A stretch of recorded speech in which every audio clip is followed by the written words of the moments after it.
Chapter 488.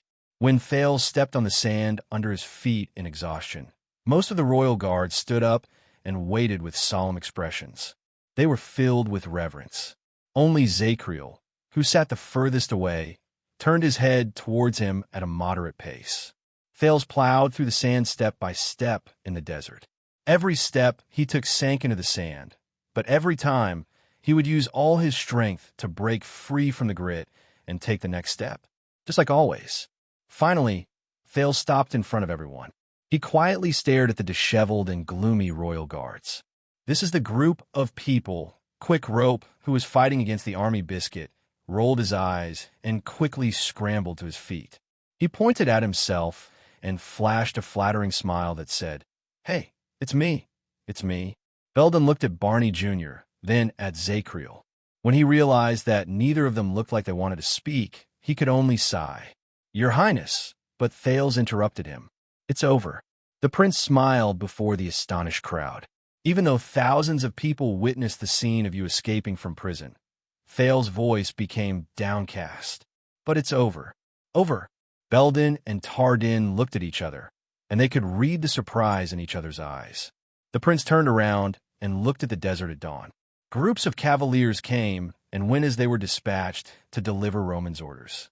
He then watched Ricky return to his men and placate the mercenaries who were pointing at them. The official statement is that during the civil strife in Bladefang's camp, the legendary wing personally executed every fugitive and left no one alive. The royal guards looked surprised and bewildered. They looked at each other. The teenagers said airily, "So, all the prisoners who were imprisoned 18 years ago have passed away. Do you understand now?" Everyone slowed down their breathing and digested the news. Thales' eyes dimmed. "I want to do more. I wanted to reopen your old cases, clear your name, and restore your reputation," but he did not continue speaking. The royal guards were silent. They looked at each other from time to time, and their faces were filled with hesitation and confusion. "Your Highness," Belden sucked in a deep breath, as if he had gathered a lot of courage. But Thales continued to speak to himself. "Baron Williams will take care of the rest. Be it the Secret Intelligence Department or the Army, you will not be stopped again." Barney Jr. frowned. "As for how to leave this place, conceal my identity, conceal my name," Thales swept his gaze over the tired and injured royal guards in front of him. His voice was hoarse. "You are all experts with great skills. I believe you will have a way." Concealing his identity, concealing his name, Belden and the others looked at each other. They could not understand each other. Without waiting for the others to react, Thales looked at the grinning man. "Do me another favor. Take Quick Rope, this guy with you. Take him away from this place. Make sure he stays out of the sight of those with ulterior motives." Everyone turned their heads in unison. Quick Rope, who was still smiling foolishly, froze. "Don't ask who he is or where he came from." Thales looked at Quick Rope with a tired expression and forced a smile. "This is what I owe him." Quick Rope was stunned. After saying this, Thales sighed and stepped on the soft, cold, and lifeless gravel under his feet. "Now!" He raised his head and looked at the rising sun in the east. "All of you are free." Free. The moment he said this word, all the royal guards were stunned, including Zacriel. Free? At that moment, confusion and perplexity filled the air. Bruley and Cannon followed his gaze and looked to the east in puzzlement. They seemed to be slightly shaken. Barney Jr. stared at the sand under his feet and sank into deep thought. Belden and Tardin stared at everyone in a daze. They did not know what to say. Quick Rope's eyes darted around, as if he knew that this was not a good time to speak. Only Zacriel stared at Thales without moving. "Enjoy it." Thales cast them a few deep glances, flashed a gratified smile, and turned around. He staggered towards Roman, who stood with his white horse at the foot of the sand dune. He looked as handsome as a man from painting. "Your Highness." At that moment, Belden finally could not help but speak. "What about you?" His words dragged the people who were immersed in their thoughts out of the indescribable atmosphere. Thales stopped moving, but he did not turn his head around. "I'm a prince, remember?" Thales exhaled and looked at Roman, who was in the distance. "I will go back with them to Bladefang's camp first. Then, I will return to Eternal Star City. Return to my starting point. To face my fate, Thales clenched his fists. My future, Your Highness. Belden took a deep breath, looked to his left and right, and nodded at his colleagues. Let us follow you, be it Bladefang's camp or Eternal Star City. Thales frowned slightly. Belden took a step forward and pressed his hand against his chest while facing Thales' back. He said sincerely, "This sword will only be swung for the Emperor. It will only be broken for the Emperor." Tardin and Cannon also pressed their hands against their chests and followed him solemnly. There is no other use for it. Thales shuddered slightly. He turned his head around slowly and looked at the group of wounded and exhausted veterans who still tried their best to puff out their chests and straighten their backs. Perhaps, just like 18 years ago, Thales could not help but feel a little sentimental. At that moment, the desert was silent. Quick Rope, who did not even dare to breathe loudly, looked around. He was so embarrassed that he managed to suppress his urge to ask if he could leave first. A few seconds later, Thales chuckled softly. "First of all, I am not the Emperor." The prince sighed. There have been no emperors in this world for a long time. The guards lowered their arms. They were slightly surprised. "Secondly, I cannot convince my father, and he will only throw all of you into prison again." Thales swept his gaze over each of them, then looked at the brand on their faces. Or worse, the guards did not seem to be able to react for a moment. They looked at each other at a loss. Thales smiled, shook his head, and silently rejected the offer before he left. He left behind a group of confused and puzzled guards. Another gust of wind blew, dispersing some of the heat that had risen slightly. "But we are already dead." Tardin's bleak voice rose into the air and stopped Thales in his tracks. Tardin stared at the sand under his feet in a daze. He slowly raised his head. "Your Highness, we have nowhere else to go." His words caused the rest of the guards to become emotionally unstable. Zacriel, who stood the furthest away, even turned his head away. "Let us serve you. This is the only value I can think of," Tardin said in anguish. Thales exhaled. The only value. He remembered the guard's oath, and he suddenly had mixed feelings. Royal guards, huh? As he felt the indescribable sorrow, the teenager nodded and smiled. If this had happened in the past, when I was young, perhaps I would have said, "All right, come serve me." But now, the prince was dazed for a moment. He then raised his head and looked at everyone sincerely. He received their gazes of confusion, indignation, emptiness, or disappointment. "It has been 18 years. You have already paid a great price for Constellation, for Renaissance Palace, for the Jade Star royal family, and more importantly, for yourselves and your own choices." Many people shuddered. Thales slowly walked back to Tardin and looked at his puzzled gaze. "What all of you need is rebirth." Thales wanted to put his hand on Tardin's shoulder, but regretfully realized that because of their height, this action was a little awkward. You need to be truly free, unfettered, and without any restrictions. The teenager shrugged in resignation. He could only clench his fist and tap Tardin's shoulder lightly. Live. The wind blew, and Thales' words were blown into the distance. All the guards stared at the prince in front of them in a daze. Silence and confusion enveloped the place for a moment. "And believe me, all of you will always have a place to go." Thales revealed a gentle smile and looked at the east, where the sun had just risen. A better place. Tardin stared at the prince in a daze. Belden opened his mouth to speak, but in the end, he did not say anything. But Barney Jr.'s sonorous voice rose and attracted his attention. Based on Constellation's history, being a prince is definitely not easy. Thales frowned and turned his head. He watched Barney Jr. pass through the crowd and arrive in front of him. "You will need a hidden force outside your field of vision. We are very suitable to be your swords outside Renaissance Palace." Barney Jr. stood in front of the crowd and stared at Thales with a burning gaze. Thales was stunned for a second. As a prince, gazing at the wild, hiding power, at that moment, Thales remembered many things. For example, the map of Renaissance Palace that King Nuvan gave him. For example, the Raven of Death's crazed gaze when he was on the verge of death. And the Black Prophet's gloomy tone from a long time ago. This made Thales a little absent-minded. What a coincidence! Thales raised his head and smiled at the crowd. Stake, that guy for Shadow Shield, just now also said something similar to me. Everyone was taken aback by his words. Shadow Shield? You want to become my secret sharp blade? But Thales immediately burst out laughing. Power! Under everyone's puzzled gazes, Thales raised his head with a sigh and looked at the endless desert. Yes, I pulled all of you out from the dark dungeon, from the bottomless abyss, and from the eternal nightmare. He shook his head, spread his hands, and sneered. So, I have gained your loyalty, and you can become my power? The prince's words, which seemed to be muttering to himself, confused everyone. And then we get along well with each other, build up our achievements, conquer the world, and leave our names in history? Thales stared at the sunrise in the distance. There was a teasing look in his eyes that others could not understand. Good story. Enough to write a book. The guards looked at each other, surprised and bewildered. Belden asked tentatively, Your Highness, but Thales quickly snapped out of his daze and spoke with a complicated expression. A long time ago, I knew a man. He always smiled and watched the children fall into the endless abyss. He watched them struggle helplessly.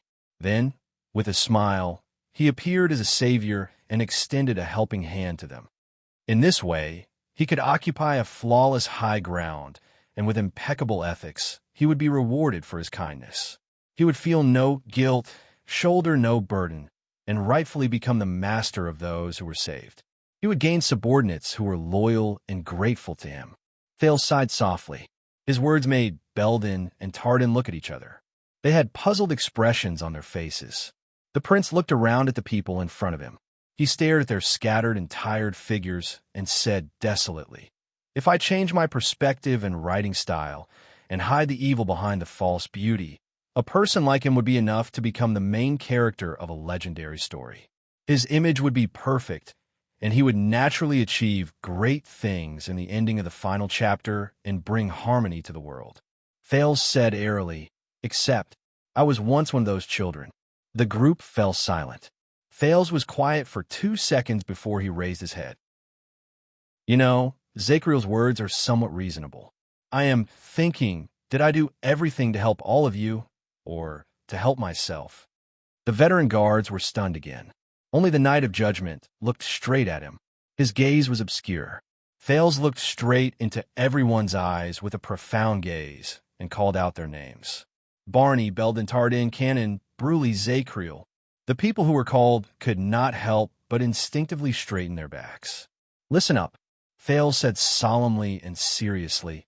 I am not the one who saved you, but yourselves. Your freedom is something that you have earned with your own hands. You don't owe me anything. His words stunned many of them. You were tortured, and you escaped with great difficulty. Thales looked in the direction of the camp. His tone was firm. Not to pledge loyalty to me, not to change a pair of shackles, not to change a master, not to stay where you are, not to return to the abyss of power. The prince looked at everyone with an unquestionable gaze. Even Quick Rope subconsciously stood at attention. If you become my subordinates after you escape from the prison of bones and become the second prince's bargaining chips, then everything I did today and everything you endured in the past will be meaningless. Thales tightened his throat and sighed. I will just use the selfishness of another Jade Star to tie you back to the game of the past, push you back into the vortex 18 years ago, and let the nightmare repeat itself. All of you do not deserve such a fate. At that moment, everyone was speechless for a moment. Zakriel's gaze on him changed. Do you know what you are doing? Barney Jr.'s voice rose slowly. The Vanguard frowned, as if he was determined to refute Thales' words. Let's not talk about anything else. At least, we all know your secret. He bit down on the last word very hard. It also made everyone's expressions change. Even Thales' expression darkened. My secret. Quick Rope subconsciously grabbed the crossbow of time in his hand. Barney Jr. ignored Belden and Tardan's gazes and gritted his teeth. He gritted his teeth and said, For your safety and interests, if you don't use this chance to bind us to your side and strengthen yourself, that would be very unwise. Barney Jr. said coldly, If there is even the slightest leak, the fate that awaits you will be very bad. Thales was silent. Belden patted Barney's shoulder, but the latter just ignored him. But a few seconds later, Thales raised his head and smiled in a relieved manner. Not long ago, I met a prince, another one. Everyone was puzzled. Only Quick Rope's expression changed drastically. The way we choose to live determines our end. It has nothing to do with power or status. If I always seek personal gain, live in fear, and even try to curry favor with others, and care about power and interest, Thales looked at Quick Rope in the crowd, seemingly unintentionally, and sighed. Then I will never be able to break free from the shackles of fate.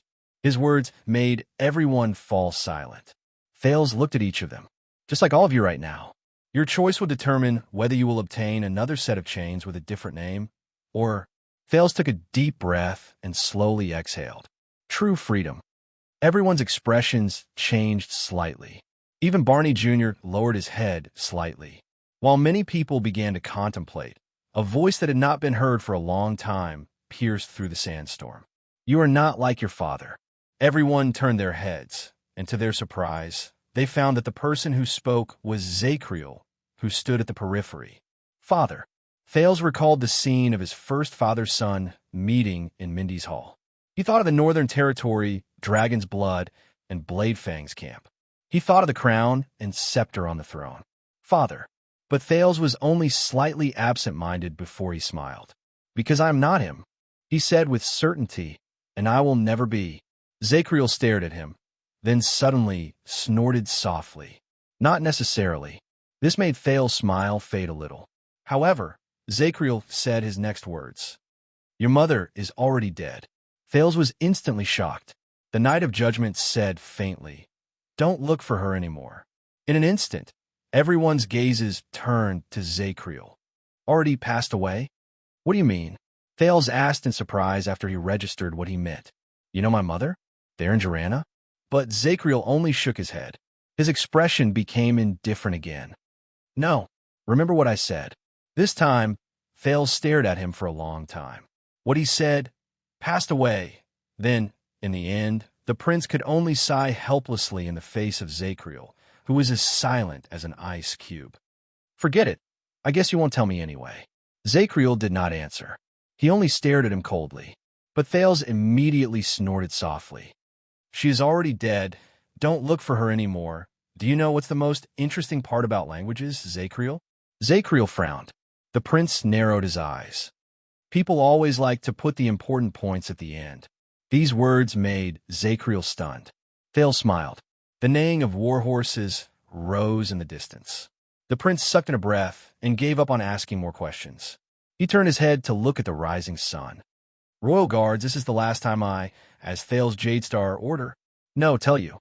The Royal Guards were instantly filled with respect. The prince said faintly, The nightmare is gone. The darkness is no more. He swept his gaze over everyone seriously. Barney had a stubborn expression. Belden had a worried expression. Tardin had a gloomy expression. Cannon had a cowering expression. And Bruley had an indignant heart. The silent Zacriel. And the dumbfounded Quick Rope. From now on, you are truly free. He flashed a smile. Live. Once he finished speaking, Thales did not care about the others' reactions. He turned around resolutely and walked towards the sand dune in the distance. Roman was waiting for him there. Thales dragged his tired body and walked through the sand just like how he came. He walked towards his destination. The morning sun shone on his back, and it reflected a golden light. It's over. Compared to these, everything in the dungeon flashed before his eyes. He was filled with emotion. What a pity, Your Highness. Belden's faint, choked voice came from behind him. But Thales only shook his head and continued walking. Stop. Royal Guards. A faint, muffled sound came from behind him. Thales did not turn around while he was in a daze. But in the next second, more muffled sounds came one after another. The cavaliers and mercenaries in the distance seemed to have seen something. There was a slight commotion, and they cast their gazes in his direction. Thales stopped walking because his thoughts were interrupted. Roman frowned in the distance. Ricky also stopped talking to his subordinates. They all looked in his direction. Thales turned around in puzzlement when he was reminded by these abnormalities. He was immediately stunned. The morning sun shone on the endless yellow sand. 6 stubborn figures stood on the horizon of the desert like they were cast from iron. They leaned forward slightly.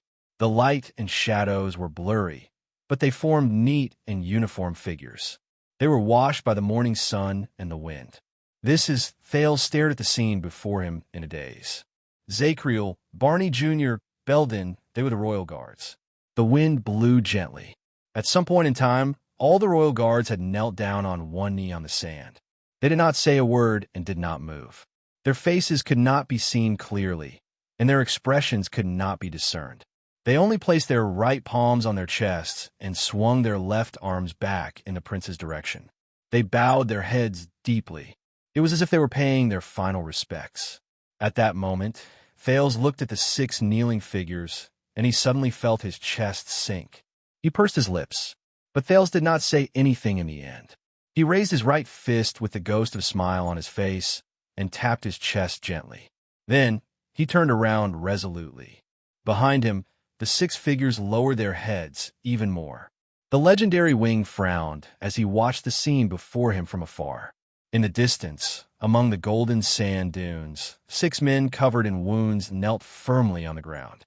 They lowered their heads and saluted in the same direction. Near them, under the slightly white sky, the thin and weak teenager walked over slowly. His footsteps were arduous, but firm. His expression was anguished and gratified. He looked like an oil painting. "Jade Star," Roman mumbled and snorted coldly. Joseph stared at the 6 figures in annoyance from the Disaster Swords team. He said in disdain to Samuel, who was staring at them with a slightly dazed expression, "If you want to, you can join them. You won't be able to forget them anyway." Samuel's expression darkened. He then turned to Joseph. "I thought you would know better than me." Joseph was stunned. "Know what?" Samuel snorted softly and looked at the horizon. "Will you forget your wife and children, Joseph?" "Wife and children," Joseph froze. He subconsciously tightened his grip on his sword hilt and gritted his teeth. When he saw Joseph's expression, Samuel sighed. "Yes, I know. But once some things are lost," Samuel said in a melancholic tone as he watched the 6 figures slowly stand up from the ground on one knee. "Then there is no turning back." In the next moment, determination returned to Samuel's dazed gaze. "Aside from the future, we have nowhere else to go. We have nothing." Samuel turned around and left on his own. He left Joseph behind with a complicated expression. Joseph looked at the 6 figures, then at Samuel's back. Klein walked over and asked curiously, "What's wrong?" Joseph shook his head. "It's nothing. TSK, you self-righteous bastard from the Empire." He grumbled indignantly and turned around to pack his luggage. In the distance, Thales suppressed his desire to turn around and walked forward step by step. Then, Quick Rope's voice rose from behind him. "Hey!" Thales turned around in shock and subconsciously caught the package in his arms. "Your luggage." Quick Rope stood behind him. His tone was a little dejected. "And your crossbow." Quick Rope tossed the crossbow of time to him again, forcing Thales to be flustered. Quick Rope sighed and looked at the royal guards who slowly got up and gradually walked into the distance. "Are you sure you don't want them? They'll be great help, and it's rare for them to have such a deep bond with you. They'll be loyal to you, and they'll be willing to die for you." Thales struggled to hang up the package. He exhaled and smiled. "Maybe." Quick Rope frowned. "You know, your status is not good to begin with. If you have them as your subordinates, at least when you run into an accident in the future," he did not continue. Thales curled up the corners of his lips. "Yes, that's right. So, Disaster Swords," Thales suddenly said. "Did you know? They specialize in searching for those who fall into the endless abyss and make use of the despair and emptiness in their hearts. They make empty promises, capture their spirits, and take advantage of their perilous state to use them when they have nowhere else to go, even if the person who pushes them into the abyss is not Ricky." Thales looked at the puzzled Quick Rope and said seriously, "And I hate that feeling." Quick Rope narrowed his eyes to show his puzzlement. Fail sighed and averted his gaze from the back of the royal guards to look at the sky. It's as if there's an invisible hand in fate, torturing these pitiful people until they're riddled with scars, crazy, and desperate, just for today when I stand here, to make them willingly become my chess pieces and be used by me until I complete the predestined ending. Quick Rope was stunned. Fail said airily, "But I can't do it. But I can't do it. I can't be that hypocritical, shameless, and selfish. They're not my chess pieces, just like how I'm not a chess piece of fate." Both of them were silent for a few seconds. Quick Rope sighed. "If my father were here, he would definitely scold you for being stupid." King Nuven? "Yes. Maybe." Fail smiled. "Did you know that Ricky said that my power of eradication has been drifting with the flow, swaying left and right, and has no direction?" "I think he's right," Yi Zichen said. "So I made my choice." Fail stared at Quick Rope. "Just like how you also made your choice. That's all." This sentence made Quick Rope's expression fade, and he looked like he was deep in thought. A few seconds later, Quick Rope suddenly spoke. "You're different." Fails was stunned. "What's different?" Quick Rope shook his head. "I can't say, but..." Quick Rope frowned and sized up Fails. "I can feel it, compared to the Fails in the desert." Quick Rope put on a serious expression. His expression was solemn and serious. "You seem to have gained something, but also lost something." Both of them faced each other and were silent for a few seconds. Fails raised his eyebrows and smiled helplessly. "Maybe. I've grown up." Quick Rope raised his eyebrows. "You know, I've learned a lot during this trip." Fails sighed slightly and looked to the northwest, in the direction where he came from. He was a little dazed. "It's even more than the total of the previous 6 years." Quick Rope looked at him and sighed. "So, this is your farewell. You're going back to be a prince, right?" Fails snapped out of his daze. "I guess so." With a barely discernible sadness, he teased him in resignation. "Back to the chains of power." The chains of power. Quick Rope was silent for a few seconds. "As a prince, Fails, what do you think of my father?" Quick Rope asked abruptly. "As a king?" Fails was stunned. King Nuven? When he thought of this name, Fails recalled many things from the past, and he could not help but frown. Extet's Wrath the Seventh. As a king? As he looked at Quick Rope's sad and indignant expression, Fails sighed softly. He was a well-deserved hegemon of his generation. He had great foresight, outstanding skills, wise and cold. But he's not very lucky. Fails lowered his head dejectedly. "Yes." Quick Rope seemed to have recalled something. He nodded absent-mindedly. "How do you think you are compared to him?" "Me? Compared to King Nuven?" Fails was stunned again. In just a few seconds, he recalled how resolute he was when he challenged Pofrit, how ruthlessly he poisoned Arikos, how dignified he was when he ordered the archdukes, how resolute he was when he delivered his triumphant return, how courageous he was when he personally went to war against the calamities, and how he hid behind the scenes and schemed against him, and Lampard Fails could not help but laugh. "No, even if I spend the rest of my life, I'm not as good as him." Quick Rope was silent. His expression was unpleasant, as if he had recalled some unpleasant memories. "Listen, Fails."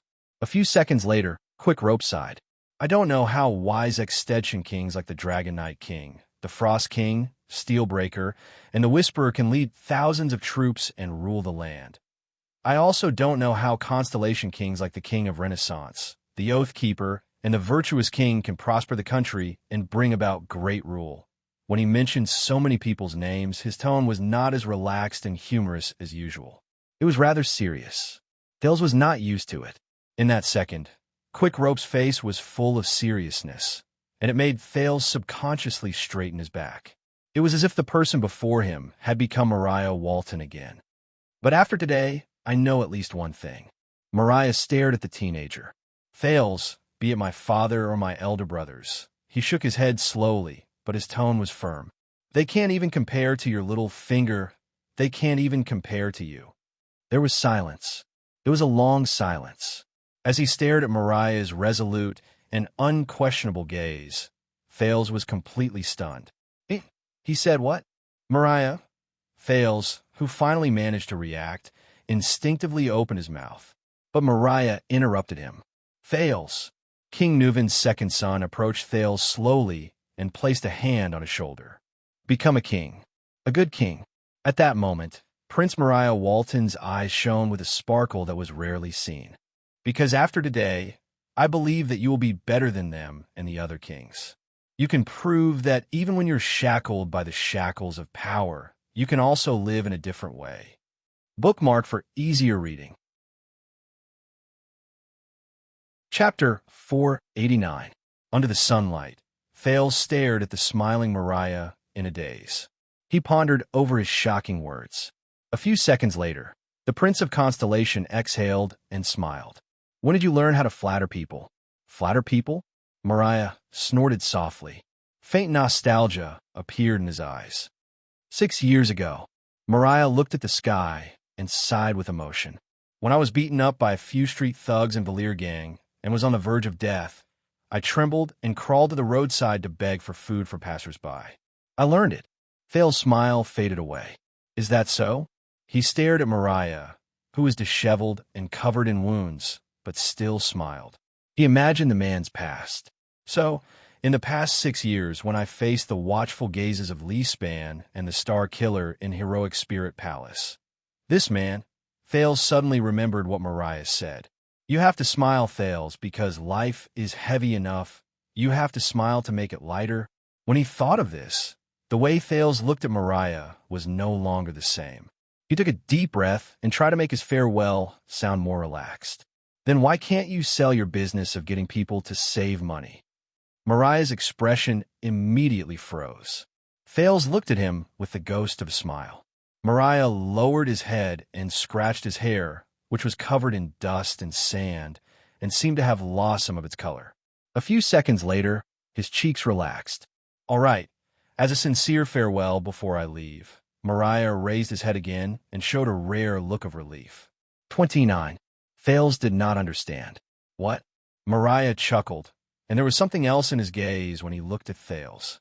Over the past 2 months, I helped Tampa get 29 clients who saved money for insurance. What? Thales was stunned for a second. 29? The prince immediately registered what he meant and said in shock. But I remember Kant. He's your... Moriah chuckled and finished his sentence. The pitiful, painstakingly begging for your first business deal. Thales nodded skeptically.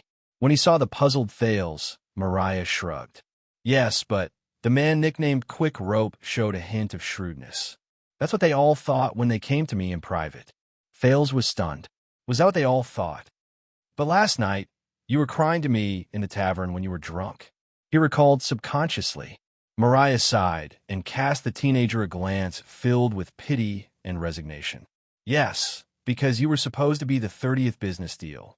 A young noble who is compassionate and has some money can make up for Kant's loss, be it eating him raw or skinning him, exporting him or selling him. Thales stared blankly at the young man in front of him. What did he say? The 30th deal, eat it raw, skin it, export, sell. Moriah reacted. He looked away apologetically and scratched his chin. Sorry, it's an insider's term. But Tampa said that you're a friend of his old acquaintance, and your identity is obviously not ordinary, so we let you go. We want to observe you a little longer and make sure that you don't continue with your act, whether it's drugs, trickery, or something else. Thales was stunned. He suddenly remembered the tavern owner Tampa's first lesson and his Western Desert old beer. An insider, tricks, drugs, trickery. Wait. This guy. As he slowly figured it out, Thales stared at Moriah with an even stranger gaze. So, when Quick Rope knocked out Dean and needed to get rid of the evidence, the first person he thought of was Tampa. Because they were together to begin with, they swindled and deceived. Hey, gang? Thales' expression instantly became extremely unpleasant. He stared at Moriah, who looked innocent, in disbelief. But Dante's great sword, they won't let you do that. Moriah coughed. Captain Louisa, do you remember? Thales was stunned again. He then remembered the female warrior who led the mercenary group. Louisa Dante. Moriah showed an awkward smile. According to the rules, if a sword seller picks up a white pig in the desert and eats it raw and exports it, such as to Blood Bottle Gang or White Prison, then Louisa can get 20% of the profit from Tampa. What? Fails froze again. Picked up. White pig. Share? If she cooperates with Tampa's act and skinning and selling it in the camp, she gets 20.5. She can even sell it directly to Mickey's Baron Bone tribe. They have a way to the west, but it's much more complicated. My level is not high enough. Mariah touched his ear and rubbed his hands up and down as if he had nowhere to put them. He seemed a little embarrassed. Under very rare circumstances, we will only take you in as one of us. Thale's cheeks were frozen in place. He could only maintain the twitching smile mechanically. Mariah helplessly pointed at Blade Fang's camp in the distance. But Big Dean has always insisted that he will not cash you immediately. He will wait until you enter the camp before making any plans. Of course, now we know why. Cash. Thale stared at Mariah in a daze. 1 second. 2 seconds. The young man in front of him bared his teeth and still had that simple-minded, silly smile on his face. But from this moment on, Thales could no longer see simplicity and clumsiness in his eyes. Instead, it was cunning and treacherous. I told you, whether it's the Great Desert or Blade Fang's camp. Mariah glanced at Thale's expression and tried his best to put on a helpless expression. He smiled awkwardly. They're all very dangerous. Thales realized that he could no longer speak. He could only stand there in a daze. His thoughts were a mess. So, Louisa Dante, the female mercenary leader who had a hearty smile and did not flinch even when facing the orcs. She looked bright and responsible. And this seemingly innocent and funny newcomer, Quick Rope, who I always thought was in charge of telling jokes. And Dante's great sword, who saved him. Routine. It's all F*King routine. At that moment, Thales only felt lost. From the Baron, leading the group, to the mercenaries at the bottom. So, Blade Fang's camp is really, the people are simple and honest. Thale's lips twitched as he thought, with a complicated expression. But the gloom did not linger around the prince for long. A few seconds later, Thales took a deep breath and got rid of the gloom in his heart. He laughed involuntarily in front of the surprised Mariah. Ha ha ha! In the face of the surprised and bewildered Mariah, Thales, who was laughing non-stop, suddenly realized that after he experienced everything, when he turned his head around to dig out the details of these trivial incidents, what occupied his heart was no longer the indignation and anger he once felt. Instead, it was relief, which he had not felt for a long time, and open-mindedness. Ha ha ha! It was as if the twists and turns and uneasiness of the past 6 years had disappeared with these few laughs. It was no longer heavy. So this is me. Ha ha! Thale's laughter gradually turned into laughter. It shocked Mariah so much that his expression gradually changed. He almost thought that Thales had gone mad. Finally, after a few seconds, Thales stopped laughing and looked at Mariah again, who had a strange expression on his face. So, your experience in Camus Union was still helpful to you, right? Mariah's expression darkened. Yes. The other prince nodded. His gaze was obscure. It was very helpful. At least, I'm getting closer to renting my first ship.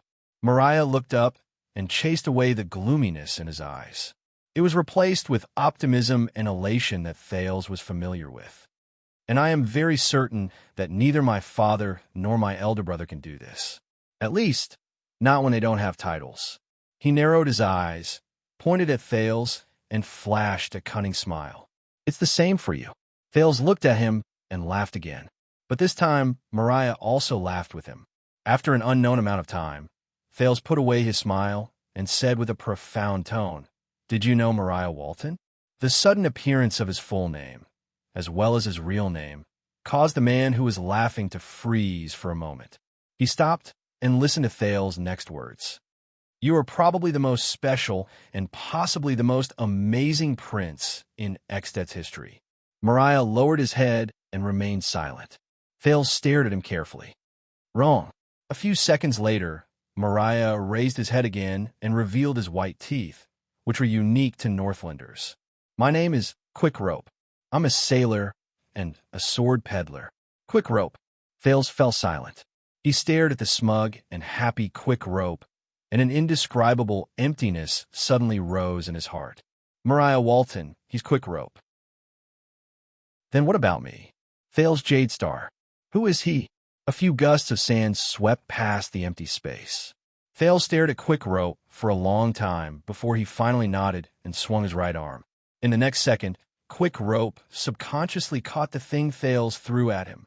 Quick Rope looked at the weapon in his arms and raised his head in surprise. What is this? Thales smiled and pointed at the crossbow of time that he threw into Quick Rope's arms. Your 30th business deal. 30th. Quick Rope was stunned for a few seconds before he asked in disbelief. Are you sure? You know this. Thales hummed in acknowledgement and nodded. This thing has always been a Northlander's, and I don't want to worry about when I will be killed by it. When they mentioned this secret, both of them fell silent for a while. Quick Rope sighed, but he moved quickly and carried the crossbow without hesitation. As a calamity, you're really generous. Generous? Thales snickered. Yeah. Anyway, I'm not the generous one. Quick Rope snorted softly, as if he knew what Thales was thinking. Don't be smug. The Prince of Constellation looked at Quick Rope as if he wanted to size up this unqualified colleague he met in the desert from head to toe. He sighed and said, If I die, according to the rules, you will have to pay a lot of compensation. Quick Rope put away his smile and looked back at him quietly. Pay a lot of compensation. Is that so? Then, Quick Rope said faintly, Don't die. Don't die. The two of them stood quietly and remained silent for a while. A few seconds later, Thales said softly, All right. For some reason, Thales suddenly felt that this is my final farewell. The Prince of Constellation exhaled. And you, don't forget, the secret room wants you, and Lampard wants your life. Thales looked at Quick Rope seriously.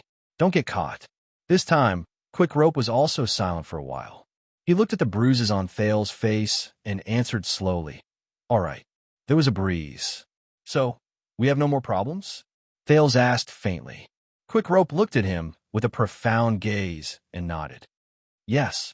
But just when Thales and Quick Rope were speechless and the sentimental atmosphere of parting was about to overflow, asterisk thud.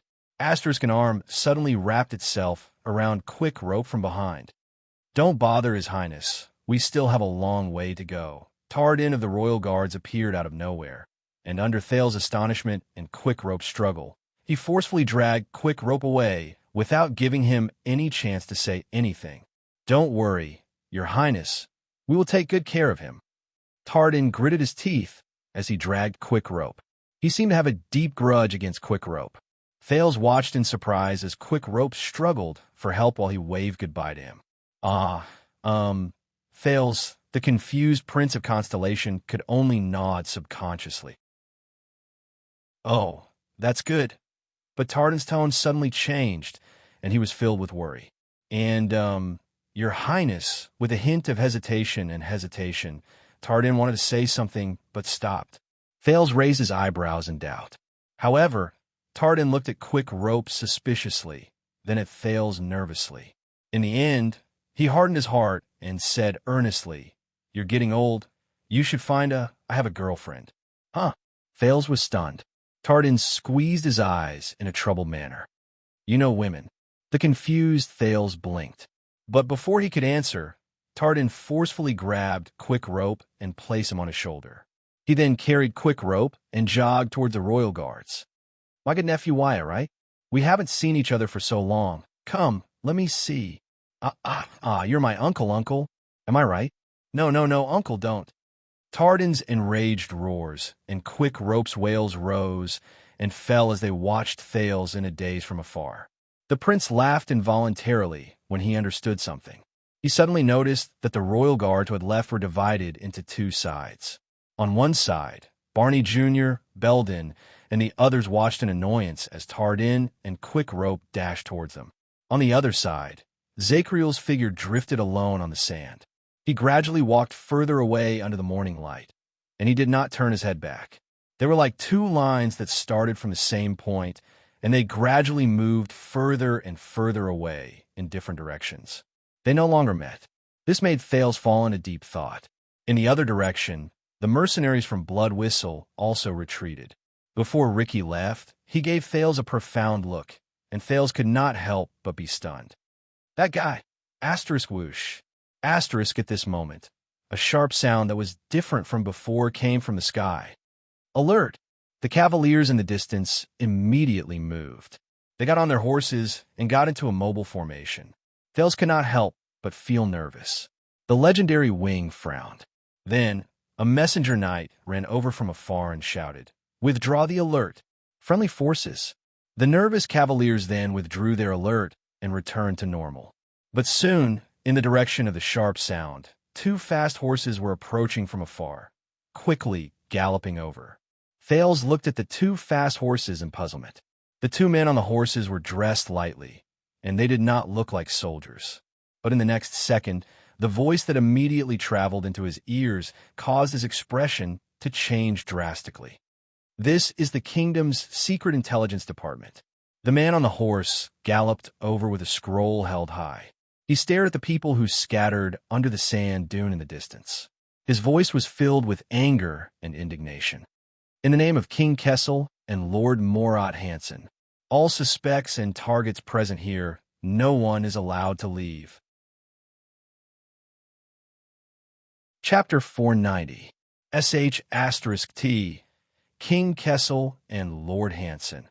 The Secret Intelligence Department? Thales subconsciously clenched his fists and glanced at the royal guards, who were getting smaller and smaller. Perhaps it was because the king's name was shocking, or the Secret Intelligence Department's reputation was terrifying, but as the knight's voice spread, the hundreds of cavaliers under Roman's command, from the sentinels at the periphery to the awaitings inside, instantly burst into an uproar. The two members of the Secret Intelligence Department were getting closer. No, it was not just two people. Behind them, there were more than a dozen cavaliers charging over. Once Thales registered what was going on, he turned to Roman with a pale face. "Hey, young Williams," he shouted loudly, and his tone was full of anxiety. Maybe I can use my identity to delay, but Roman's reaction was faster than his. "What are you panicking for?" The legendary wing rode on his white horse. His earrings swayed in the wind, and he looked very heroic. He urged his hooves forward while he roared at his subordinates around him to suppress their uneasiness. "Do what you have to do." Roman approached slowly and cast Thales a glance. Thales was shocked. At that moment, the legendary wing exuded an ominous emotion. His expression was dark, as if lightning was about to strike. "You too," he said coldly from his white horse. The teenager nodded instinctively. Roman then raised his head and looked at the dozen cavaliers who were getting closer. More than 10 seconds later, the dozen members of the Secret Intelligence Department finally arrived in front of Thales and got off their horses in a familiar manner. The person in the lead with the scroll in his hand looked slightly plump. From afar, he looked rather cheerful. He wore thin clothes and a headscarf commonly seen in Western desert, and he panted. The second person who followed him had a burning gaze. His face was tough, and his movements on the horse were calm. But for some reason, Thales felt that his upper lip and the left side of his jaw were slightly red, as if he'd been stained with some sort of lipstick. The cavaliers behind them all looked different, but they all wore different clothes. Merchants, mercenaries, farmers, and herdsmen. They were all different. This is the Secret Intelligence Department? Thales was on guard. The slightly plump man took the lead. He stepped on the sand laboriously, trying to lift the scroll in his hand higher. "This is Lord Hansen's warrant of appointment. It also has His Majesty's confirmation signature." His Western desert accent was very strong. The calm and robust man behind him carefully sized up the teenager behind the legendary wing. Thales stared at the warrant that was said to be from the Black Prophet with a headache. He hoped that the former royal guards could run faster. After all, be it them or Quick Rope, they were not existences who were suitable to appear in the eyes of the Secret Intelligence Department. As for this place, hopefully the gigolo and him could drag it out a little longer. Roman snorted lightly. He nimbly and elegantly got off the saddle and casually took the scroll from the fat man's hand. "So, who the F***CK are you?" Compared to his handsome appearance, Roman's tone was cold and his words were crude. He had no intention of exchanging pleasantries. The robust man and the slightly plump man were stunned at the same time. The people from the Secret Intelligence Department behind them also had different expressions. Williams, the chubby man, seemed to be suppressing his impatience.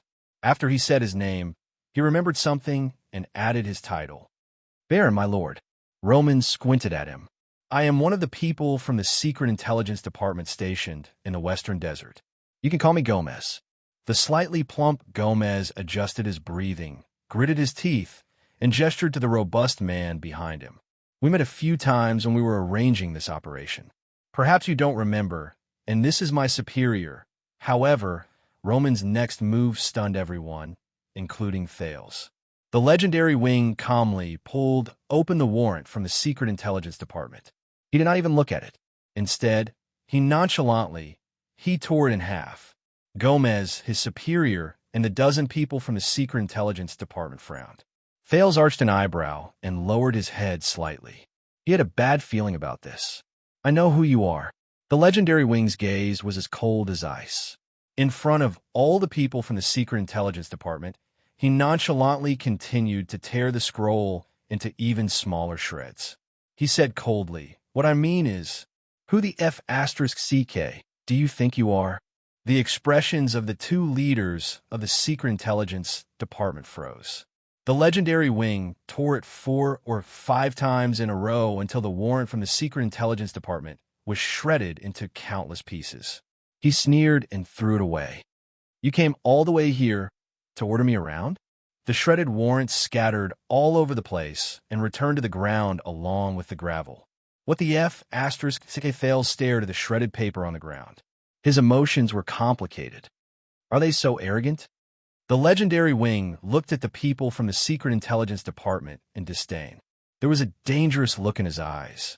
The people from the Secret Intelligence Department stared at the shredded paper on the ground. Their gazes at Roman were filled with hostility. There's His Majesty's signature on it. Gomez's breathing quickened when he saw the other party's disrespectful behavior. He clenched his fists, and his face trembled in anger. But just as Gomez was about to flare up, his superior pressed down on his shoulder from behind. I believe that this is Prince Thales. Thales' gaze flickered when his name was called. The man with a tough face was half a head taller than Gomez. He had a machete that was commonly seen in the desert hanging from his waist. He pulled Gomez back a step, stepped forward, and bowed. The people from the Secret Intelligence Department behind him, including Gomez, also bowed in unison. Your Highness, it's a pleasure to meet you. I am Norb, the highest-ranking person in charge of the kingdom's Secret Intelligence Department in Western Desert. Norb's voice was a little rough. Although it had a Western Desert accent, Thales could understand it very well. He could also tell from his words and habits that he seemed to be from Central Territory. Thales sucked in a deep breath. Damn it, the Secret Intelligence Department. It's the Secret Intelligence Department again. And I'm the highest-ranking person in charge of Western Desert. Hello? Thales puffed out his chest and raised his head. He awkwardly tugged at some of the wounds on his body. He twisted the bruises on his face to a spot with his back to the light, and tried hard to maintain the dignity of a prince. Norb, who looked much calmer than Gomez, raised his head and said respectfully, Your Highness, welcome back. Your Highness, welcome back. It seems that my colleagues in the north have been very successful in their rescue operation. His gaze was sharp. But for the sake of the kingdom, I still have a few small questions. Small questions, T. Will he ask? The group of escaped prisoners from the prison of bones behind the sand dune? But just as Thales was having a headache about how to deal with the people from the Secret Intelligence Department in front of him so that they would ignore the figures that were slowly leaving in the distance, Roman held him down. Boy, go to the back. The legendary wing rudely cut off Norb's words. Let the Lord speak. This made the expressions of the two members of the Secret Intelligence Department change again. In the past, Thales might have been displeased with Roman's tone, but this time he was truly grateful that Roman's interruptions saved him. Thales put on a sickly expression that he had just escaped from after a great deal of trouble, and he took a few steps back like a donkey going down a slope. He made Roman face Norb of the Secret Intelligence Department. Norb's expression was a little unpleasant, but he still bowed politely. Sir Williams, Thank you for taking the trouble to bring the prince back. You have once again done a meritorious deed for the kingdom." Unfortunately, his politeness had probably hit a wall. "If you have something to say, just say it," the legendary wing snorted softly. "If you have anything to say, just say it." Norb's expression froze. Behind him, Gomez was so angry that he furrowed his eyebrows. But at that moment, Gomez's expression changed drastically, perhaps because he saw the backs of the royal guards or the disaster swords leaving. He pointed at a group of people who were retreating on foot in the distance. He ordered the people behind him, "No, Norb, those people are leaving. Go and stop them first." The members of the Secret Intelligence Department were obviously well-trained. Without waiting for Gomez to finish speaking, they pulled the reins and mounted their horses, ready to stop the people who were leaving into the distance. Thales was shocked. "Damn it. It doesn't matter if it's the royal guards or the disaster swords who were discovered. I have to stop them first." But just as he was about to step forward and use his identity to stall for time, the legendary wing suddenly waved his hand. Asterisk thud, thud. Asterisk in the next second, the sound of countless horse hooves hitting the sand rose. Norb and Gomez's expressions changed, and they instinctively turned their heads. They saw Roman's hundreds of cavaliers galloping swiftly towards them like a tidal wave. Within a dozen seconds, the fierce-looking cavaliers formed a loose but not negligible circular formation that galloped back and forth. They surrounded the people from the Secret Intelligence Department from dozens of feet away. Their swords were unsheathed, and their bows were nocked. They were filled with murderous intent. Asterisk thud, thud. Asterisk horse hooves thundered, and smoke rose. The people from the Secret Intelligence Department were shocked and bewildered. They instinctively tightened their grip on their weapons. "Baron," Norb looked at Roman in disbelief.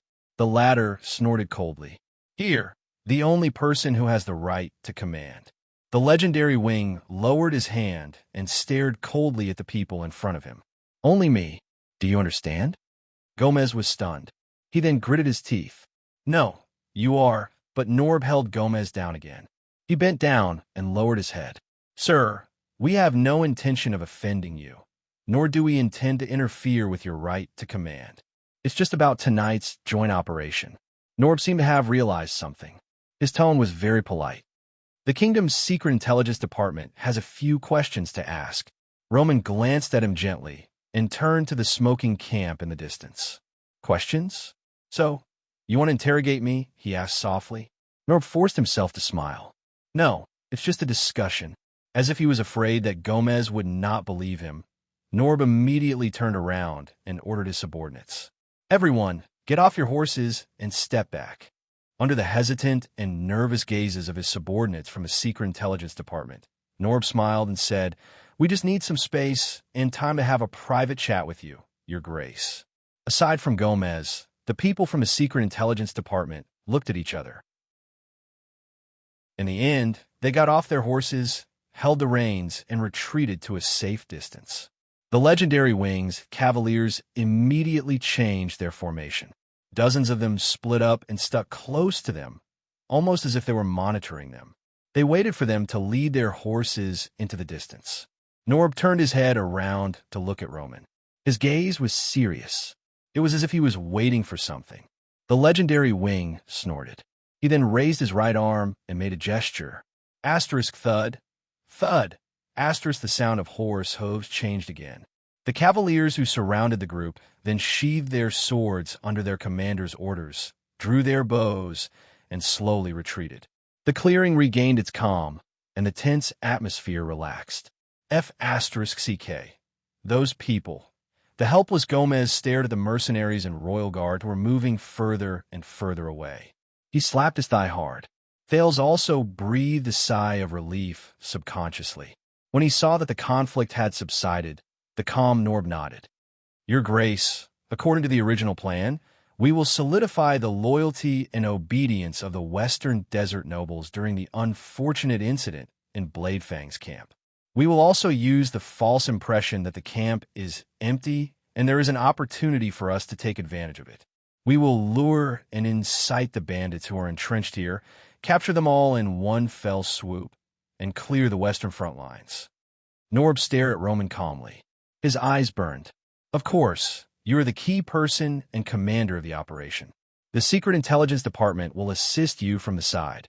As he listened to their conversation, Thales subconsciously tugged at his parcel. I knew it.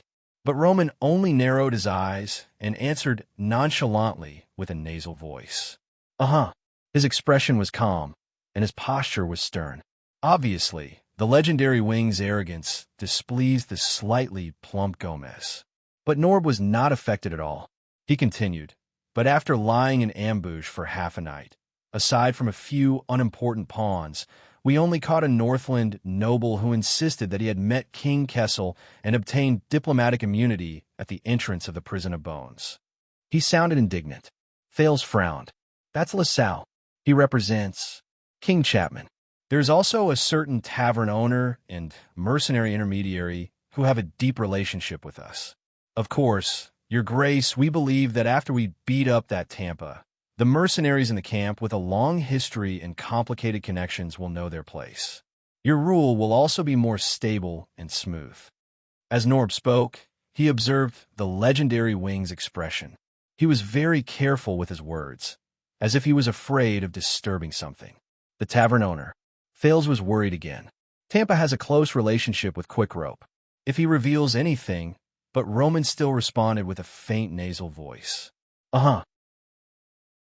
He looked very much like those portraits on canvases that were full of postures but did not move. Norb frowned slightly, but he quickly returned to normal.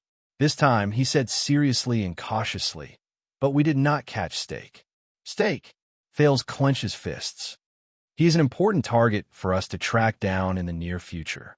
He may have control over a considerable part of Shadow Shield, including their deployment at the borders of Constellation and Extet, and the secrets regarding the other higher-ups in Shadow Shield.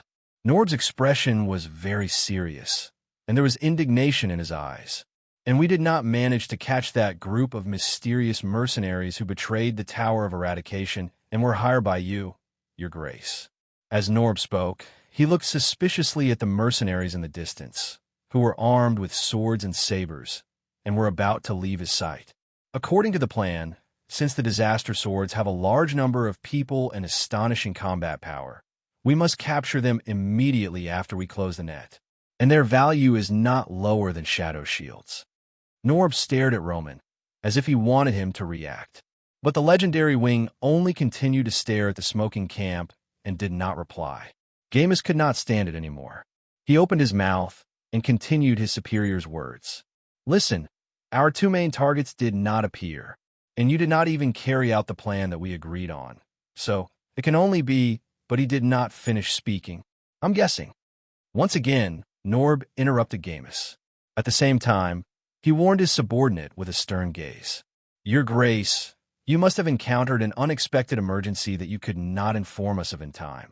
So you had no choice but to change the deployment of the operation? The legendary wing still did not move. But Norb's eyes were bright. He cast a glance at Thales. For some reason, such as to save the prince, you opened the secret exit that is only used during emergencies? And because of that, the target unexpectedly escaped from our net? He seemed to be pressing for an answer. Net. Thales remembered. Be it Ricky or Samuel, after the disaster swords entered the underground prison, regardless of whether they were facing Shadow Shield or Thales, their attitude was always do not return to the surface. Thales understood something. This time, the legendary wing finally reacted. So, after you closed the net, you left the camp and chased us here. He turned his head around and glanced at the solemn Norb and the angry Gamus. You're not too stupid. Norb exhaled through his nose, as if he was suppressing a wave of emotions. All right, let's forget about the disaster swords. But Shadow Shield Steak, I believe that he is in your hands, right? Roman suddenly snorted, like the sunlight that broke through an iceberg. Don't worry, I've taken care of him. Norb's pupils shrank. Taken care of? The legendary wing turned around and tapped the huge skull on his left shoulder. The exquisite earring on his left ear swayed along with his movements. I coincidentally discovered that your stake was the mastermind behind the assassination of Prince Herman and the torment of Bladefang's camp during the Bloody Year. So, I gave him the punishment he deserved. Thales and Norb moved at the same time. Punishment. Norb frowned and exchanged glances with Gamus. The legendary wing turned his body sideways and gestured at an empty space in the distance. If you want his corpse, or at least most of it, go ahead. Norb and Gamus looked in the direction he pointed and saw a headless male corpse half buried in the yellow sand. As for the other parts, I'm sorry, I want to keep them. Even though Thales had seen plenty of dead people, Stake's corpse, which was processed by Roman, was too imaginative. The area above the shoulder was a mess. It was covered in an unknown red and white liquid and soft tissues that had been cut off, such as eyeballs. It did not look like a human, and it made Thales want to vomit. The moment they saw their target's corpse, Norb and Gamus' faces instantly turned pale. Norb even swayed. No, that's really... Gamus was in disbelief. He's dead? Norb gritted his teeth. His emotions were not any weaker than Gamus. The legendary wing snorted coldly and turned around. When you go back, tell your father and Kessel that you have taken revenge. You don't have to thank me. Thales rubbed his nose and looked away. The two people from his secret intelligence department breathed rapidly. They automatically ignored the fact that the other party had called the king by his name. They only stared at Stake's corpse in a daze. It took a few seconds. They looked as if they could not accept death. Even Thales could not help but feel sorry for them. The wind blew, and the morning sun shone on the ground. But the two people from his secret intelligence department turned around with ghastly pale faces, as if their mother had died. I see. Thales could tell that Norb was suppressing the displeasure and anger in his heart. Then, Your Grace, as for those sword peddlers and the people you hired to do the dirty work, were they also dealt with? The legendary wing cast Thales a mocking glance. They have the prince in their hands. So, yes, I can only let them go. Thales could only play along with Roman and put on a silly, quick rope smile at the skeptical Norb. The prince let them go. Norb clenched his fists tightly. He was indignant. But Gamus, who was behind him, could not help but shout, Impossible.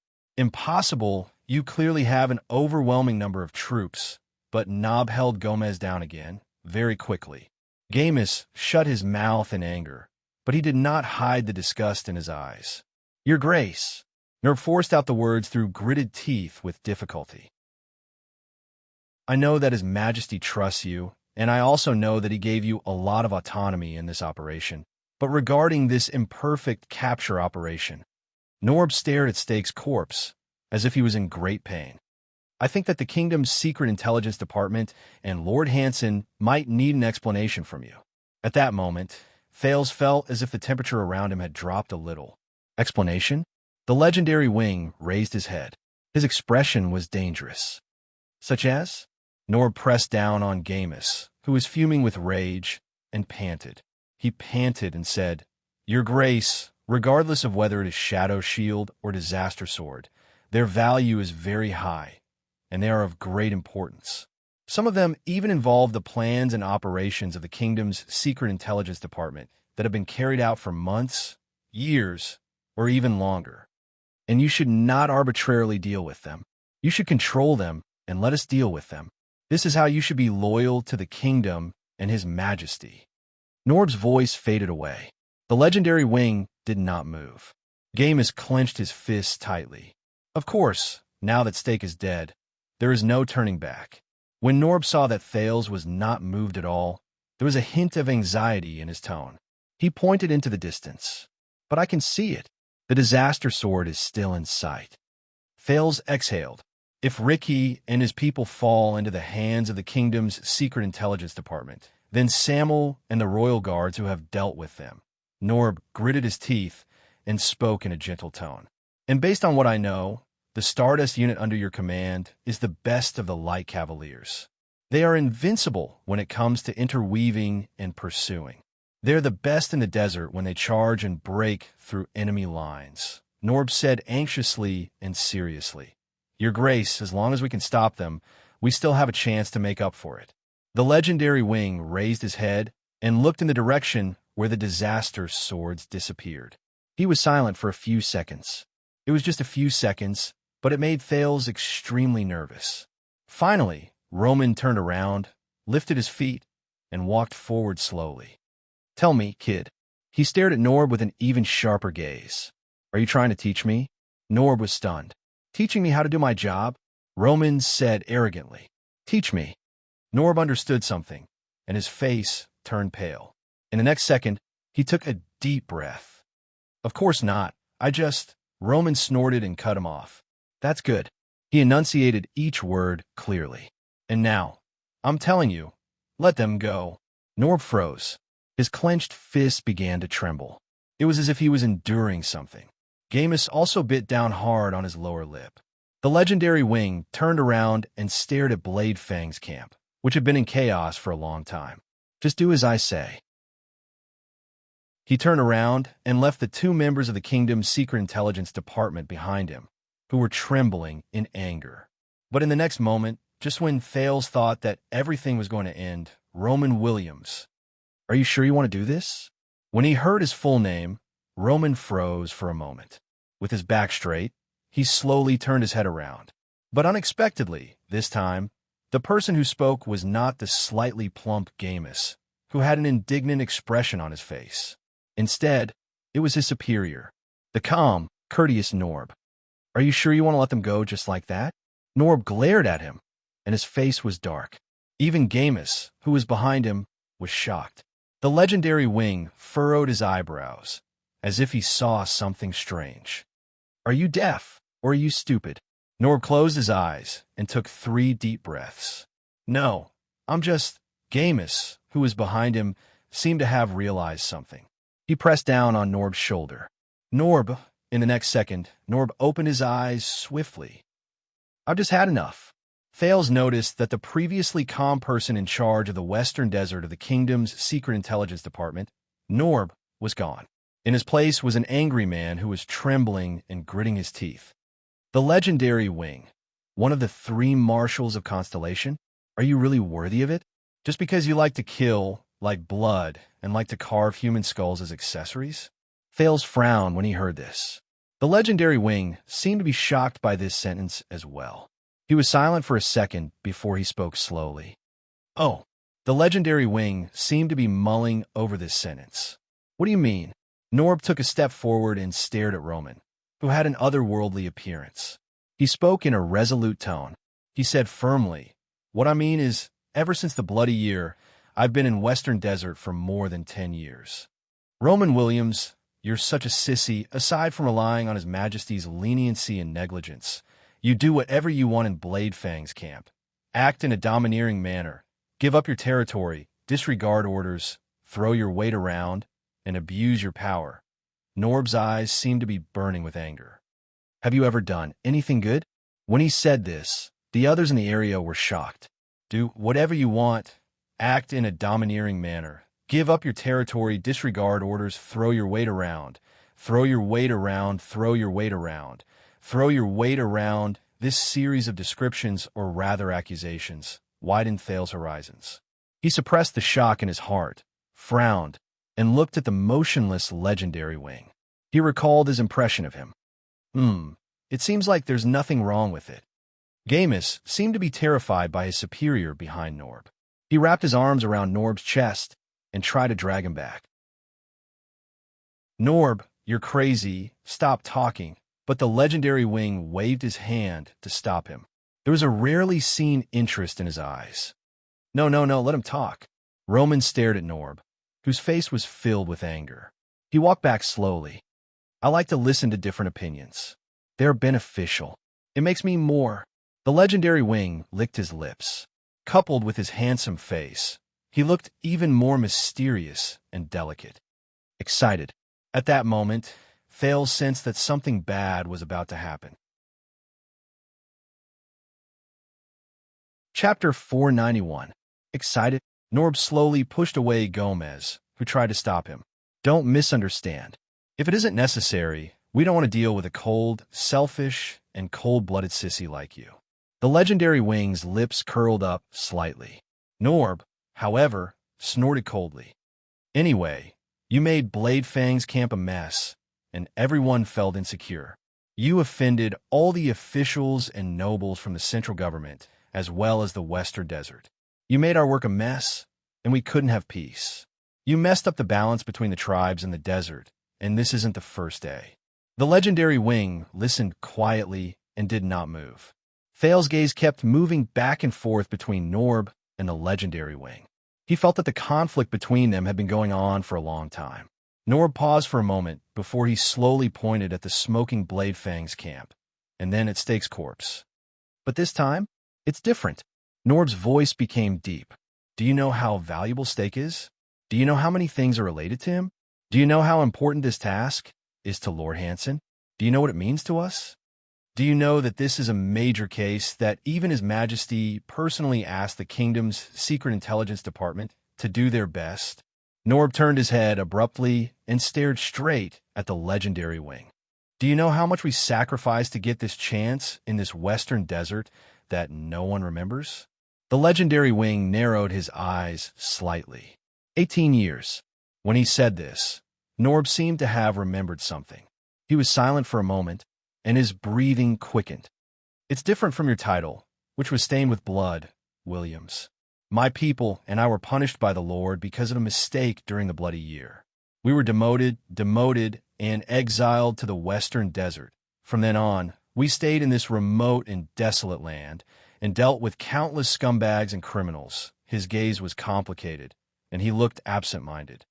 It's been a full 18 years. Thal's gaze shifted.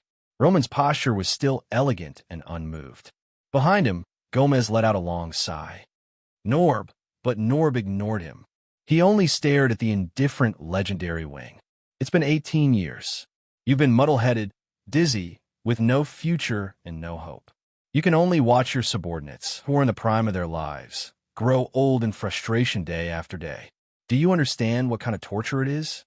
As Thales listened to his words, he was struck by a thought. He was muddle-headed and dizzy. There was no future, no hope. Dean, Duro, the Royal Guards, the Disaster Swords, and even the Orc War Chief. But now, it was Nor from the Secret Intelligence Department. It seemed that this piece of land had given everyone a reason to take risks out of desperation, unwilling to remain silent. Bladefang's camp, Western Desert, Great Desert.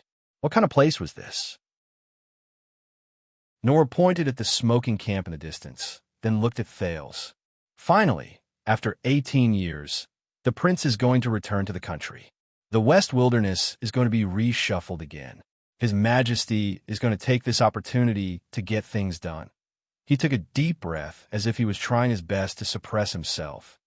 We, the Forgotten Ones, are being remembered again. I once again have the conditions and reason to ask the Lord for a chance to turn things around. Dig out Stake, dig out Shadow Shield, dig out Tongue and his lackeys. Norb looked at the headless corpse. Do you know how important this operation, which is our only hope for more than 10 years, is to us, who are far away from the center of the kingdom, far away from the Lord and His Majesty's line of sight, and how important it is for us, who are unknown and no one cares about us? Norb's face was livid. He pointed at Stake's corpse, as if he could not find any other suitable words. It's been 18 years, and you dealt with him just like that? Dealt with our only chance to turn things around in 18 years? Norb gritted his teeth. This is unacceptable. Roman only glanced sideways at Norb. He seemed to be interested. So, Norb took a step forward. So, chase them back, Williams. Norb stared at the figure in the distance, who was getting further and further away. If we chase after those people we let go, be it the Disaster Swords or anyone else, we might be able to find some clues and save ourselves from this failure. Make a contribution and reverse the situation. Reverse our future. Thal's heart sank. Norb seems to have made up his mind to chase after those who escaped. Otherwise, the legendary wing sneered. Norb's eyes were red, and his chest was heaving. Otherwise, legendary wing. He looked at Roman, and his tone became even more sinister. Don't forget, everything you have, your title, your army, your territory, everything you have was given to you by His Majesty and the kingdom. The legendary wing frowned slightly. Gamus, who was behind Norb, widened his eyes. Norb said coldly, "The regular soldiers of the royal family under your command, the so-called Stardust unit that traverses the desert, their supplies, equipment, war horses, military resources, personnel, and even the Blade Fangs camp where they're stationed belong to His Majesty. But he can take it back at any time and turn you back into the worthless soldier from the western desert who has nothing." Thales, who had a premonition about something, suddenly felt that something was wrong. Oh no, but it was already too late for him to do anything. Norb gritted his teeth and spoke firmly. "And do you know how this can be achieved?" At that moment, the legendary wing's gaze changed. "Norb!" Gamus interrupted his superior, sucked in a deep breath, and was prepared to stop him with all his might. "Norb, that's enough. Let's go back first." But the legendary wing spoke again. "I said, let him speak." Roman stared at Gamus coldly. The meaning contained in his gaze terrified the latter so much that he froze. "Is there a phrase you don't understand?" His words seemed to have ignited a barrel of oil.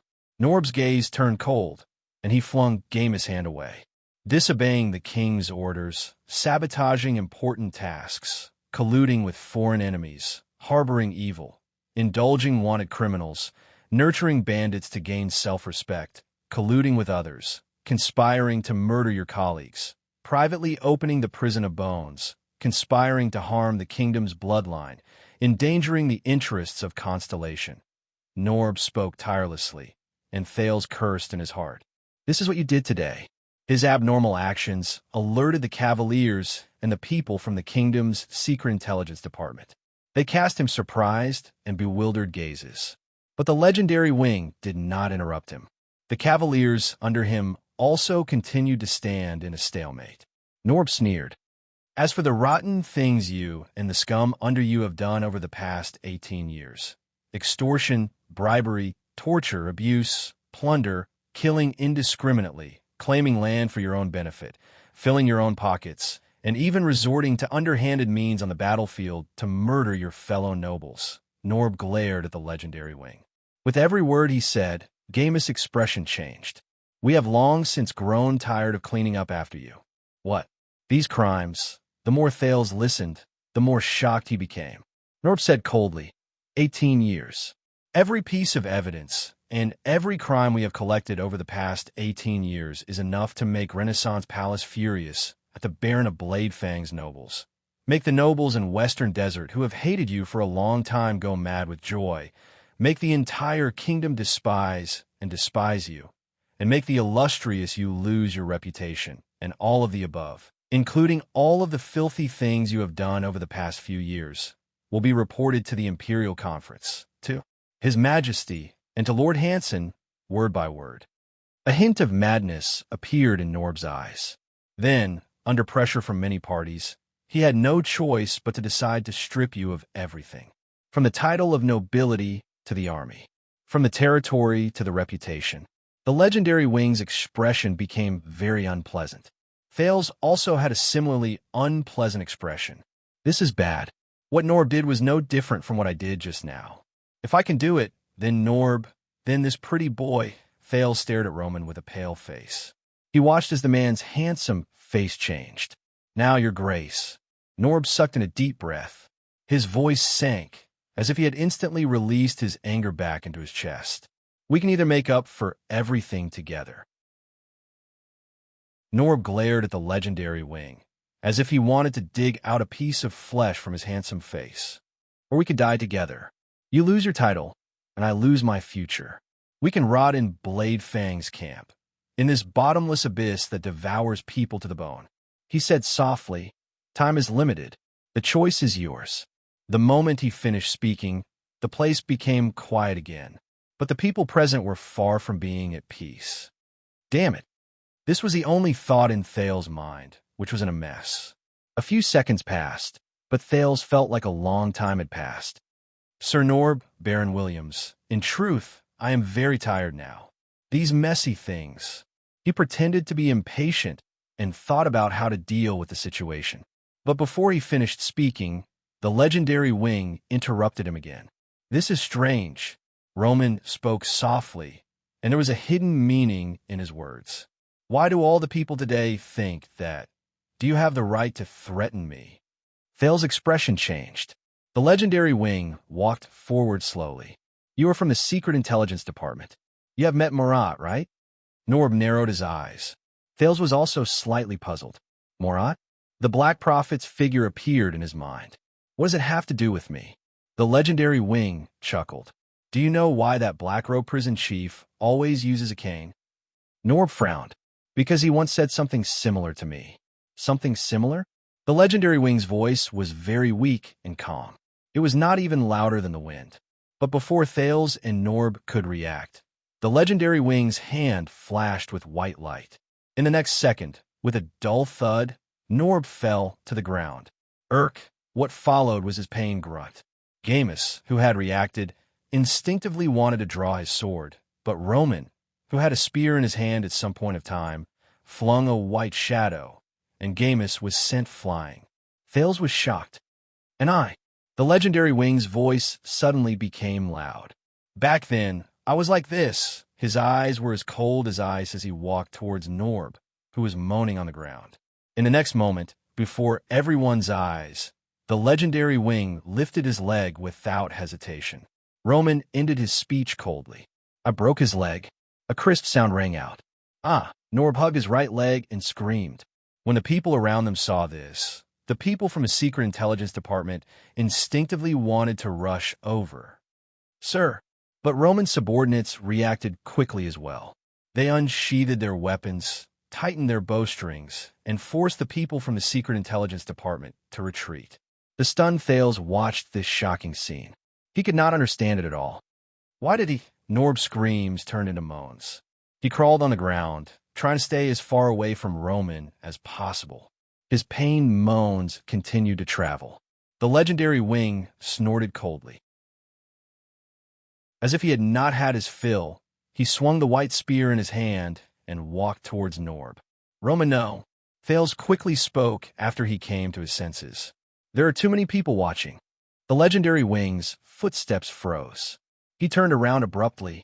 He stared straight at Thales. The cold warning in his voice caused the prince's remaining words to be stuck in his mouth. The legendary wing snorted coldly. He turned around and walked towards Norb, who was on the ground. The white spear in his hand slowly shrank into a handgun. Now, from the Secret Intelligence Department, the legendary wing extended his long arm and grabbed Norb's collar. I want all of you to report everything I said and did today, including your broken leg, to that old bastard Marat, that son of a B*TCH, without missing a single word. Report everything to that son of a B*TCH king whose surname is Jadestar and who wears a crown on the supreme throne. Thales was shocked when he heard this. Old bastard, son of a B*TCH. Did he just say Roman's tone was so cold that it could freeze the sand around him? That's right. Not only did I kill your target, I also let your suspect go. I've also jeopardized your interests and ruined your plans. The legendary wing turned around abruptly and pointed his handgun at Thales. It made the prince jump in fright. I even injured the people you sent to monitor me and threatened to kill the heir of the kingdom. The legendary wing's gaze was terrifying. And I don't care what all of you think. I don't care what all of you think. Thales was stunned. Norb gritted his teeth. He seemed to have understood the situation. The legendary wing tightened his grip on Norb and enunciated his words clearly. Because this is my F*King Blade Fong camp. The legendary wing let go of Norb, turned around, and whipped Gamus, who had climbed up, back to the ground. And as always, I find them an eyesore. Roman roared, as if he was burning with rage. The people from the Secret Intelligence Department around them burst into a commotion again. Then a cavalier lashed out with his whip and whipped one of them back to the team. The legendary wing stood up slowly and looked at Norb and Gamus, who were hissing and coughing up blood while enduring the pain. Next time, they send an idiot like you to threaten me with the king, the Secret Intelligence Department, and my Blade Fangs camp, like an ignorant brat, threatening me with Blade Fangs camp. Thales felt a chill run down his spine. Next time, if they want to use my territory to play some political game to balance power, the legendary wing's gaze turned cold. Just wait for me to go to Renaissance Palace to look for them." When he said this, Roman suddenly turned around and cast a glance at Thales. The teenager felt his heart palpitate again, and he could not help but take a step back. "And if they are unhappy, if they have the guts," the legendary wing's face was filled with murderous intent. "They will come to take away my title, take back my army, and take away my territory, with that Bulsh *T Jadestar's Bulsh *T warrant. They will come and kill me." The legendary wing roared. Jadestar, Thales subconsciously gulped. Damn it. He stared at the legendary wing, who was brimming with murderous intent. He is really a vassal directly under the royal family? Roman turned around and stared at Norb, who was panting on the ground. Kessel and Morat, if they don't have the guts, if they don't dare. At that moment, Roman was filled with pressure. Every word he said seemed to have been cut through the air with a blade. Let them hold it in, tuck their tails between their legs, and keep their balls between their legs. Continue to hide behind the throne and the veil, obediently become cowards who are sons of cheese. Thales was incredibly shocked. He stared at the murderous Roman, and he could not believe his eyes. His attitude towards the Iron Hand King. Just now, how did he successfully convince Roman? Nor panted. He endured the pain and pressed down on Gomez, who wanted to get up again. He glared, as if he could not believe it either. "Listen up, Secret Intelligence Department." The legendary wing snorted coldly and sheathed the white spear behind his back. "If you leak even a single word, 1, 2 words." Roman's tone was no longer cold, but his words were still sharp. "I will personally go to the capital and break Morat's remaining leg together." Once he finished speaking, he did not wait for the person on the ground to respond. He turned around and faced his subordinates. "Everyone, get into position. Prepare to leave." Hundreds of cavaliers responded in a manner that sounded like an avalanche. The legendary wing got on his horse and roared his orders. "These people's horses are now ours. Thank you, Kingdom's Secret Intelligence Department, for supporting us." Norb and Gomez's expressions changed again. Under the panicked expressions of the people from the Secret Intelligence Department, the cavaliers charged forward without hesitation and roughly snatched away their steeds. Along the way, they took down a few people who wanted to resist.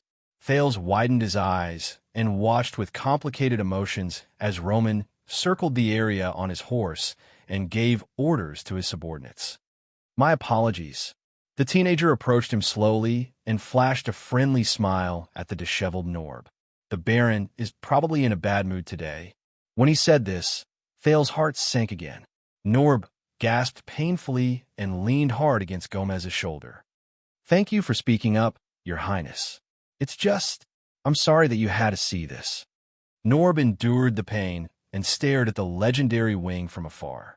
Even in the country, the royal family's rule is not always smooth sailing. Thales forced himself to smile. But before he could respond, the sound of galloping horses came from behind him. Norb's expression changed. "Your Highness," Thales instinctively turned his head around and saw a flash of white light. In the next second, the prince's legs left the ground. He disappeared before Norb and Gomez. Norb watched the prince leave into the distance with a contemplative look on his face. At some point in time, all the cavaliers moved and the sound of galloping horses could be heard. Gomez looked at the galloping horses in shock before he turned his head around. "You know William's temper, Norb." The slightly plump man supported Norb. He was a little exasperated. "Why did you have to do this in front of him?" "Why?" Norb snorted softly while he frowned and inspected his leg injury. "Because," Norb hissed in pain, "because I didn't do it in front of him." Gomez was stunned. "What? Then who did you do it in front of?" Norb did not answer him. He only narrowed his eyes and watched Thales gradually disappear from his sight. "Can you feel it, Gomez?" He raised his head and looked at the sky. The direction of the wind has changed. Gomez stared at the desert, which was as barren as ever. He was baffled. Wind direction?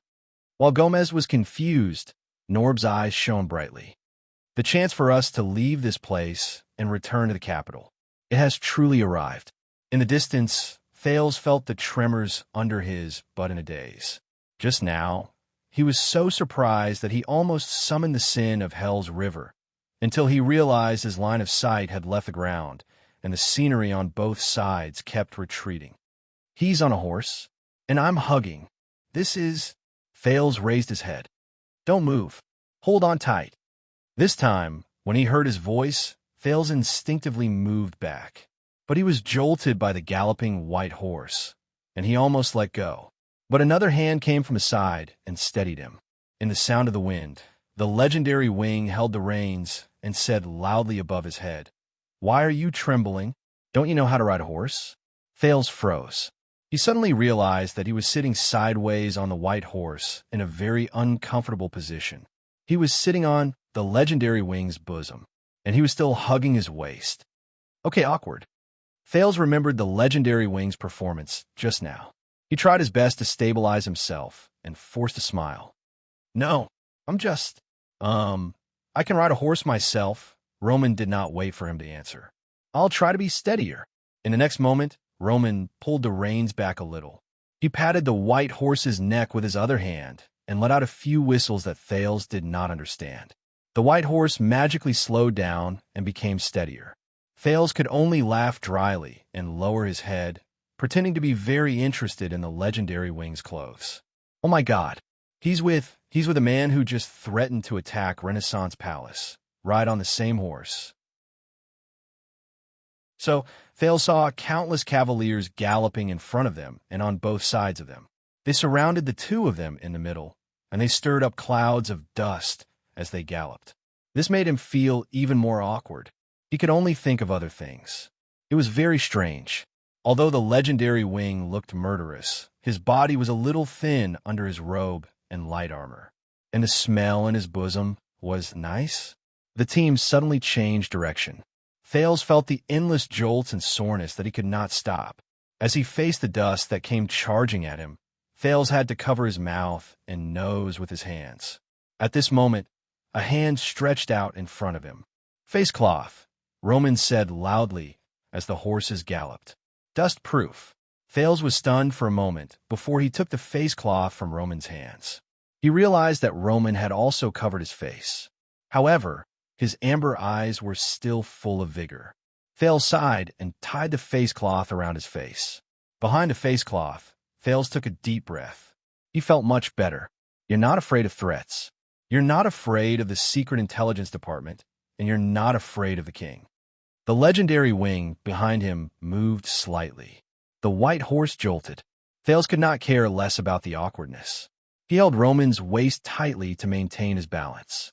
But he still asked, "Then just now, why did you agree to my conditions?" Roman did not answer.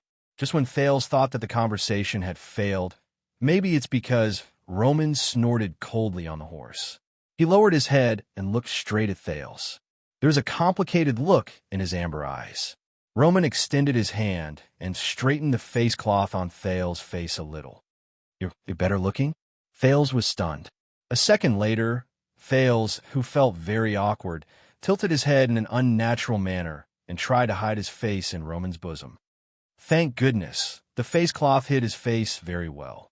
The steed under his butt jolted again, and Fails was so frightened that he hugged Roman even tighter. "Where are we going?" This time, Roman did not answer him. Instead, the legendary wing straightened his back, drew the white spear behind him, and let it slowly grow longer. "Send the signal to Felicia and Frank." Roman's voice suddenly rose as he roared angrily. That's right. He roared furiously. "Everyone, get ready to speed up." Before Fails could react, the horses around him responded like a tidal wave. Whoosh! The legendary wing's roar rose to the sky. "We're going back to the camp." His voice seemed to have a power that could make people's hearts tremble. It passed through the rumbling horse hooves and reached everyone's ears. Even Fails could not help but feel his blood surge. Whoosh! The cavaliers responded in unison again. They were eager and eager. Soon, the cavaliers began to increase their speed. The increasingly fierce sandstorm forced Fails to close his eyes and lean against Roman's bosom. Damn it! The dull sounds of the horses' hooves hitting the sand became louder and clearer. But the legendary wing's voice was still clear and shocking. Our camp. As their speed increased, the cavaliers drew their weapons and responded in a frenzy. Whoosh! Horse hooves, sandstorm, furious roars, jolts, and countless other sounds were mixed together, and it made Thal's heart race. Is he crazy? He's bringing me along with him to war? The legendary wing spun the white spear in his hand and thrust it forward. No matter who we run into on the way, whether they are humans, mixed breeds, barren breeds, or King bloody thorn lizards, as long as they see the Stardust war flag and refuse to surrender and kneel, the legendary wing's voice grew colder by Thal's ears. There was an unprecedented sharpness and anger in his voice. In the next second, the legendary wing swung the white spear. He shouted a sentence in the orc language that had once made Thales tremble in fear. "Sayer, Riki!" The white horse leaped, and Thales nearly let go of him. He closed his eyes and held Roman's waist with all his might. He heard the soldiers' zealous and excited roars. "Sayer! Sayer! Sadr Lika!" Thales listened to the roars that rose and fell against each other, and his heartbeat and blood flow gradually calmed down. A wave of fatigue that he had never felt before attacked him. So tired. Sayer, Sayer. Amid the endless jolts and roars that sounded like a tsunami, Thales felt his eyelids grow heavier and his body grow lighter. Everything beside his ears seemed to have been separated by a layer of water, and it no longer stimulated his nerves. In the next second, Thales closed his eyes and his arms relaxed. He felt as if he had fallen into water. But a powerful arm holding the reins came from the front ring. Before the teenager fell off the saddle, it held him tightly. Sayer, in the midst of the roars, the dazed Thales seemed to have realized something. But before he could register what was happening, the teenager fell into the legendary wing's arms. He fell unconscious.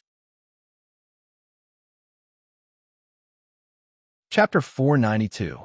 Everything seemed to be shrouded in fog. White, hazy, confused. He had nothing to rely on. There was only that gentle voice in his ears, as if it was very close to him. "Chirin, I beg you, don't be afraid." How could this be? His heart was filled with inexplicable resentment and grief, but he had nowhere to vent it. It was as if he was losing something. I'm just, that voice was so helpless. It was so miserable. It was as if it was leaving him. I'm just living in a different world from you. When the voice faded away, he suddenly felt very empty, and his heart ached. He extended his hand in the direction of the voice.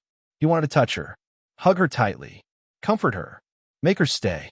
Just when he thought that he was about to get close to her and make her stay, a ray of red light suddenly pierced through the fog. The white fog dissipated, and the haze disappeared. At that moment, it was as if blood had fallen from the sky and dyed the walls red. Everything around him became sticky, bright, crimson, and gloomy. Everything had changed. For some reason, he became nervous. It's been a long time. In the crimson blood, an unfamiliar and cold voice that was tinged with a heavy and excited tone rang in the air. It's been a long time. A suffocating feeling of heaviness came without warning, and it pressed down on him so much that he could not breathe. No, it's been a long time. It's been a long time. It's been a long time. The echo was heavy, and it echoed endlessly. It was as if a heavy war drum was beating against his heart. No, mine. That voice was excited. But he was terrified. No, mine. The blood around him became redder, darker, and deeper. It was getting closer and closer. Mine. Unavoidably, the boundless color of blood climbed up his body and climbed up his senses. He could not break free, and he could not escape. No, it violently attacked his thoughts and occupied his will. It filled him with everything. No. Mine. Finally, when the boundless color of blood completely filled him from the inside out, the unfamiliar voice that came from afar was incomparably clear, as if it was right beside his ears, ringing out from within his body. Mine. It seemed to have shed away all the chaos and barriers. Like a volcano eruption and a tsunami, it roared out from its mouth. Blood brothers. Ah, he screamed in terror and struggled to his feet. Panic, helplessness, panic. He gasped, trying to hold on to something. At this moment, a heavy black shadow suddenly appeared above his head. It was like a ghost, black and heavy as it pressed down. It seemed to want to cover and swallow him up. The next moment, a familiar feeling appeared in his right hand. He was so nervous that he didn't even think before he pushed out his right hand towards a shadow. Pah! With a soft sound, his right hand was firmly grasped, unable to advance or retreat. Fails. A familiar hoarse voice emerged from the shadow, calling his name. Fails shuddered. Yo-yodel? The teenager panted and tried his best to separate the blood in his dream from the black shadow in front of him. He could barely make out a pair of lenses that reflected cold light. In the dim light, the strength of the shadow's grip on his arm lessened slightly. Yes, it's me. I am here, the shadow said hoarsely. It comforted Thales, who was still in a state of shock. I'm here. A gloved hand let go of Thales' wrist and patted the teenager's arm in a stiff and rusty manner to encourage him to relax. And in his dream, the blood that dyed him and the entire world was not here. The tense Thales relaxed in a daze. The JC dagger in his hand slipped, and Yodel caught it. I'm here, I'm here. The shadow repeated it clumsily. A few seconds later, it found the next word. It's okay. Thales exhaled and fell backwards. But the masked protector quickly supported his back and placed him gently on the pillow. He stared at the JC dagger in Yodel's hand, feeling rather flustered and guilty. The dagger. I'm very sorry. Thales' eyelids were half open. He felt weak all over, and his breathing was uneven. That was just a nightmare. But Yodel interrupted him. I know. It's okay now. The masked protector helped Thales pull up the pillow and let him lean on it. He did not forget to tuck the teenager in. Thales, who lay back on the bed, realized that he was drenched in cold sweat. It soaked his undershirt, which had been changed at some point in time. Thales pressed on the bandage under his undershirt. His nose was filled with the smell of medicine. He sucked in a deep breath amidst the pain. Only then did he realize that they were in an unfamiliar room. It was dark, gloomy, and narrow. The room was not big. It was only a dozen steps from the head of his bed to the door. There was a small study table beside the bed. The wooden window beside the study table was tightly shut, and a few rays of light from the day peeked through the cracks of the window. There was an everlasting lamp placed on the wooden table in the distance, and it barely illuminated the room. But Thales, who was lying on the bed, narrowed his eyes. He noticed that although the bed and the study table were relatively clean, the walls of the room were dark and thick. There were even a few spider webs in the corners of the ceiling. Where is this place? Thales asked with difficulty. He felt that his throat was dry and hoarse. Blade Fang's camp. The masked protector walked to the side of the wooden table. When he returned, there was a glass of water in his hand. You slept for a day and a night. So we came back. A day and a night? Was it that long? Thales gratefully took the glass of water and watered his throat, which felt as if it was burning. Yodel watched him drink water while he grabbed a bundle of rope beside the bed and pulled it gently. Asterisk ring, ring, ring. Asterisk the faint sound of a bell came from outside the door. The doctor said that you need to eat. Yodel explained simply under Thales' puzzled gaze. Before Thales could react, the faint sound of an argument and footsteps came from outside the door. Ring, ring, it's a bell. I swear I heard a bell ring. Felicia said that it's a man's way of waking up. Ahem, waking up a servant. No, I don't think it's haunted. All right, coward, I'll go myself. The owner of the words and footsteps was obviously in a hurry. Thales could even hear a lot of unexpected and panic-clashing sounds on the way. Asterisk bang. Asterisk in the next moment. As the door was slammed open, Yodel's figure disappeared into thin air. Thales, who was leaning against the bed, narrowed his eyes and looked at the man who rushed through the door and struggled to maintain his balance in a flustered manner. This is a soldier, and his attire is a little familiar. You are. Thales put down the empty glass and asked in puzzlement. The soldier managed to maintain his balance after much difficulty. When he saw Thales, his expression changed abruptly. He was first shocked, then delighted. What the F asterisk CK? You've lost your temper. You've finally lost your temper. The soldier spoke with a thick western desert accent, but he seemed to have realized something. He immediately coughed a few times and subconsciously stood at attention. Then, he switched to the standard Western Peninsula Common Language, which was unique to military messengers. I mean, noble and handsome, Your Highness. After seeing your temper, all of us in Blade Fang's camp will be touched to death. The smile that Thales tried hard to force froze. The rather excited soldier stared at the weak Thales on the bed, as if he was afraid that he would miss a glimpse of him. At the same time, he spoke in a stiff and mechanical manner. Ahem, there's your, is it your, our? Sewing makes you shine. The soldier lowered his head every time he spoke. His expression changed back and forth as he occasionally spoke in a clumsy manner. He even stuttered from time to time. In short, we will definitely work hard to defend the borders of the kingdom, look after the desert, and control the orcs. Please do not worry, Your Majesty. Oh no, this seems to be the last part. My team and I are very honored to have you. Receive you.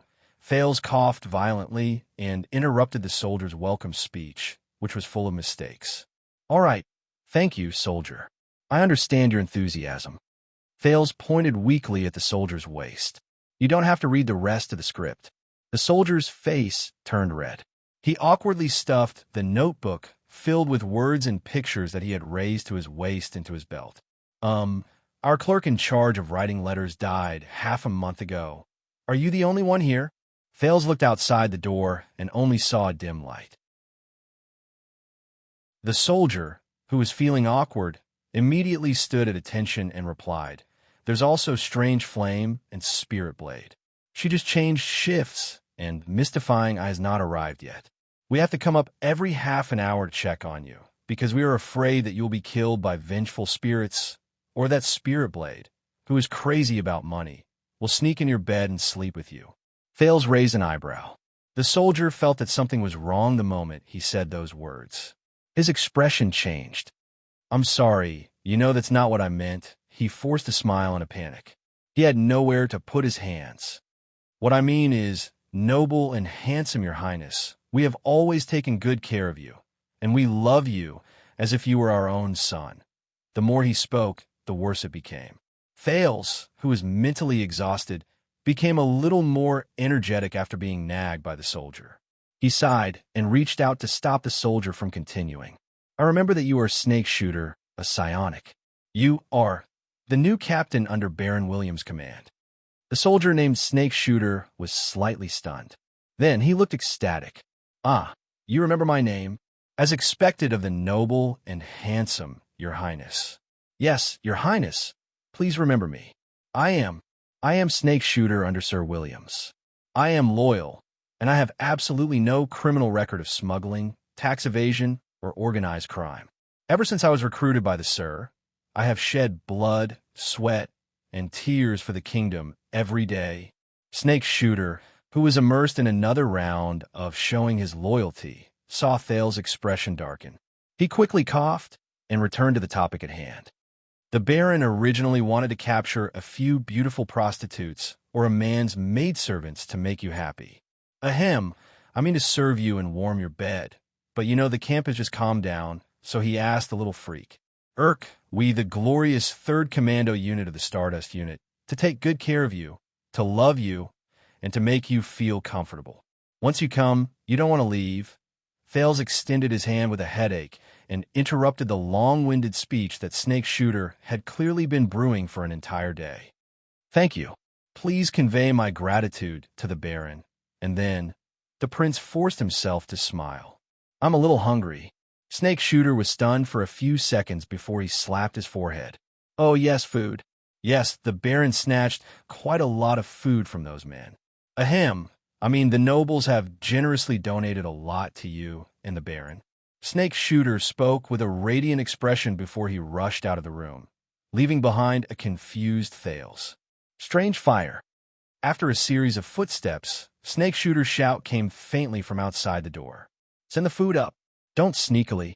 Sneakily. That sneakily check on me. More than 10 minutes later, Fails sat alone in front of the study table in the room that was closed once more. He stared at the food that Snake Shooter had just sent up. He stared at the white bread, oatmeal, goat's milk, and even honey on the plate.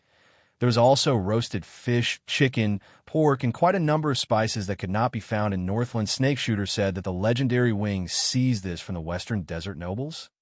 Thale sighed and sent a mouthful of broth into his mouth. It tastes really good compared to the scorpions, spiders, and bloody thorn lizards. Desert God, if anyone ever tells me that the western desert nobles are located in a remote area with poor soil, turbulence, danger, poverty, and hardships, I will cut all ties with that person. As he felt his stomach fill up, Thales asked the air, "So what happened to Blade Fang's camp?" He waited for a few seconds.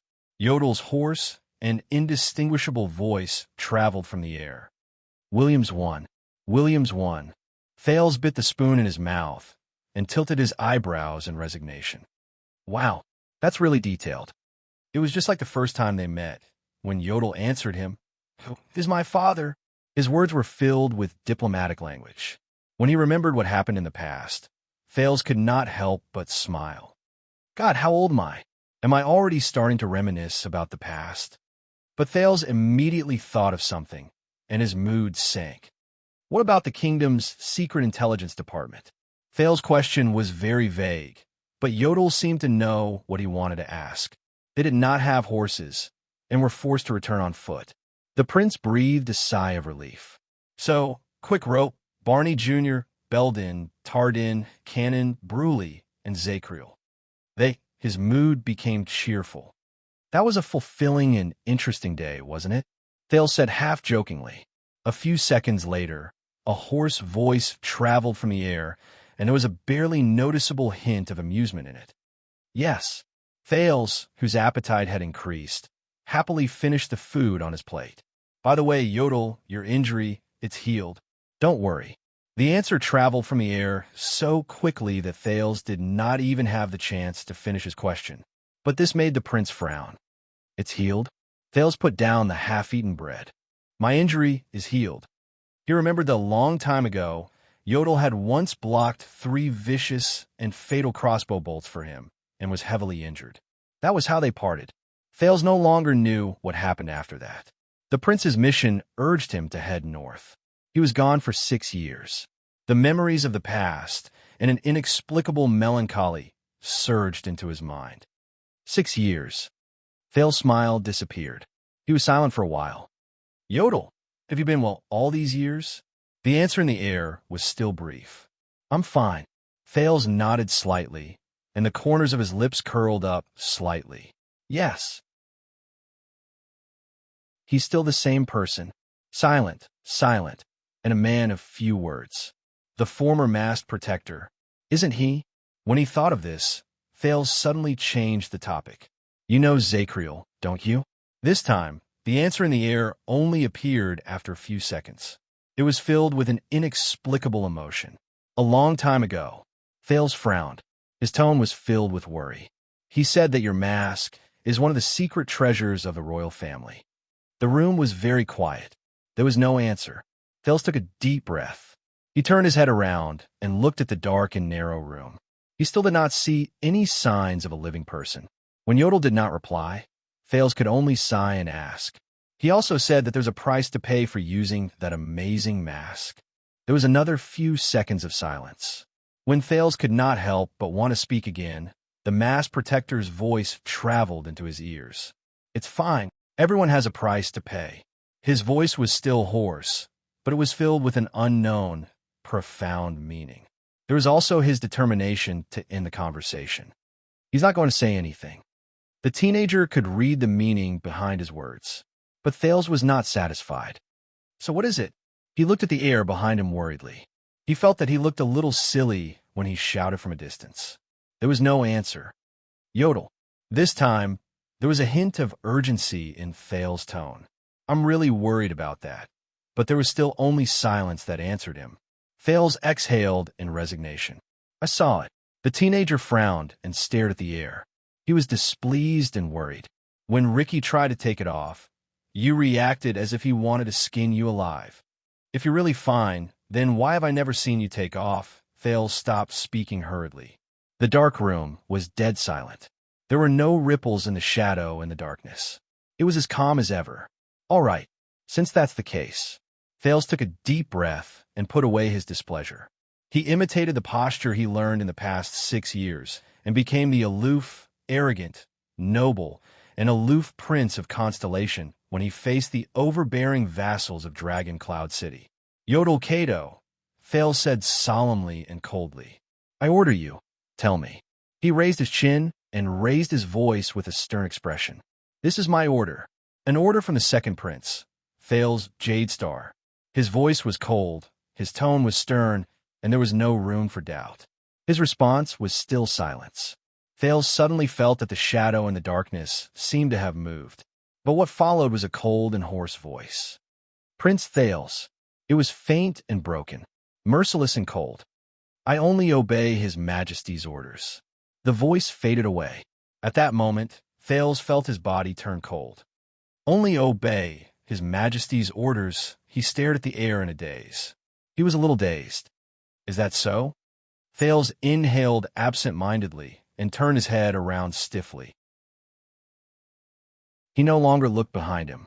A few seconds later, Thales heard himself speak unnaturally. He felt that his tongue was stiff and rusty. It was even worse than Snake Shooter just now. Of course, His Majesty's orders, he said laboriously. Of course. Thales took a few deep breaths. He picked up his cutlery and started eating again, just like before. But, just now, for the first time, he felt that the shadow behind him that seemed to be empty no longer gave him a sense of security. The unfamiliar, yet familiar purple mask no longer gave him a sense of security. His Majesty's orders. Yes, I forgot. From the first day he saw me, he carried out His Majesty's orders. Thales suddenly thought of Saroma in Dragon Cloud City. He thought of Nicholas and Leaspan, who surrounded her and seemed to serve the Archduchess and obey her orders. At that moment, he only felt gloomy and cold. The absent-minded Thales forced himself to eat a mouthful of meat or bread according to the most standard table etiquette Gines had taught him. But for some reason, he felt as if there was a thorn in his back and a fishbone stuck in his throat. He felt uncomfortable all over. This place is too small. It's a little stuffy. That was what he thought. Thales put down his cutlery and raised his head in annoyance. Other than the dim, everlasting lamp, he only saw 3 tightly shut windows. Only faint light shone from the edges. It's so stuffy. No wonder it's so stuffy. It's so dark that I can't see the light. I don't even know what time it is. So where is this? The legendary Wing's sweet home? When he remembered Roman's arrogant and prideful cold face, Thales' breathing froze. Damn pretty boy. Thales stood up with a straight face, intending to push open the window in front of the study table. But when he pushed it open, he was stunned. The handle of the window in front of him was nailed shut with an extra piece of wood. What's going on? Thales frowned as he looked at the nailed window. What's this? Are they afraid of someone invading? Or are they afraid that I'll escape? That's why they sealed all the entrances and exits? Are they going to trap me here? Just like a prison? When he remembered the black prison that tortured him for most of the night, Thales, who was in a bad mood, subconsciously turned his head. Yodel. But halfway through his sentence, he abruptly stopped. Damn it! The prince shut his mouth and took a few deep breaths. He did not speak again. Instead, he sat down again and picked up his cutlery again. Thales stared at the window that he could not open. His breathing began to speed up, and his already annoyed mood became worse. Damn Roman. Damn pretty boy. Thales sat for less than 5 seconds before he threw the cutlery away. He walked barefoot to the edge of the wooden platform where the everlasting lamp was placed, picked up his JC dagger, and hurriedly walked back. He stabbed the dagger into the gap between the wooden seal and the window frame and forcefully pried it open. Asterisk bang. Asterisk perhaps it was because it had not been repaired for a long time, but the wooden board was extremely fragile. Without even using his power of eradication, he pried off a corner of the seal. Even the tip of the nail was exposed. But Thales did not stop. With a cold expression, he stood up on the chair and pried off the other corners of the seal. Does he think he can trap me like this? Thales forced himself to ignore the hunger in his stomach and pried off every corner of the seal in frustration. Damn it, dream on. But at this moment, a gray blade appeared out of thin air. It drew a beautiful arc and went straight into the wooden board. Then, it changed its direction and quickly sliced through a few of the upper corners. Asterisk with a few crisp sounds, the wooden board fell into a gloved hand and was removed steadily. Thales frowned as he watched the black figure beside him quickly and efficiently remove the seal, revealing quite a bit of light from the outside world. You can let me do it. The masked figure gently put down the wooden board. Thales snorted softly. He stepped down from the chair, threw away the dagger, and patted the dust off his palms. Is that so? The prince said sarcastically. I thought, you only obey his majesty's orders. The masked protector did not answer. His figure rippled and disappeared into the air. The prince snorted softly. Suddenly, he used all his strength and pushed the window open with a bang. Dust flew into the air. It made Thales cough violently. Damn it, I should have put on a scarf first. Thales narrowed his eyes and tried to fan away the dust while he adapted to the sudden strong light and cold wind. Sunlight. Cold wind. The long-lost sunlight was like a tide that had found a vent. It surged through the window and filled the entire room. Illuminate everything. The bone-chilling wind was like a pack of wolves that had smelled blood. It pounced into the window hungrily and filled the entire room, blowing on everything. But the moment Thales raised his head and looked at the scenery outside the window, he was stunned. No, this is thump, thump, thump. At this moment, there was a sudden sound of hurried footsteps outside the door. Alarmed, Thales turned around and grabbed his dagger. Snake Shooter's voice rose from outside the door, and he sounded terrified and uneasy. No, my lord. This is the Baron's order. Even someone as honorable as you cannot. Ugh. With a muffled sound, Snake Shooter's words came to an abrupt halt. Thales tensed up. What? Someone attacked? Yodel. The young man couldn't care less about the little awkwardness he felt just now and called out softly. Don't panic. A familiar voice echoed in the air. I'm here. The long-lost sense of security and solidity instantly returned to his heart. Deja vu. The prince breathed a sigh of relief. But before Thales could lament about how cheap and fickle he was, bang. The door to the room was violently opened. All the muscles in Thales' body tensed up. A strong figure lowered his head and stepped into the narrow room. The uninvited guest was a fully armored warrior. He gave off an aura that was not to be trifled with. He turned around and glanced at Thales. The vague sense of danger shocked the prince so much that he subconsciously raised his dagger. Who is he? The man's skin was darker, and his face was different from ordinary people. He had crisscross braids on his head, black tattoos on his face, and strange serrated tattoos on his neck. But Thales, who had seen both Raphael and Mickey, quickly recognized him. This is a Baron Bone Man. Thales looked at him in shock. What's going on? Baron Bone Man? Here? But Yodel remained calm in the dark. Calm down. Thales could only bite the bullet and tell himself to wait. However, the seemingly dangerous Baron Bone Man only glanced at the room indifferently. His gaze did not even linger on Thales for more than a second.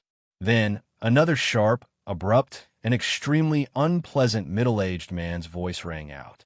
It was accompanied by an unpleasant and gloomy smile. Don't be frightened by Gotham.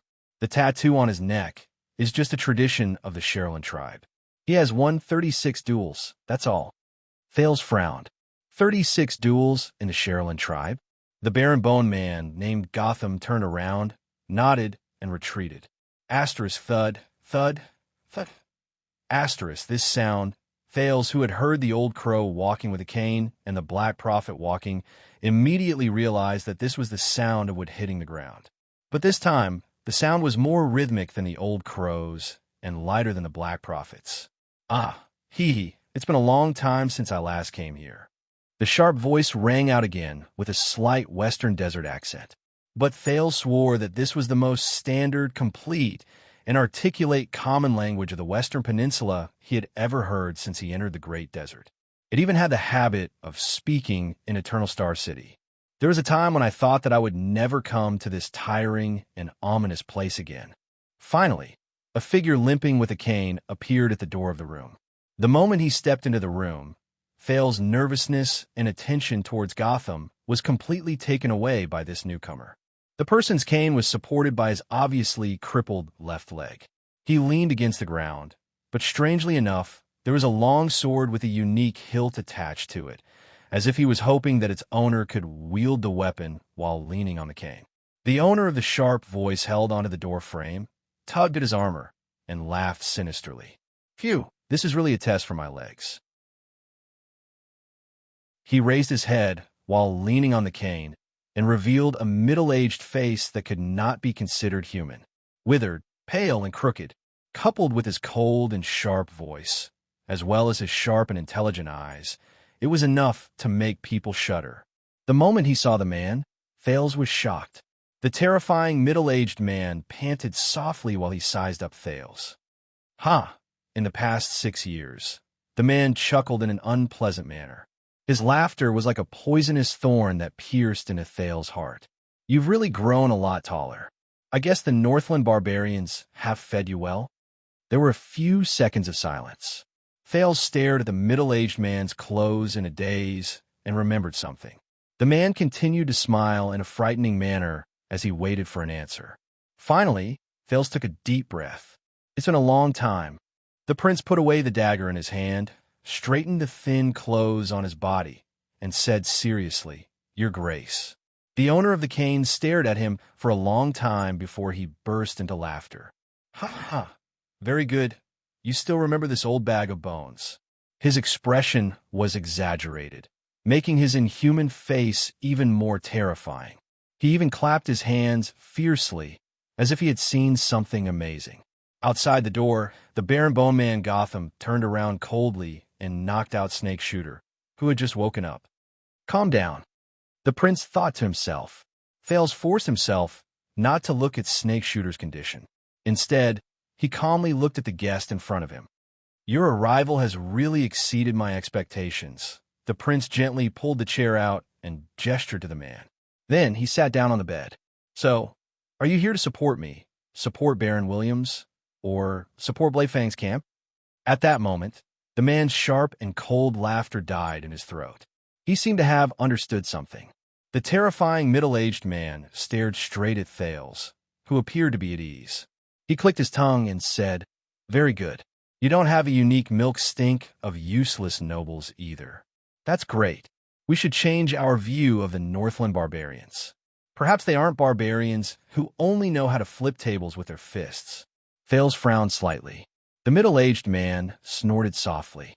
He lifted his left leg along with his cane and staggered into the room. Asterisk thud, thud. Asterisk behind him, the Baron Boneman Gotham closed the door in tacit understanding, leaving the middle-aged man and Thales in the room. "Turn this place into an airtight cage again." "Calm down." Thales warned himself again as he watched the man draw closer. The middle-aged man limped towards the chair Thales pulled out for him. He spoke in a tone that was half sarcastic and half sentimental. "However, as your first stop back in the country, Williams really shouldn't have arranged for you to come here. This place is too high, too high." The middle-aged man stopped in front of the desk. He turned sideways and looked at Thales coldly, revealing the window behind him. There were also countless buildings the size of toy blocks outside the window. "It's so high that I'm worried that you might accidentally fall from here." Thales looked at the long sword on the man's cane and felt his body tense up. That was it. He was the master of the Fakenhas family, one of the 6 great clans of Constellation, who had the four-eyed skull as their emblem. The guardian duke of Western Desert, the suzerain of the ruins, the unwelcomed. Cyril Fakenhas. Just like that, he stood at the highest point in Blayfang's camp, the room on the top floor of Ghost Prince Tower. Just like your father's brother? End of this chapter.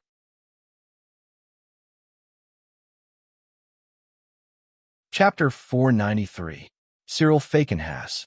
Persona non grata. Thales stared at the Duke of Western Desert solemnly. He stared at his face, which had become even more terrifying after 6 years because he had more wrinkles and less hair. Being a hostage for 6 years had caused Thales to develop a faint sense of alienation towards the people, things in Constellation. However, when the terrifying image of the Duke, who was like an old tree that had turned into a spirit, appeared in front of Thales again, and his sharp and ear-piercing voice echoed in the prince's ears again, all the memories of the past came back at that moment. The national conference that decided Thales' fate in Eternal Star City 6 years ago seemed to have happened just yesterday. The cold wind outside the tower blew, and it made Thales, who was wearing only a thin shirt and thin pants, shudder. The ruins are quite far from here.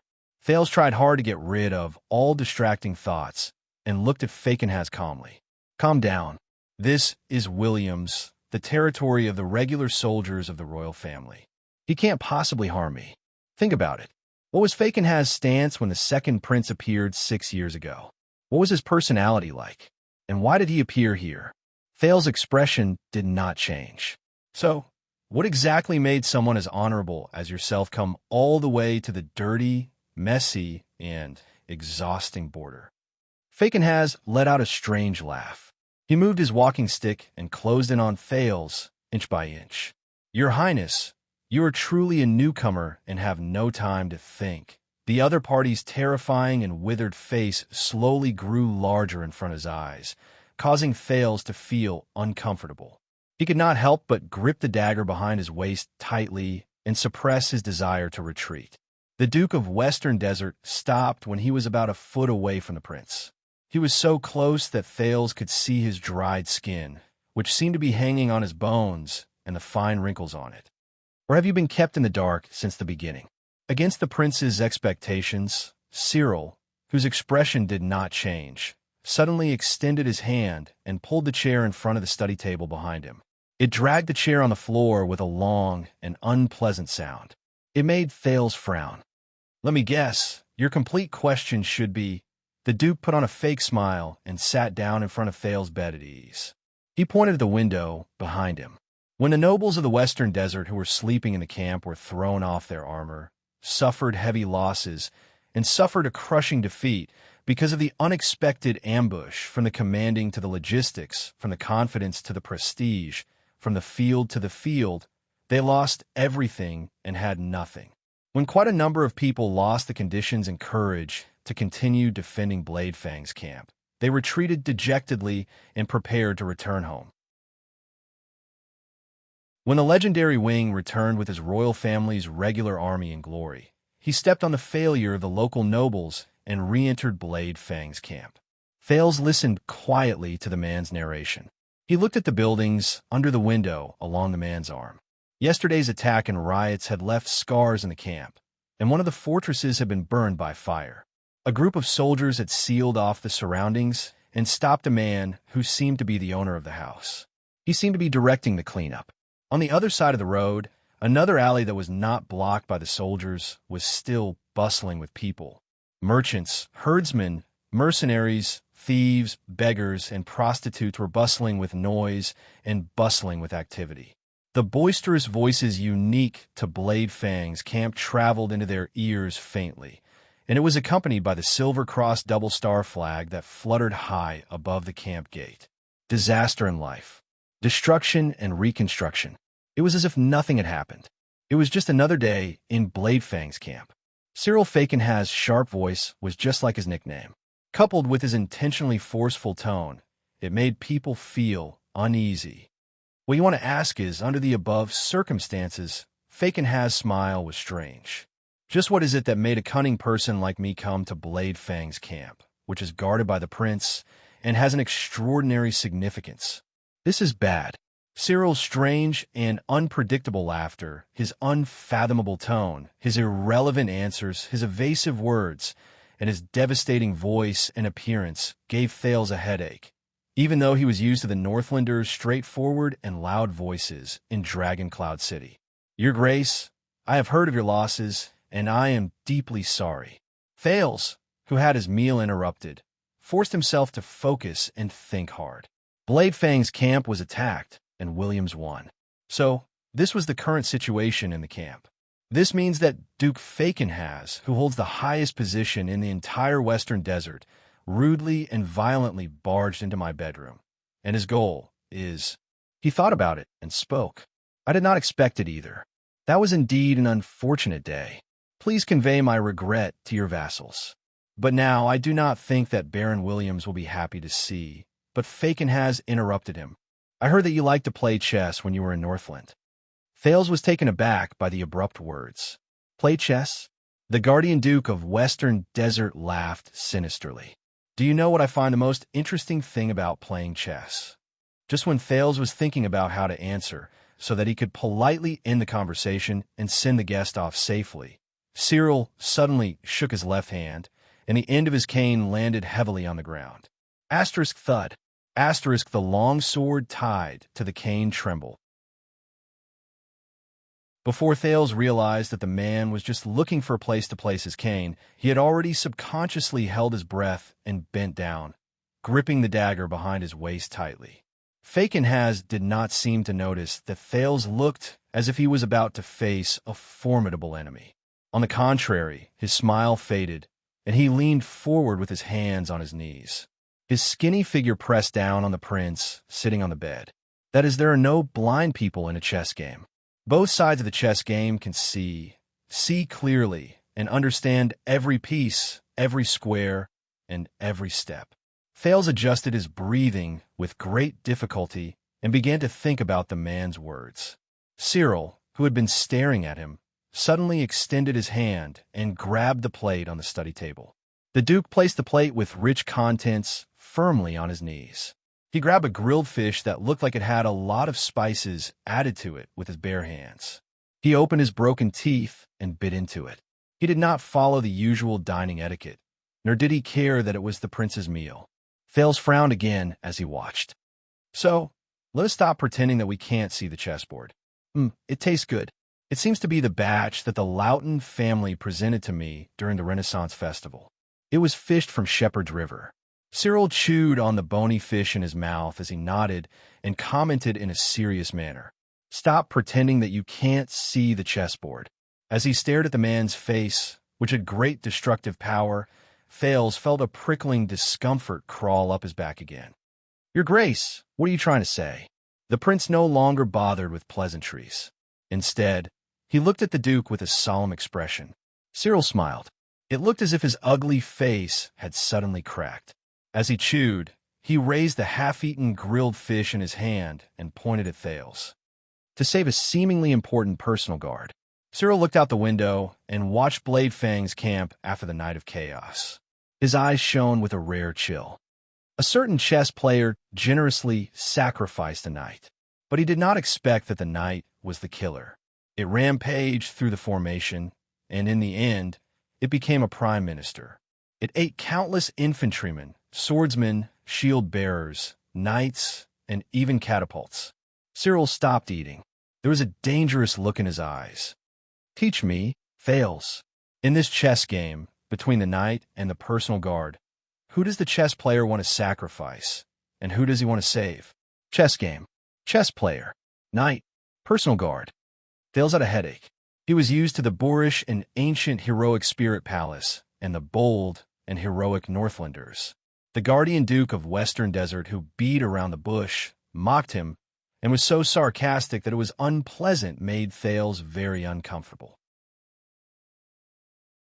In comparison, even Trentida, the Archduke of Reconstruction Tower, who was famous for being stingy and cunning, paled in comparison.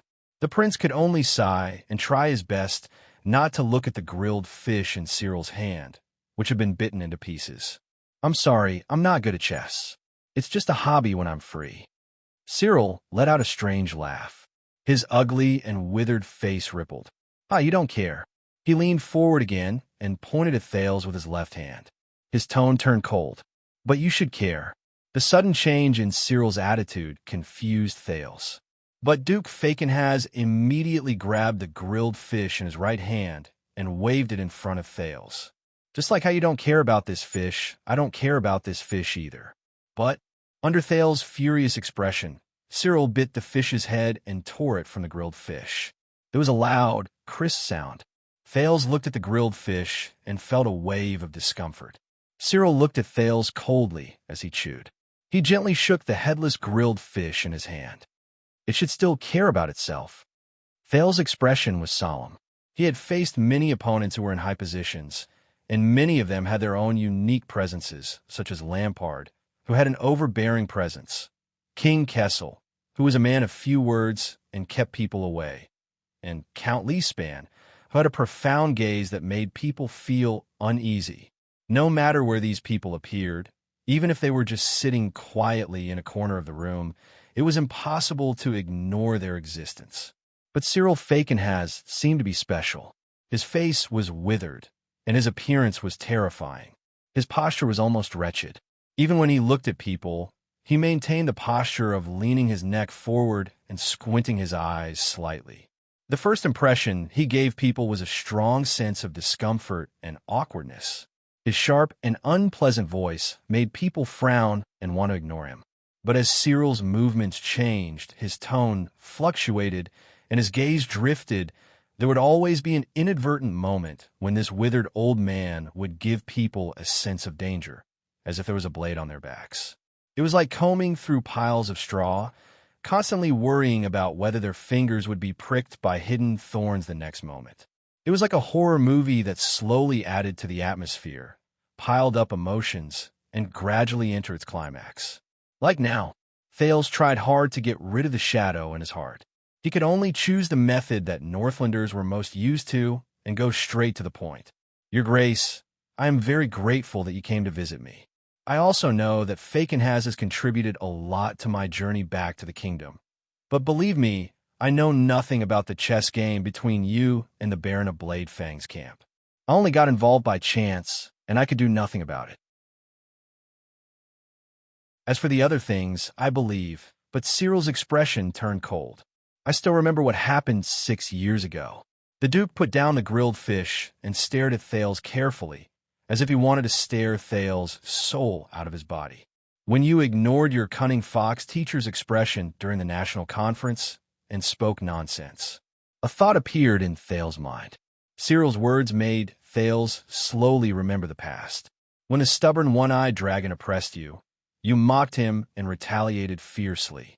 When the boy from Iris Flowers ignored you, you waited for an opportunity to strike and kill him in one strike. When the short-sighted nobles disrespected you, you remembered it and returned the favor 100 times over. Your words are harsh. Your words are harsh, and you are unforgiving when you are in a favorable position. The Duke of Wester Desert's expression was very interesting when he said these words. He seemed to be looking forward to it with some admiration, but he also seemed to be mocking Thales as if he was watching a good show. Thales remembered how he stood against the suzerains during the national conference when he was young. He also remembered what Gilbert said to him later. The prince sighed, and there was a hint of melancholy in his voice. At that time, I was just a child. If I offended you in any way, it was because I was young, frivolous, ignorant, and fearless. Falkenhaz took over the conversation and interrupted him fiercely again. I was also a chess piece that was unwilling to be manipulated by others. At that moment, Cyril's gaze was very sharp. To break free, even if I had to face the endless stars high above me, I still dared to test my blade. There was a profound meaning to this sentence, and Thales could not help but pause for a moment. When he said this, Cyril turned his head around and spat out the fishbone that had been chewed into pieces. The way he spat out the fishbone did not seem like he was spitting it out, but more like he was chopping a very troublesome piece of firewood. I have to say, at that time, you were more to my taste, more. The Duke turned his head around and took out a handkerchief to wipe his mouth and hands. There was a meaningful look in his eyes. Cuter. Thales sucked in a deep breath. He could vaguely understand what the Duke was trying to say. So, he did not want to listen to it anymore. But look at you now. Cyril looked at him in a mocking manner. He sized him up as if he was sizing up a prostitute who served wine at a banquet. Gentle, polite, and sanctimonious. You sheathed your blade, kept your poisonous fangs in your mouth, and hid your sharp claws in your palms. The Duke of Western Desert's sharp voice filled the room. Isn't it a pity? Thales lifted his gaze and looked straight at Cyril. He was no longer interested in playing with this strange old man who always spoke in a sarcastic manner, even though he obviously had a high position of power. Perhaps this is the right thing to do. My teacher told me before, the prince said in a deep voice. Wise men rarely argue eloquently. Unfortunately, he never managed to do so. Thales sighed in his heart. The second prince's tone was calm, and there was a hint of firm rejection in it. And I believe that we are not fools. Fakenhaz laughed again. This time, his laughter was exceptionally long, to the point that even Thales, who is usually very patient, became impatient. Cyril stopped laughing and said airily, Very well. Then, at least, you should not repeat Herman's mistake. Thales did not react for a moment. Boo! Cyril looked around the room. He laughed strangely, and his voice sounded like a gust of chilly wind. As a diplomat, he has a graceful demeanor, perfect etiquette, eloquence, and wit. He makes all those who want to speak loudly in front of him feel ashamed and at a loss for words, so he can always use his silver tongue to gain the most benefits in negotiations. No matter who he faces. Herman, Thales' heart skipped a beat. He subconsciously glanced at the corner where his luggage was piled up. His fourth uncle, Herman Jadestar's last letter, was also there. Why did he mention him? Just because this is Ghost Prince Tower? When he remembered that this was the place where another Jadestar died, and that the bed he lay on might have been the one he slept on before he died, Thales felt a suffocating feeling in his heart. But at the same time, he also built a high wall in his heart. He used a polite smile and clever words to reject everything. Strangely, Cyril's expression became profound. He was a little absent-minded, and it chased away a lot of the gloom brought about by his terrifying face. Regardless of whether it was the flattery and lies of a sycophant or the harsh advice of a friend. So he paid the price. This sentence made Thales' attention go into overdrive. What do you mean, paid the price? You know Prince Herman, my uncle? But Fakenhaz did not answer him. The ruler of Western Desert slowly turned around and sized up the narrow room on the top floor. The legs of the chair rubbed against the floor and let out an unpleasant, muffled sound. I still remember that night. As he sized up the furnishings in the room, Cyril Fakenhaz snorted softly, and no one could tell whether he was being sarcastic or sentimental. That night, Thales saw a hint of darkness in Fakenhaz's terrifying eyes. When I rushed over, I only saw him lying quietly on the ground. His face was covered in blood, and he could no longer speak. The alarm in the camp went off. The soldiers under the tower were panicking and at a loss. His personal guards scolded me, and the furious attendant led the regular soldiers to search for all living people within a 100-foot radius. They even cut down a few local nobles on the spot. Internal strife broke out at any moment. The regular soldiers of the royal family and the local recruits and even mercenaries who rushed over raised their weapons in a standoff. There were a few clashes, and there were countless casualties. Baron Lumen and I mediated in the middle, but the results were minimal. Everyone was tense and panicked. That night, Thales immediately realized what Fakenhaz was talking about. Duke Cyril seemed to have ignored Thales' existence. He only slowly observed the room that once belonged to the Ghost Prince. The military depot, the supply warehouse, the prison of bones, and other places soon erupted into chaos.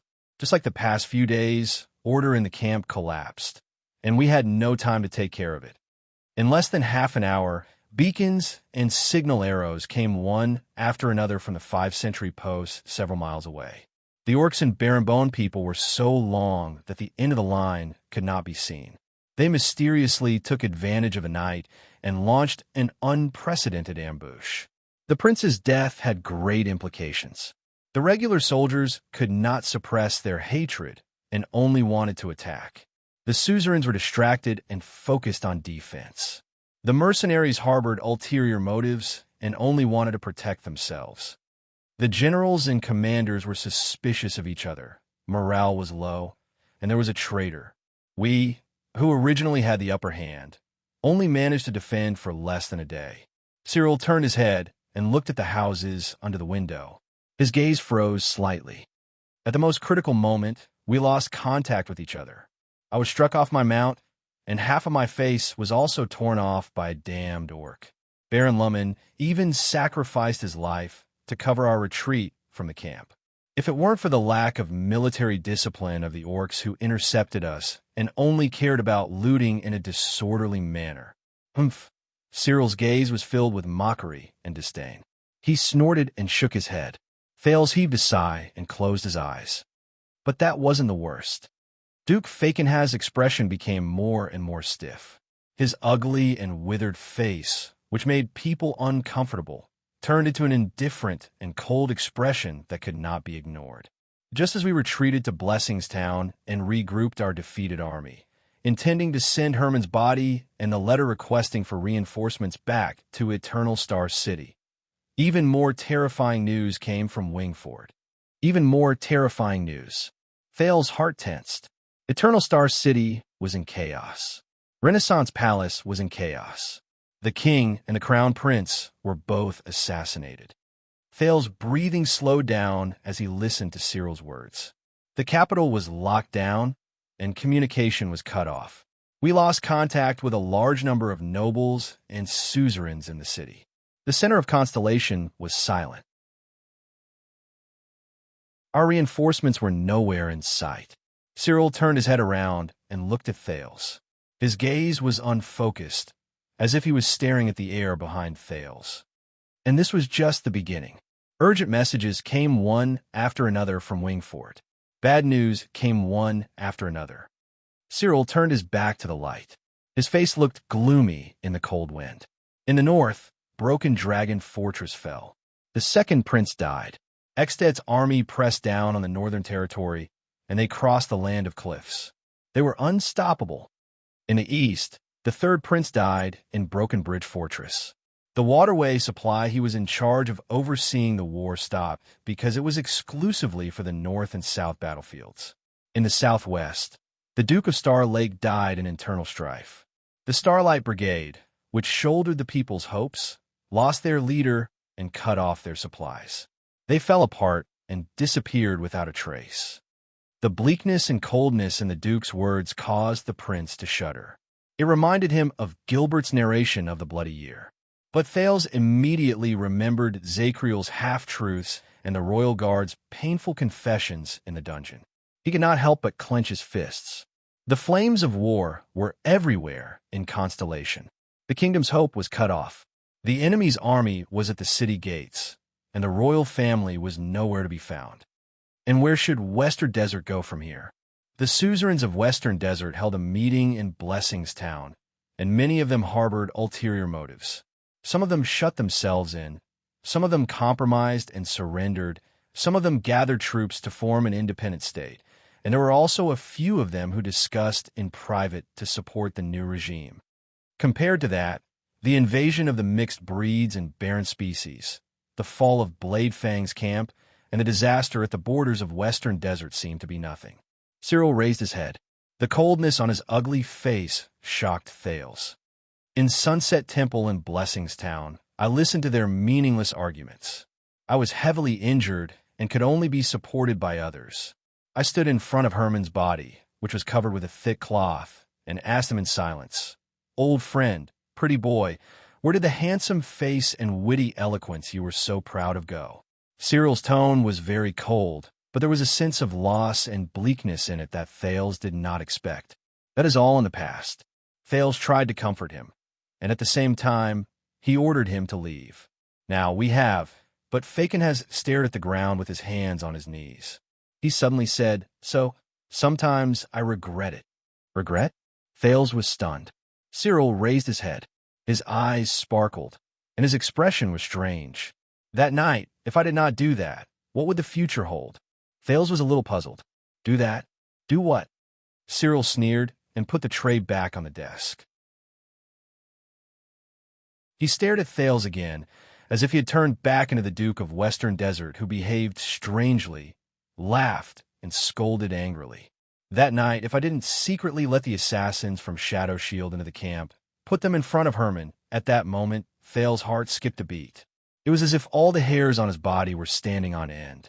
Put the assassins from Shadow's shield. Put them in, Cyril said airily. Then, what will happen in the bloody year? Everything was still. It was as if the sin of Hell's river had taken effect again.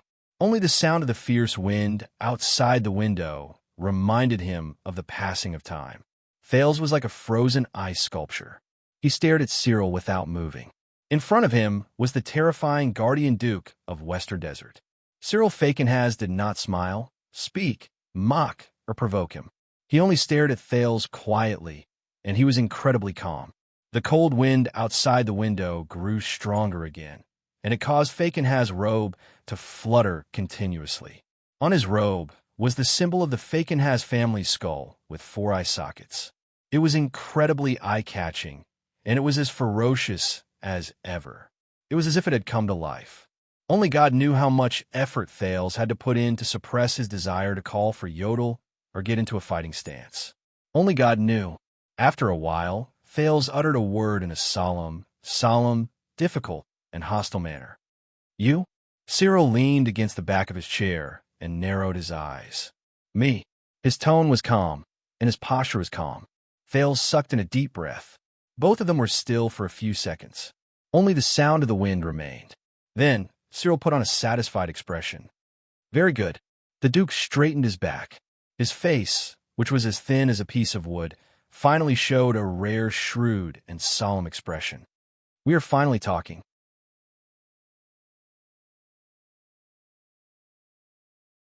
Chapter 494.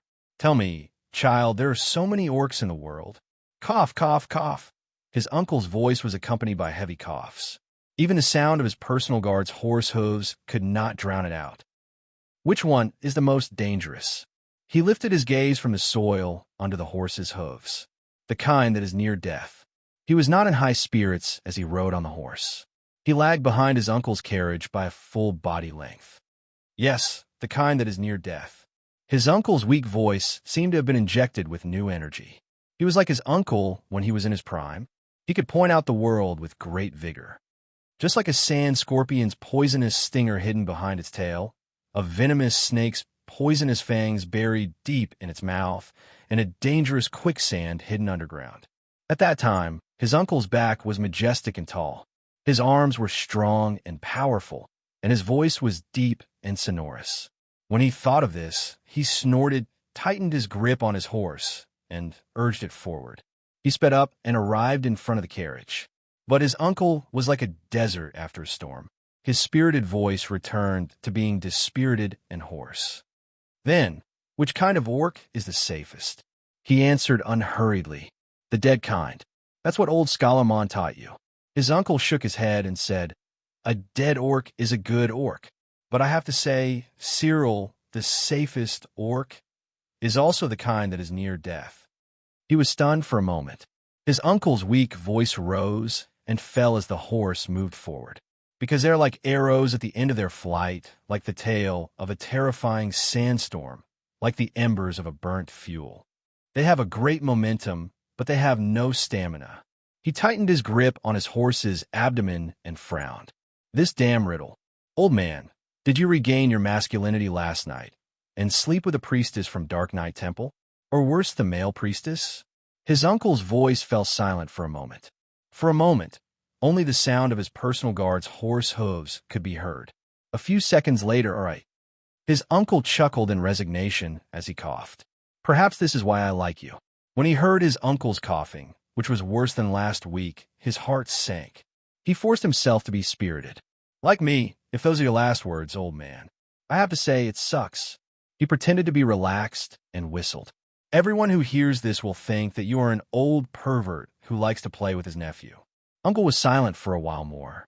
The guards on both sides continued to march forward dutifully. Their expressions did not change, as if they had not heard their conversation at all.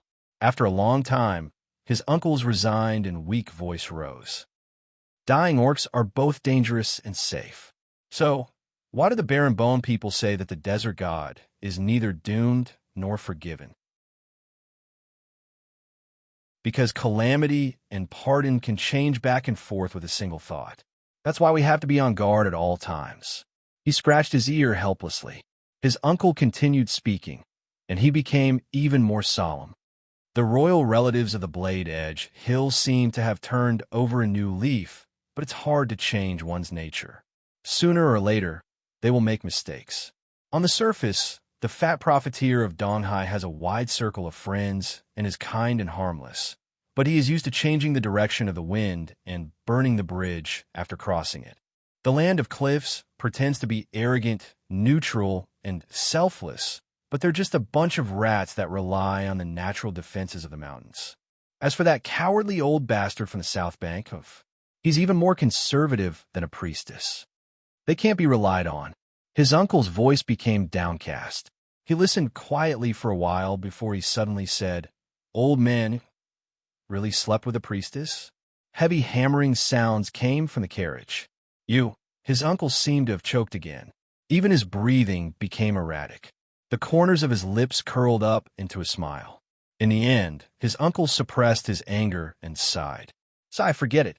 In comparison, old Dylan from the Northern Territory is tenacious and constantly strives to improve himself.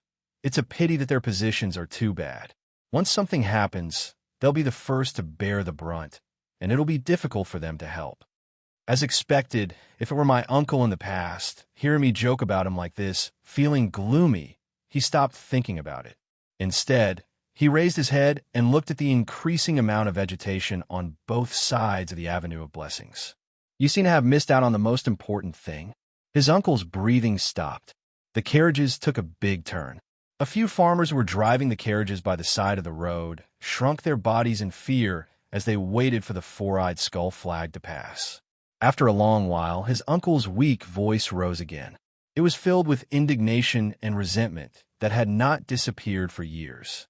"The stars beyond the heavens are high above us. You can only look at them from afar and not be delusional. You can't trust them either." He felt a deep chill in his uncle's tone. "Remember this." His uncle's words turned into a thick and ominous cough. He did not speak. After a few seconds, he released his grip on the reins, which were about to break. As his uncle coughed in discomfort, he took a deep breath and forced himself to smile. "From what you've said, we should be mavericks and loners. We don't get along with everyone, and everyone hates us." His uncle stopped coughing, but he did not speak immediately. For a time, there was only the sound of horse hooves and carriage wheels. Finally, a long sigh came from the carriage. "Isn't that the meaning of our existence?" There was resignation, but also relief. Duke Fakenhas opened his eyes. Before his eyes, the prince was staring at him nervously. Thale's arm was stiff behind him. He pressed down on the dagger under the blanket. He looked through the Duke of Western Desert's half-smiling eyes and seemed to see another bloody and ferocious dead man's head with empty eye sockets. "Steak. Wait. If Fakenhas is the mastermind behind Herman's assassination, why is he telling me this now? What's in his interest if he admits this in front of another Jade Star? Is he trying to gain the upper hand with a show of strength, a sign that he's going to turn against him? Or does he have other motives?" As usual, Thales took a deep breath. He deliberately pretended to be surprised and lost his composure to satisfy the other party while he began to think about the key to this matter. From his days as a child beggar to his life as a prince, this move was quite effective against people like Quide and Nicholas, who were not very bright and thought highly of themselves. It was even effective against people like the annoying Ian and Monty, the Raven of Death, who were as cunning as ghosts. They could always gain a sense of superiority from Thale's panicked behavior, and from there, they would reveal their greatest weakness in their contempt and satisfaction. After going through so many ups and downs, this was already Thale's most familiar instinct. He was so familiar with it that he could not even tell when his loss of composure was real and when it was a deliberate act. But there were times when this move failed, such as when he faced King Chapman in the carriage. Such as now. "What? Are you living too comfortably in Northland? You're already scared?" The Duke of Western Desert's contemplative words rose again. He stared at Thales, who seemed to be stunned by the shock, and seemed to be a little dissatisfied. "How about this?" "Which one?" Before Thales could think too much about it, he saw Cyril stretch out his hand and hold the handle of his walking stick. Longsword. The prince shuddered. Asterisk whoosh. Asterisk as the sound of metal rubbing against leather rose. The blade was unsheathed, and it drew a silver arc in the air. *T. The sin of Hell's river flooded his nerves. Thales instinctively flipped off the bed and rolled on the ground. What kind of joke is this? He got up and bent his knees when he was a safe distance away from the silver light. He held his dagger horizontally and got into the iron body style. Thales looked at Cyril Fakenhas, who was still sitting calmly on the chair. The long sword that had just been unsheathed was in the Duke's hand. As the Duke turned his wrist slightly, the sword slowly drew an arc in the air. It was filled with coldness, and its presence was awe-inspiring. There was a faint sense of intimidation. "Very good. At least you are not as cowardly as you appear." Cyril smiled eerily, completely ignoring the prince's pale face. "What's going on?" Thales stared at Cyril in disbelief. He turned against me just like that? But there was another thing that concerned Thales even more. Yodel, who was hiding in the dark, was still silent. He did not react even when he saw that Thales was in danger. "What's going on? Is that guy really angry because of what happened just now? The kind that can't be coaxed?" But just as Thales thought of a way out of this with a headache, a familiar hoarse voice rose softly in his ears. "Calm down." The masked protector's voice was faint, almost like a mosquito's, but it made Thales relax his tense breathing. "It's not him. It's not him." The familiar voice made Thales' heart fall back into his chest. "It's not him." But at that moment, when he saw Cyril's malicious smile, Thales seemed to have grasped something. This was Blade Fang's camp, the territory directly under the royal family. A considerable number of regular soldiers were stationed here.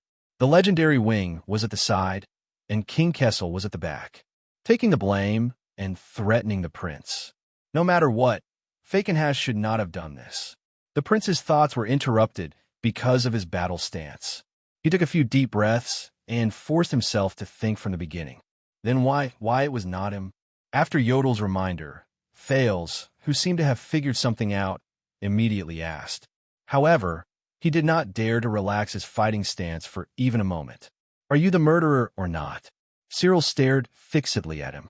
The long sword in his hand was extremely steady, and his eyes were shining with extraordinary splendor. Finally, in the tense confrontation, the Duke of Western Desert chuckled and shook his head. "Looks like you don't know." Under Thales' solemn expression, Cyril's cold smile slowly faded away. The Duke placed the long sword across his knees and played with it slowly. He did not look at Thales again. "I don't know." The confused Thales took a deep breath and slowly exhaled. "You said that you placed the assassin in front of Prince Hymen." The prince gritted his teeth and asked, "But why?"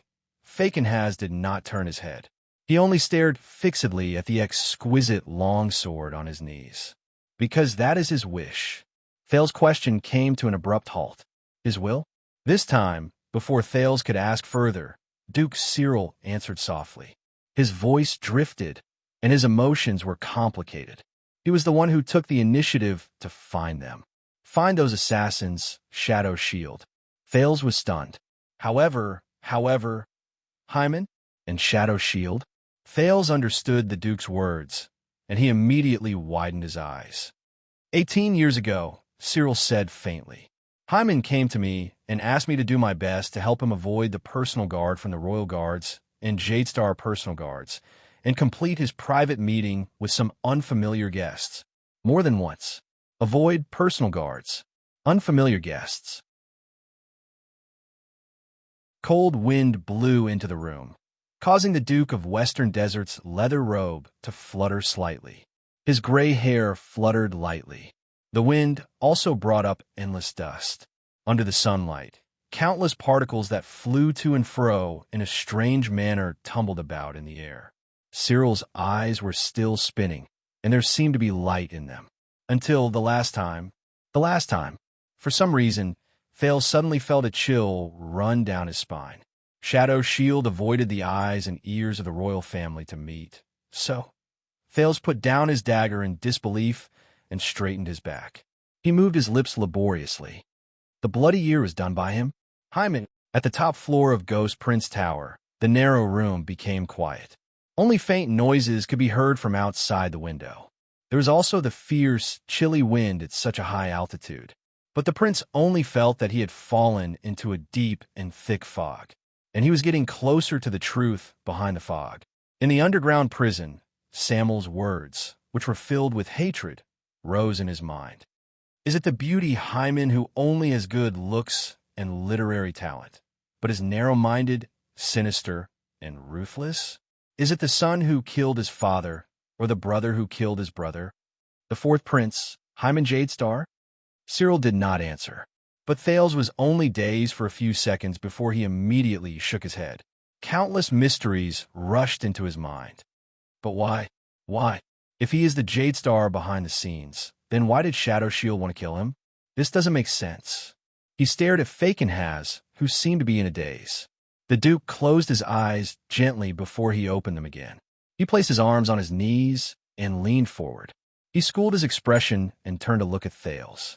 He smiled faintly but frighteningly. I want to know, too. Thales was stunned. You don't know? Cyril chuckled, as if he was not bothered. No. Maybe he was just too stupid, and he was betrayed. Maybe he was a victim, and he was destined to be betrayed. Maybe he was just an insider, and he could not escape his fate in the end. Or maybe he was just unintentionally involved, and he wanted to turn the tide. Cyril lowered his head, and the corners of his lips curled up slightly. No one knew whether he was being sarcastic or mocking. But he didn't want me to know. He doesn't know. Thales was not satisfied with this answer. He took a deep breath, walked forward slowly, and sat at the end of the bed again. He was facing the Duke. Really? He asked you to do him a favor so that you wouldn't know the truth, and you agreed to it? You didn't even ask? Thales said coldly. Aren't you being too generous? Cyril turned his head around slowly. It might have been a figment of his imagination, but Thales suddenly felt that Duke Fakenhaz's ugly and hideous face had become much more relaxed. Believe it or not, child. Cyril's gaze suddenly became very serious. His sunken lips opened and closed under the sunlight. Herman is one of the few friends I have, at least compared to his brothers whose minds are only filled with conspiracies, murder, money, and women. He asked, so I helped. It's that simple. Thales frowned deeply. Brothers whose minds are filled with conspiracies, murder, money, and women. Cyril observed Thales' expression. He shook his head and chuckled. But the prince's next sentence caused his expression to change. Is this related to Prince Horace? Thales relaxed his eyebrows, but the seriousness in his eyes was at its peak.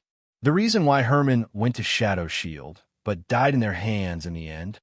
At that moment, Fakenhaz's expression froze. Horace. He stared at Thales. His face was still ugly and hideous, but he no longer had that playful look on his face. Why do you ask? Thales exhaled and answered him with another question. And you, why did you tell me this 18 years later at the place where Herman died? Cyril stared at Thales for a very long time. Finally, the Duke's elbows left his knees, and he straightened his back in his chair. Against Thales' expectations, the seemingly serious Cyril did not respond to his question. Instead, he lifted the long sword on his knees again and sized it up. Have you ever seen a sword like this, Your Highness? Cyril seemed to have walked out of the memories of the past. He regained his scary and relaxed smile. Thales could not help but be stunned. It was only then that he noticed that the Duke's long sword had a unique appearance. The bronze-colored handguard and hilt were exceptionally long. It did not seem to be the most ideal structure for bearing force, but it was exquisite and neat enough.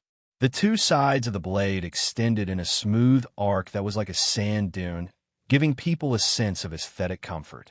There was a pure black gem embedded in the center of the sword guard, but Thales did not know what it was. Cyril didn't even raise his head. He continued to admire the exquisite sword on his own. The ancient sword of the Empire, also known as the Ancient Knight's Sword, has a special style and arc. It has an astonishing sense of balance, allowing it to swing with greater ease and smoothness. It requires good raw materials and superb craftsmanship. Of course, it also requires a high price. I guess this is why they are destined to be unable to be mass-produced. In the end, they disappeared from the battlefield, and only a few of them are valuable enough to become family heirlooms. Cyril turned the sword upside down so that Thales could see the bottom of the hilt. It was an unfamiliar letter of the ancient empire that Thales almost did not recognize. F. The carving of the letter looked rather crude. Compared to the other exquisite parts of the sword, it did not seem to be in harmony. Ancient sword of the empire? Ancient knight's sword? Wait a minute. Thales' eyebrows twitched. Such an arc, it's a little familiar. I've seen it before. 1. The eternal truth of Ricky's silver hilt long sword with the same beautiful arc appeared in Thales' mind. But what does it have to do with what I'm asking Herman and Horace? Thales asked vigilantly. At the same time, he quietly sat a little further away, ensuring that his legs touched the ground. Cyril continued to admire the sword that might be the family heirloom of the Fakenhas family. He clicked his tongue and said, "It is said that the first batch of swords of the ancient empire were provided by the dwarves and forged by the elves. They used the flames of the earth as the furnace fire and gathered the essence of the seven seas to be presented to the first emperor of this world, the great emperor Camelot Carlus, who created the boundless prosperity of mankind." Thales' thoughts froze for a moment. Cyril raised his head and chuckled coldly. "That's right.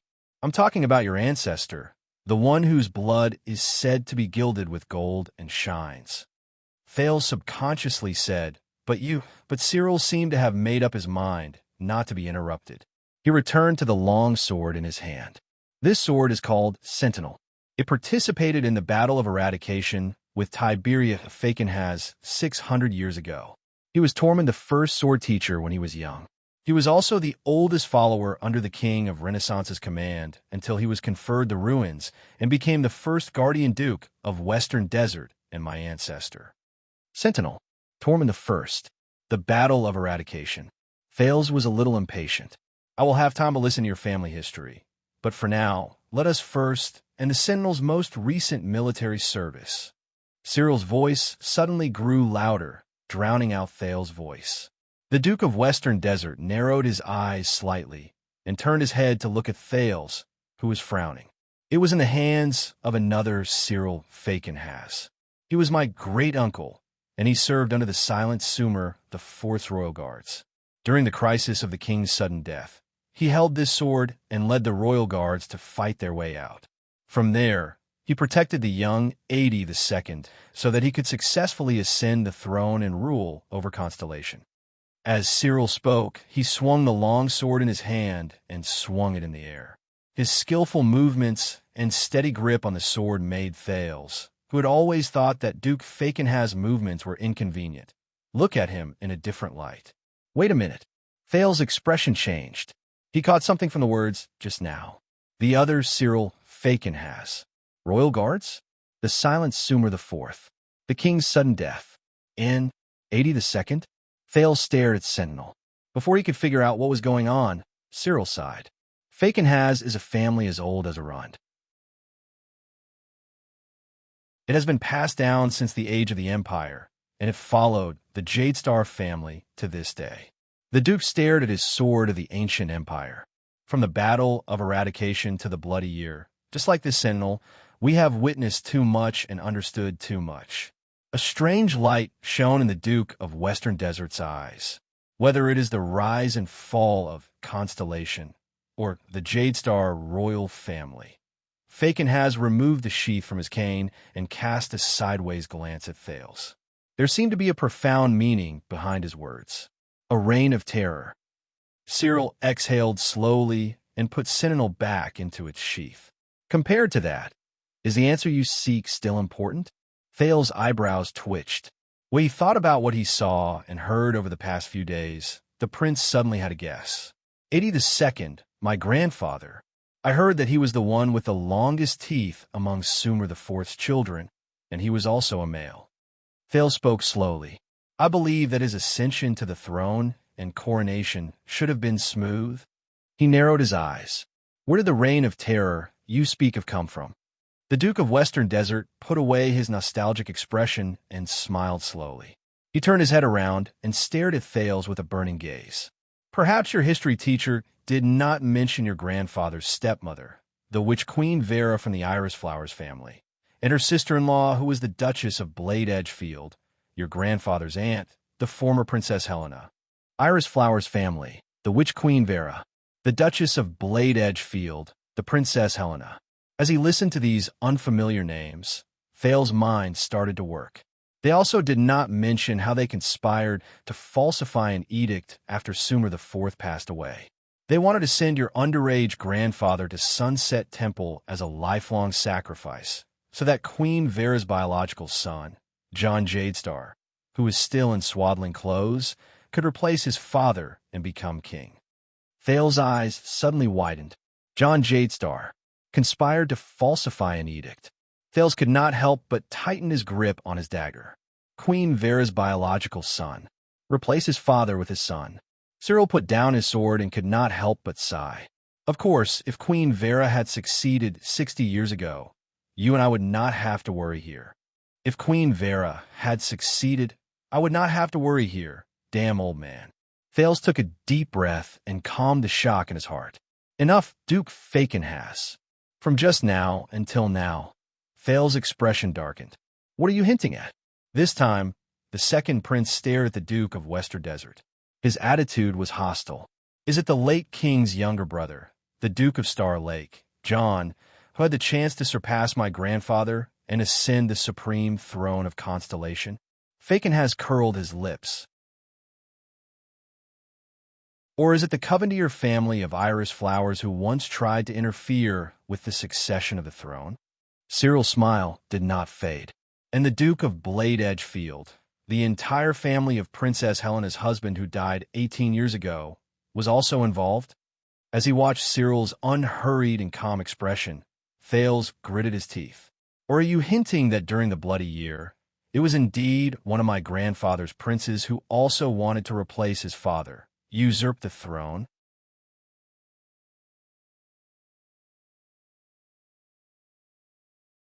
Chapter 495. Constellation's history has never lacked bloodshed. Gilbert's words rang in the teenager's mind again. You are reading too much into my words, Your Highness. Cyril sneered. He took a fist-sized red fruit that Thales could not recognize from a plate and wiped it on his sleeve. I mean, as the oldest vassal of Jadestar, Fakenhas has seen too many similar scenes in the reflection of Sentinel's blade, from the first day to the last. So many that we are numb. The Duke of Western Desert finished speaking. He ignored Thales' suspicious gaze and took a bite of the fruit in his hand in a contented manner. But Thales still looked at him warily. Is that so? Cyril's cheeks trembled. He seemed to be enjoying the taste of chewing, but his haggard face and frightening appearance only made his action more frightening. Similarly, the truth of the Bloody Year is no longer important. Just like today, 60 years later, will anyone still care about the crisis of your grandfather's coronation? Cyril leaned back, but his eyes, which were as lively as a viper's, were fixed on Thales. He said in a muffled voice, What is really important is what the Bloody Year has brought us, and how are we going to face it? Thales averted his gaze and tried not to look at the process of the fruit in Cyril's mouth, turning from solid to small pieces, and then to powder. The prince said solemnly, I do not like to deliberately mystify things. I also do not like to beat around the bush. Cyril swallowed a mouthful of fruit and snorted. He used his left elbow to support himself on the arm of the chair and leaned over. His gaze changed, and he became aggressive. Then perhaps you are not suited to be a Jadestar. Thales turned his head slowly and looked at him. Cyril still maintained his teasing gaze, which was half genuine, while the prince's expression was calm. They stared at each other in silence. There was an indescribable feeling in the air. A few seconds later, Thales lowered his head slightly and stared at the Duke from a strange angle. He said in a low voice, My father knows, doesn't he? Fakenhas' right hand, which was playing with half a piece of fruit, froze for a moment. The light in his eyes slowly faded away. Thales inhaled softly and said with a serious expression, "Regardless of whether it was you secretly helping Hyman back then, or him colluding with Shadow's shield, or even what happened that night, he knows everything." The prince used an affirmative sentence. The smile on Cyril's lips slowly disappeared. "So what if he knows?" The Duke enunciated his words slowly, as though he was approaching his prey. "So what if I don't know?" Thales exhaled. He understood. "You just threw out those secrets layer by layer, from Hyman to Shadow's shield." Thales raised his head. His gaze was firm and resolute. "It's to test me, to see how much I know, and to see how much my father has told me." Cyril said nothing. But at that moment, his gaze on the prince became even sharper. "And the reason you did this," Thales did not continue speaking. He only stared at the Duke with a burning gaze. This was to test King Kessel's trust in his heir. They wanted to test the foundation of the Jadestar royal family. After a long while, Cyril smiled faintly, turned his body sideways, and pointed at Thales. "As I said, we're talking." Thales' expression became even more solemn. The teenager lowered his head and followed the Duke's words. "So, according to what you said, aside from the details and the truth, what did the bloody year bring us?" Cyril smiled. He did not answer Thales' question directly. Instead, he tilted his head and took another bite of the fruit in his hand. "I heard that Baron Williams found you first, Your Highness." He chewed and said in a muffled voice, "What do you think of him?" Thales' eyebrows twitched. "Williams? What do I think of him?" Thales' first thought was the scene of the man tying him to the saddle. The teenager shuddered a little and tried hard to chase the image of him riding a horse with him out of his mind. "The Baron is a—" But the moment he opened his mouth, he was suddenly at a loss for words.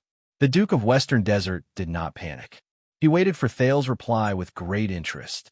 Roman's murderous eyes appeared in Thales' mind, along with his unapproachable face when he said, "If you interrupt again, I'll kill you." The prince felt suffocated. "How can I praise a person I can't find any good points about against my will? Desert God above, I can't possibly praise him as cute, can I?" The prince coughed softly and tried his best not to let his expression change too much. "I think he's very, ahem. Well, he leads his troops well, commands calmly, and—" Thales was stuck on the next adjective. Cyril did not look at him. He only snorted softly and did not comment. Thales, who had been racking his brains, remembered something and quickly added, "And, he's extremely skilled and has an extraordinary appearance." "Thank you, Desert God. I've finally found a good point." Cyril snorted and nodded. He turned around and spat out the core of the fruit in his mouth.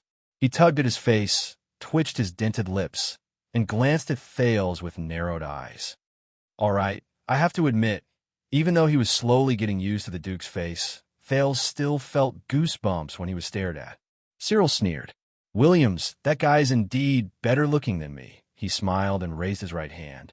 His thumb and index finger were very close together. The potholes and ravines on his face looked like they had been flooded. Just a little. Thales stared at Cyril's unique face and tried his best to hold back his awkwardness. "Oh, is that so?" When Cyril saw him, he finally could not hold back his laughter.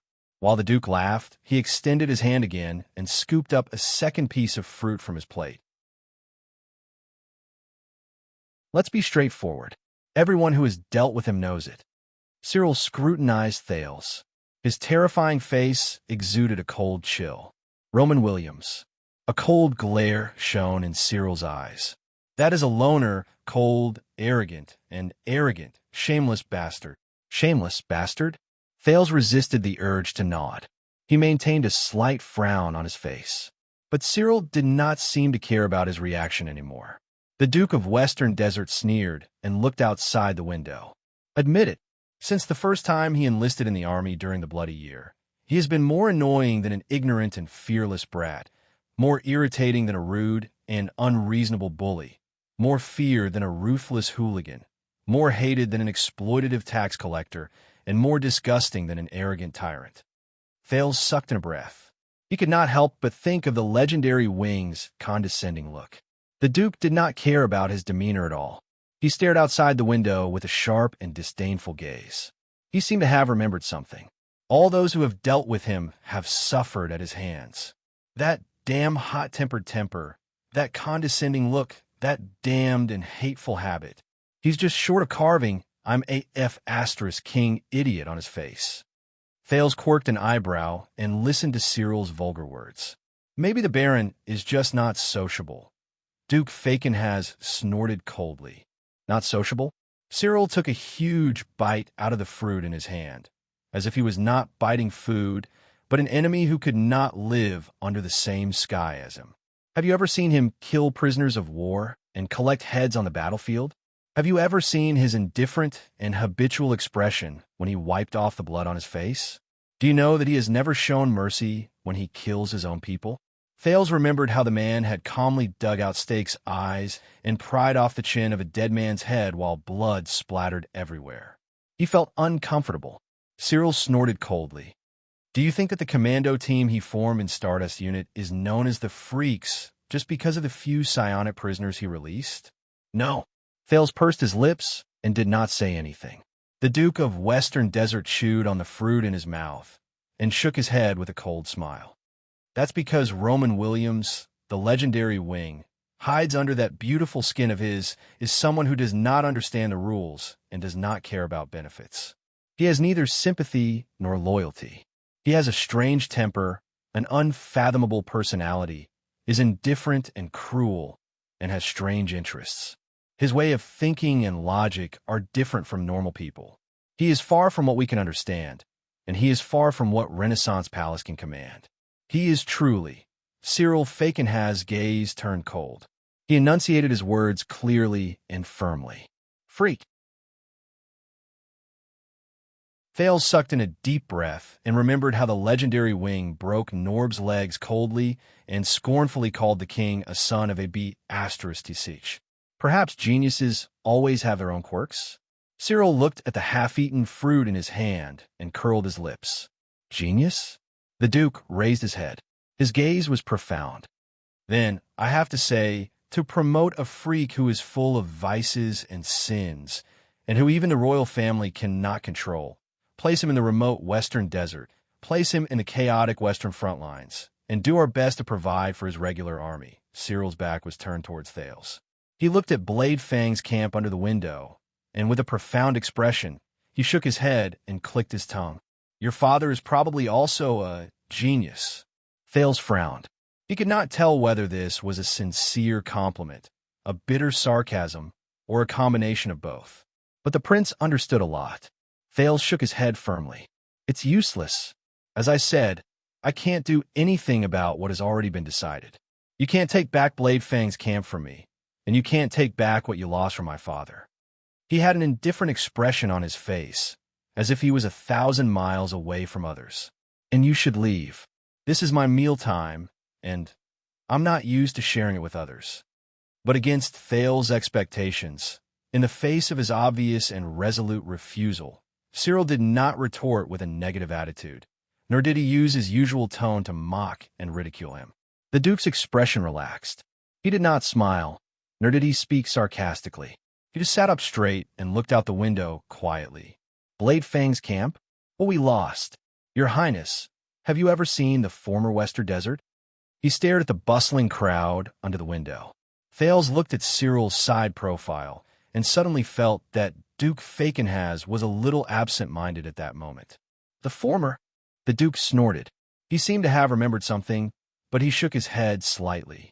Do you know, 18 years ago, when I had just become the Duke, I received the General Edict of Constellation and rushed to Eternal Star City without stopping to listen to your grandfather's call, to quell the rebellion with 18 other people. I never thought that Western Desert, which gave birth to me and raised me, would be the next. Thales' expression changed, and he sank into deep thought. 18 years ago, General Edict of Constellation, call to quell the rebellion. But the prince raised his head and asked in puzzlement, next? But Thales' vision immediately blurred. He instinctively wrapped his arms around his chest and caught the piece of bread the Duke of Western Desert threw at him. White bread. Thales watched in astonishment as Cyril calmly withdrew his left hand and stuffed another piece of fruit into his mouth. 18 years have passed.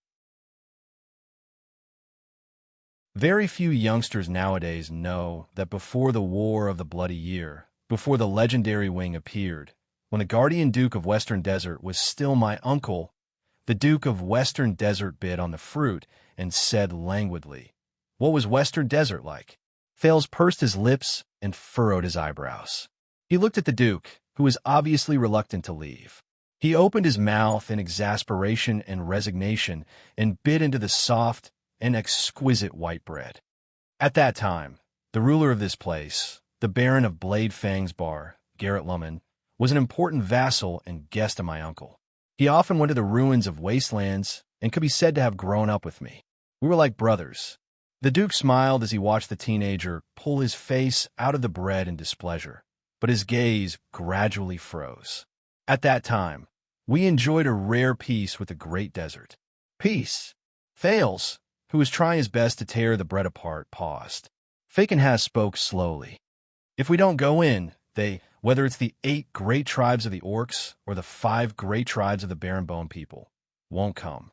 Our patrols and taxes follow the rules, and their plundering and hurting have their own rules. They look at each other from afar, stay vigilant in silence, live their own lives, mind their own business, be fair, tacit, and natural. He allowed countless traveling merchants, herdsmen, mercenaries, and adventurers to freely enter and leave the desert. He allowed them to interact with desert bandits, exiles, orcs, barren bone people, and even those who came from the other side of the desert. They traded, competed, fought, clashed, and merged with each other, writing their own stories. While Thales chewed on the bread, he frowned and thought of Tampa, the owner of my home. He remembered the history of Blade Fang's camp that he once told him. It was the age of mercenaries. By the way, what happened to Tampa? At that time, there were even desert residents who longed for civilization who migrated to the Western Desert.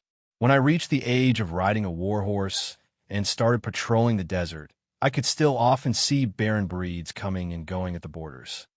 If you are courageous enough to step into the desert with the caravan, you will have a chance to see the face of the enemy of mankind.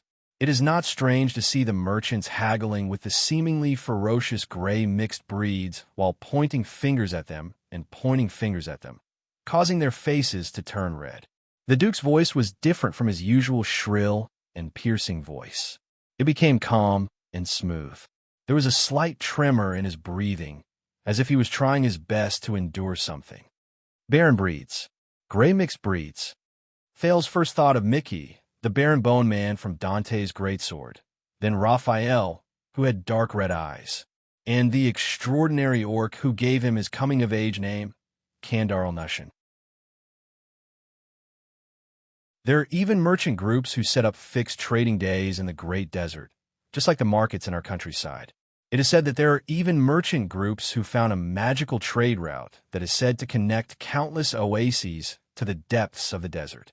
They can even reach the Golden Passage, which proves that the area of the Great Desert is not smaller than the constellation that we are so proud of. There was an indescribable smile in Cyril's words, as well as a reluctance to part. Have you heard of the bardic poems of the 3 heroes of dawn who seek dragons in the desert?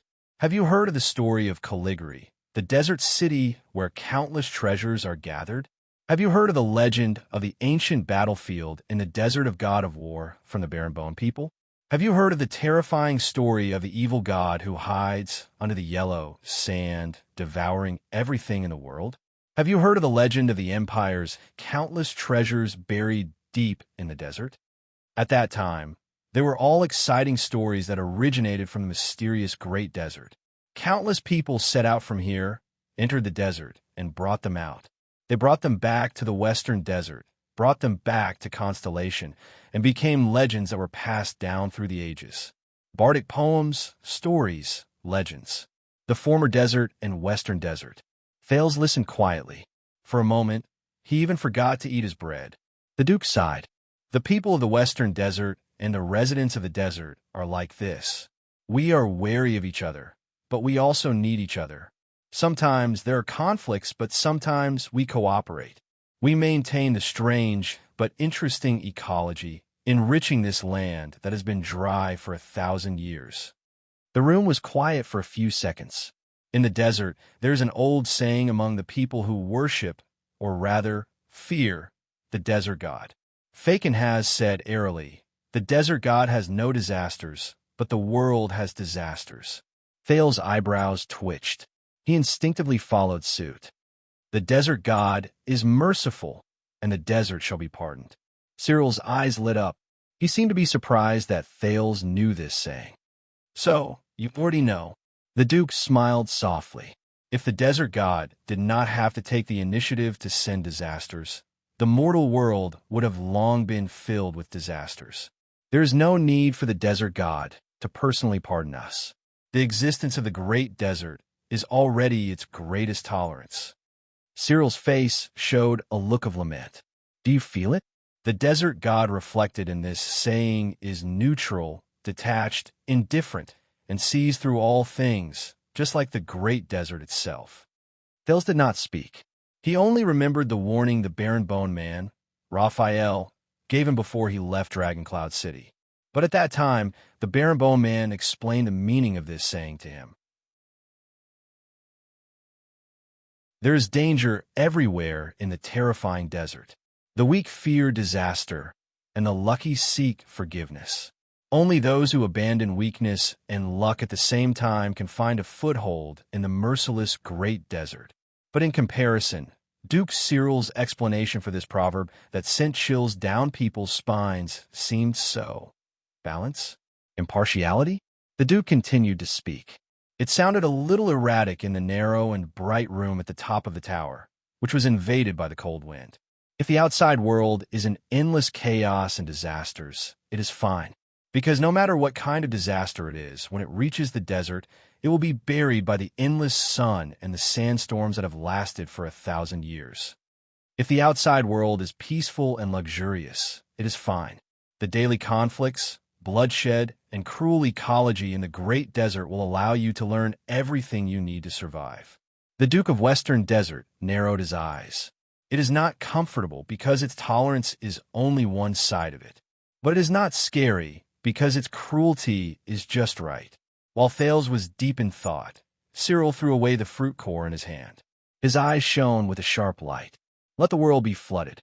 Only the desert remains cold and warm. The Duke exhaled a long breath and turned to look at Thales. He seemed to have regained his senses. Thales quickly lowered his head and pretended to be unbothered. He continued to deal with his bread, but Cyril was not bothered. When I was young, I stood in Western Desert on the land passed down by my ancestors and faced the endless horizon of the great desert. This is what it told me. That is my memory of Western Desert, the place where I was born and raised. But in the next second, the Duke of Western Desert's tone changed. But Cyril's eyes shone with coldness, and Thales could not help but frown. Look at me now. At that moment, Thales felt a sense of heaviness and stagnation, as if it had gained physical form. The Duke's voice became sharp and ear-piercing again, and it made people instinctively want to cover their ears. After the bloody year, the royal family took control of Blade Fang's camp and turned this place into a purely military stronghold. It followed rules that were completely different from those in Western Desert and the desert. There was no fairness, no tacit understanding, and every time the regular army gloriously attacked the desert, the situation became worse. Thales frowned slightly and remembered the conflict between the regular army and the recruited soldiers. The desert that used to be a wilderness has become a dangerous war zone.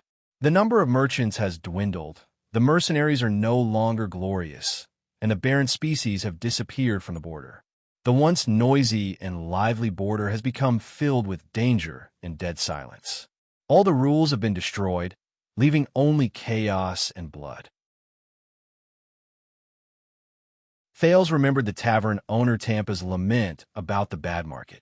As for the orcs and barren bone people in the desert, once they appear, they will be in groups, armed to the teeth, and leave no one alive. Endless alarms, endless rebellions, and endless lines of defense have left us, who were truly from the western desert in a terrible state. Duke Fakenhas snorted coldly. Only the legendary wing's crimson stardust flag flutters high in the sky every time he patrols the desert, leaving behind the glory of the royal family and the blood of the western desert. The grudge between the 8 tribes and the 5 tribes only deepens. The legendary wing's crimson stardust flag. Thales swallowed the last mouthful of bread and did not make a sound. He had a premonition. What did the bloody year bring? Cyril's voice suddenly rose. I do not know. The Duke's cold and sharp voice, coupled with his terrifying appearance, made people's hearts palpitate. There is only one thing I know.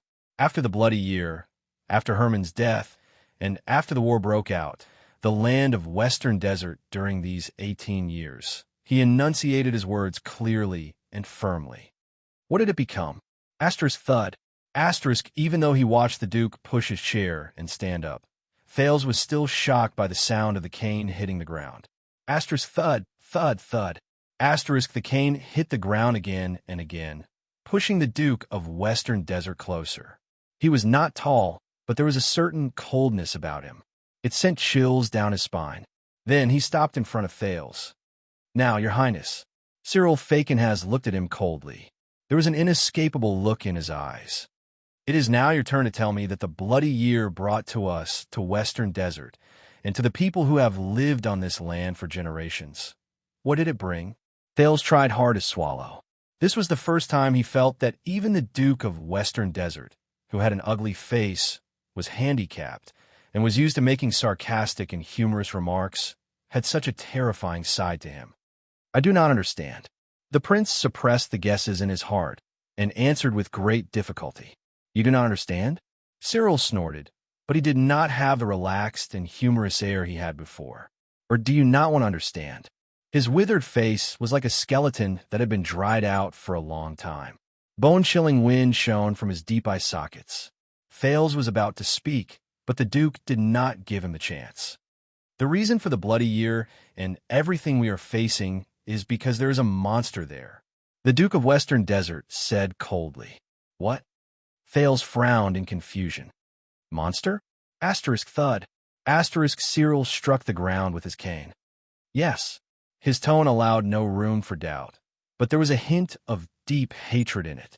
That is a monster who feeds on power, lives, and lives by destroying. The Duke had his back to the light, and the wrinkles on his face were incredibly ghastly. His leather robe fluttered and trembled in the cold wind in the tower. Thales, is hidden in the deepest part of Renaissance Palace. It is hidden in the crown of the Supreme King, in the mausoleum where your ancestors rest in peace, and in the heart of every Jade Star who has the right to inherit the throne.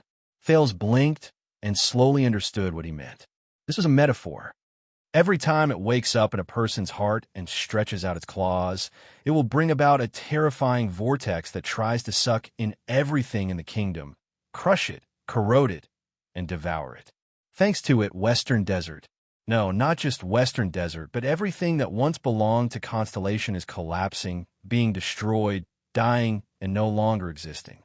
In the tower, the Duke of Western Desert, Cyril Fakenhas, pointed at Prince Thales, who had a solemn expression and was on full alert. And someone has to do something. End of this chapter.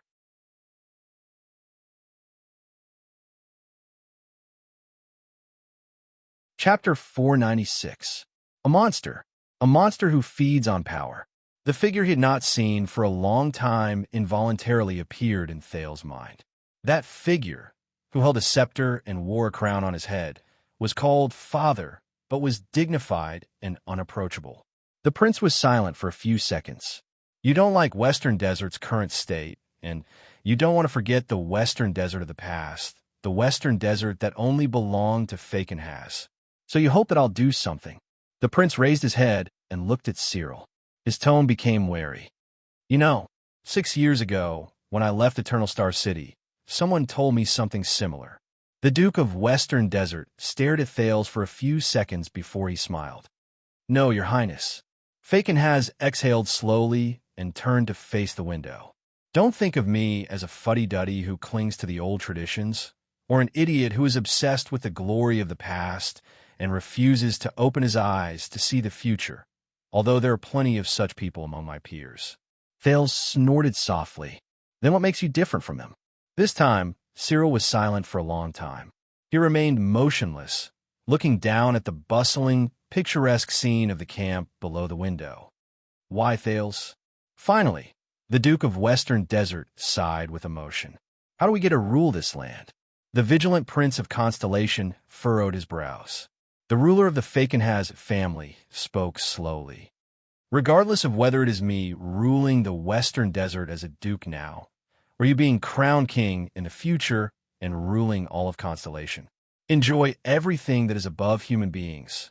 Cyril changed the topic too quickly, and there were hidden meanings hidden in his words. There was also a faintly discernible sharpness and harshness in his words, which made Thales, who was used to Northlanders talking about things as they were, extremely uncomfortable. Is it because we, as rulers, are wise and far-sighted and have unparalleled strategies? Or are you like the Northlanders, who have the courage to be the first? The prince stood in front of the window, his gaunt figure silhouetted, rooted to the ground. Or is it because you are kind-hearted and care about the people? Or is it the glory of our ancestors passed down from generation to generation? Cyril changed the topic and revealed his favorite sarcastic tone. Could it really be the will of the heavens, the hope of the masses, and the stuff that runs through your veins can really sparkle? As usual, the Duke did not finish his sentence. He stared at him as if he was waiting for a good show. The teenager was silent for a few seconds. Finally, Thales sighed deeply. From the beginning until now. Who taught you to speak like this, Duke Fakenhaz?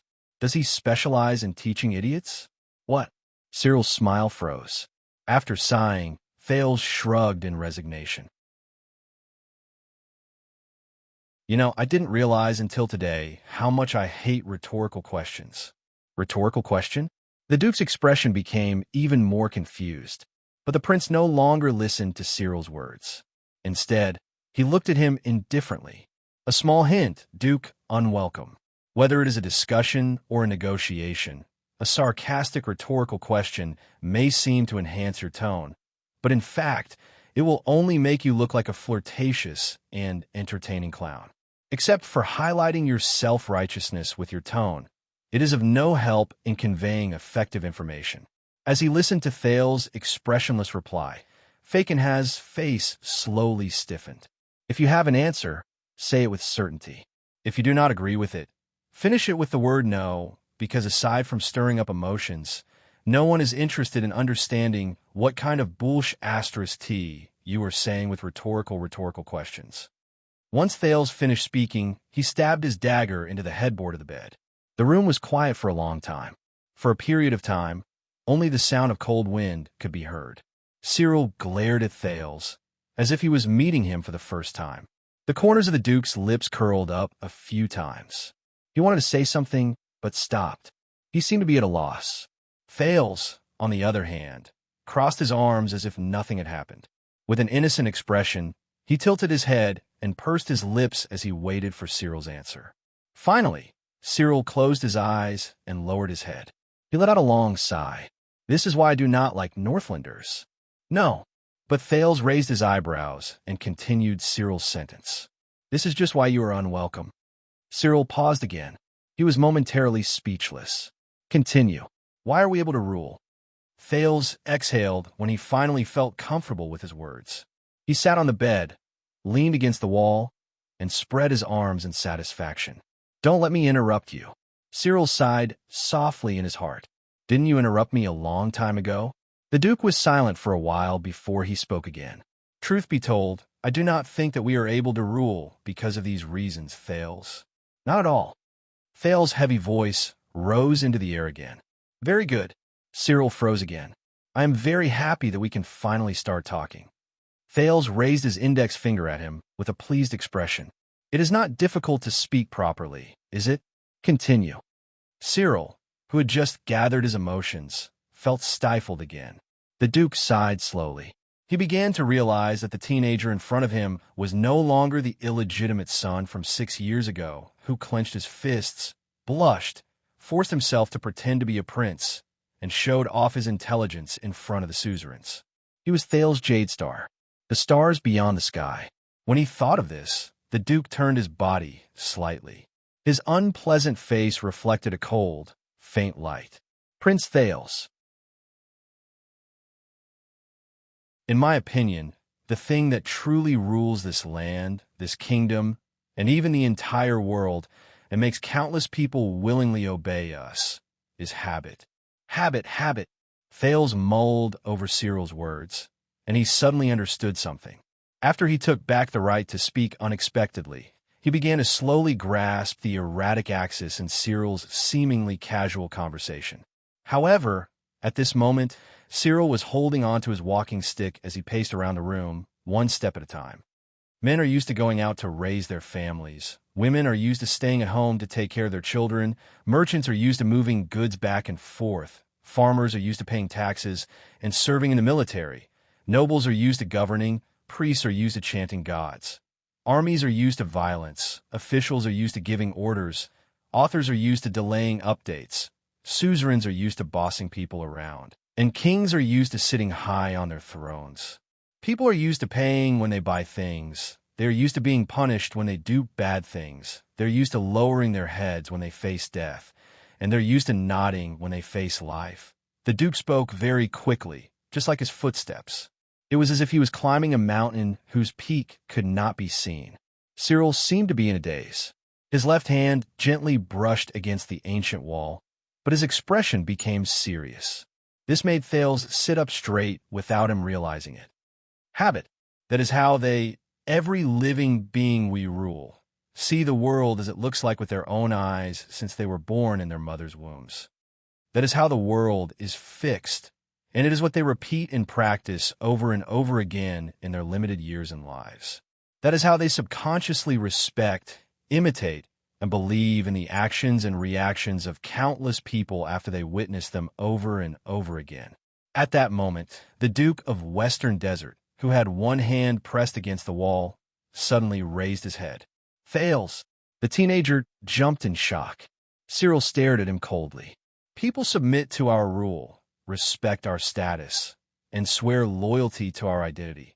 Not because we are great, not because we are born noble, not because we show kindness or intimidate others, not because we govern well and benefit the people, and not because your blood shines like a gift from God.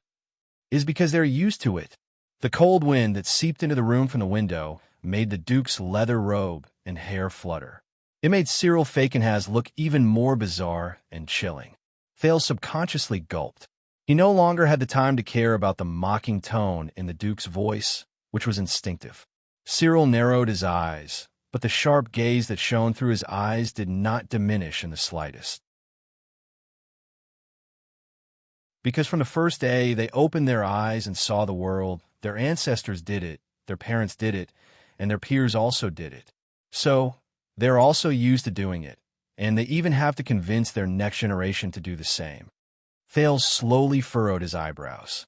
And this group of people show the habits they are used to another group of people, regardless of whether they are children, elders, relatives, neighbors, strangers, masters, servants, peers, superiors, and subordinates. Day after day, year after year. Cyril stopped where he was, but his tone became even more solemn and profound. It was as if he was telling the most terrifying and chilling ghost story. Until everyone, including you and I, became disgusted with the unfamiliarity, the abnormality, and developed inertia, we came to realize this truth. Those who go against the habits are abnormal, and they need to be destroyed. Thales' expression became more and more tense. So, these habits spread wider and wider, and they became more and more profound. They became more and more serious, and they became more and more common, until we called them. Cyril's tone revealed a solemn and ghastly tone that had never been heard before. Order. A gust of cold wind blew, and it made Thales shudder. But the light outside the window did not give him any warmth. Thales suddenly felt that the room at the top of the tower was very cold. It was just like the Renaissance palace in his memories. "Do you understand what I mean, Your Highness?" Cyril's words rang in his mind again, and they pulled him back to the present from somewhere else. "To me, this is the only thing that is weak and pitiful, but also eternal, powerful, and profound, that maintains our rule. And those who want to shake these habits and order," Cyril sneered faintly. "They are all very terrifying. Those who want to shake these habits and order." Thales could not help but quirk his eyebrows and snort softly. "For example, what the legendary wing did to Blade Fang's camp this time." The Duke's voice paused for a second. "No, it's not that small, it's not that close, and it's not that light either." Fakenhaz's voice became deeper, and it sounded as if he was lamenting the past few centuries. "For example, we all know that a long, long time ago, a certain ruler in Constellation— no, perhaps it was a few rulers in the past few generations— they used the royal power as bait, and they turned thousands of lower-class people into the suzerain's enemies." This sentence caused Thales' nerves to tense up. The royal power's bait. At that moment, Thales suddenly had a feeling that Cyril Fakenhaz, this unwelcome person who acted strangely and spoke out of turn, did not come here just to draw the second prince to his side. The prince became even more serious. With the help of the royal power, they slowly climbed up the ladder and fought against us, the feudal lords. Cyril slowly walked back to the window and looked at the desert camp under the window again. Hence, the rise and fall of families, the rotation of nobles, the rise and fall of countless people, the uncertainty of life and death, and the rise and fall of the kingdom today. The Duke's voice was deep and indistinct, but left no room for doubt. Over the course of hundreds of years, from the succession of families, the rise and fall of noble titles, the adjudication of taxes, the appointment and dismissal of officials, the judgment of the law, and the mobilization of the army, Renaissance Palace has been seizing everything from the suzerain's hands in an orderly but unstoppable manner. It has been gentle, slow, but resolute. When he heard this, Thales could not help but remember the scene 6 years ago on Dragon's Blood's Night. He had spoken passionately in front of the 5 archdukes and an archduchess about the current situation of Constellation. He also remembered the story he heard from the former members of the Royal Guards not long ago. The rise and fall of families, the rotation of nobles, the rise and fall of countless people, the uncertainty of life and death. Thales was deep in thought and did not speak. "You know, even though every move of both sides is clearly seen," Cyril leaned forward, as if he wanted to take a closer look at the scenery under the window. "What truly makes a chess game interesting is that there are countless possibilities within the number of steps that can be seen clearly." It was as if he was looking at his chessboard. Take one step and look at 10 steps ahead. Every move you make is not only related to the chessboard at that moment, but also to the next few steps, dozens of steps, or even hundreds of steps in the game. From there, the opponent who is 100 steps behind you will not be able to parry your move and will have to surrender. This is far more interesting than a face-to-face, fist-to-fist fight. For some reason, when he heard this, Thales suddenly thought of Black Sword. The teenager remembered the battle between that man and Giza. Black Sword led him into the Hydra Kilika's encirclement. From the initial position of the breakthrough to the path he chose to take, Black Sword calculated and considered all the factors of the battle from the very first step, and from there, he walked towards victory step by step. He was like a chess player who treated the battle as a game of chess. Cyril's voice was calm and steady. His sparse hair fluttered along with his robes in the cold wind. He quietly placed his chess piece without batting an eyelid, and he reaped 10,000 fruits in autumn. This is the virtuous king's brilliant path, isn't it? Virtuous king. Thales was slightly startled. Virtuous king? He subconsciously repeated. Cyril suddenly turned around and revealed a humorous smile that caused people to frown. His tone returned to his usual cordial tone. "What? Do you really think that after so many years, from the ridiculous national conference to the wretched Wang family's bank, no one, no matter how stupid and slow-witted we are, can really not see through it?" Thales' heart sank. The Duke raised his head and narrowed his eyes. Just like me, many of us are well aware of this. But there is nothing we can do. I know it. There is nothing we can do. Thales took a deep breath. He could not help but think of Lampard's distressed expression when he mentioned the virtuous king in the carriage. Once a chess piece is placed, 100 years of chess play is played. Thales' eyebrows furrowed even tighter. Why? Why do you look like that? The Duke looked at the scenery under the window. He was rather absent-minded. The old crow said in his letter that you're quite interested in the virtuous king. Am I not? Thales shook his head. The prince's words came to an abrupt halt. Wait. Thales realized something. His eyes widened abruptly. The old crow? The prince looked up abruptly and cried out involuntarily. You know him? Know him? Prince Thales. Cyril's laughter traveled along with the sound of the wind. When Merrill Hicks set off from Dragon-Kissed Land, passed through the 3 kingdoms of the Mystery Sea, entered Constellation, and traveled thousands of miles north to Ekstead, who did you think sent troops to escort her through the desert? Thales was stunned. Merrill Hicks crossed the desert and went north to Ekstead. But how did the Duke of Western Desert of Constellation and the old scholar from Anne Linzo, Dukedom, know each other? Cyril seemed to have sensed his doubts. The Duke heaved a long sigh. There was a hint of nostalgia in his unpleasant voice.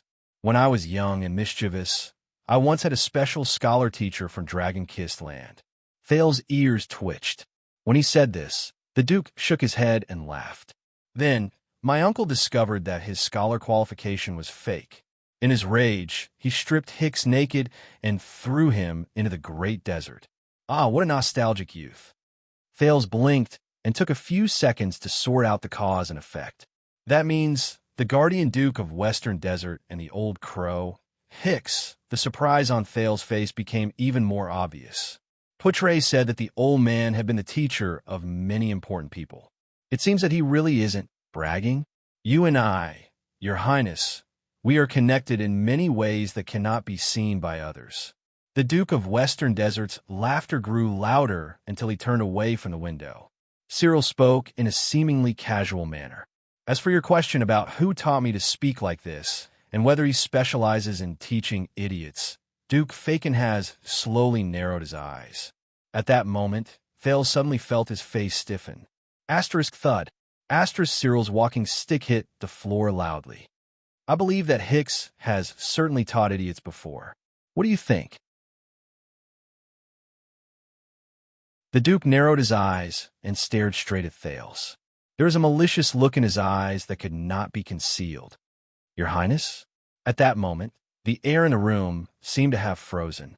In the face of this question that he could not answer, after a long while, Thales tried his best to pull away the expression on his face, which looked as if he had just eaten a fly, and forced an awkward smile. Damn it! Under the Duke of Western Desert's vengeful gaze, Thales changed the topic with great difficulty. I think I know what you want to do. Thales raised his head. He was slowly getting used to the man's seemingly casual manner of speaking, but in fact, his words were sharp. You are powerless against Renaissance Palace, so you're counting on me, a new king, to change the kingdom from the throne? But against his expectations, Fakenhas shook his head again. First of all, it is not we, it is just me. Thales was slightly stunned. Second, change the kingdom? No, the Duke said in a low voice. With or without you, the kingdom has always been changing.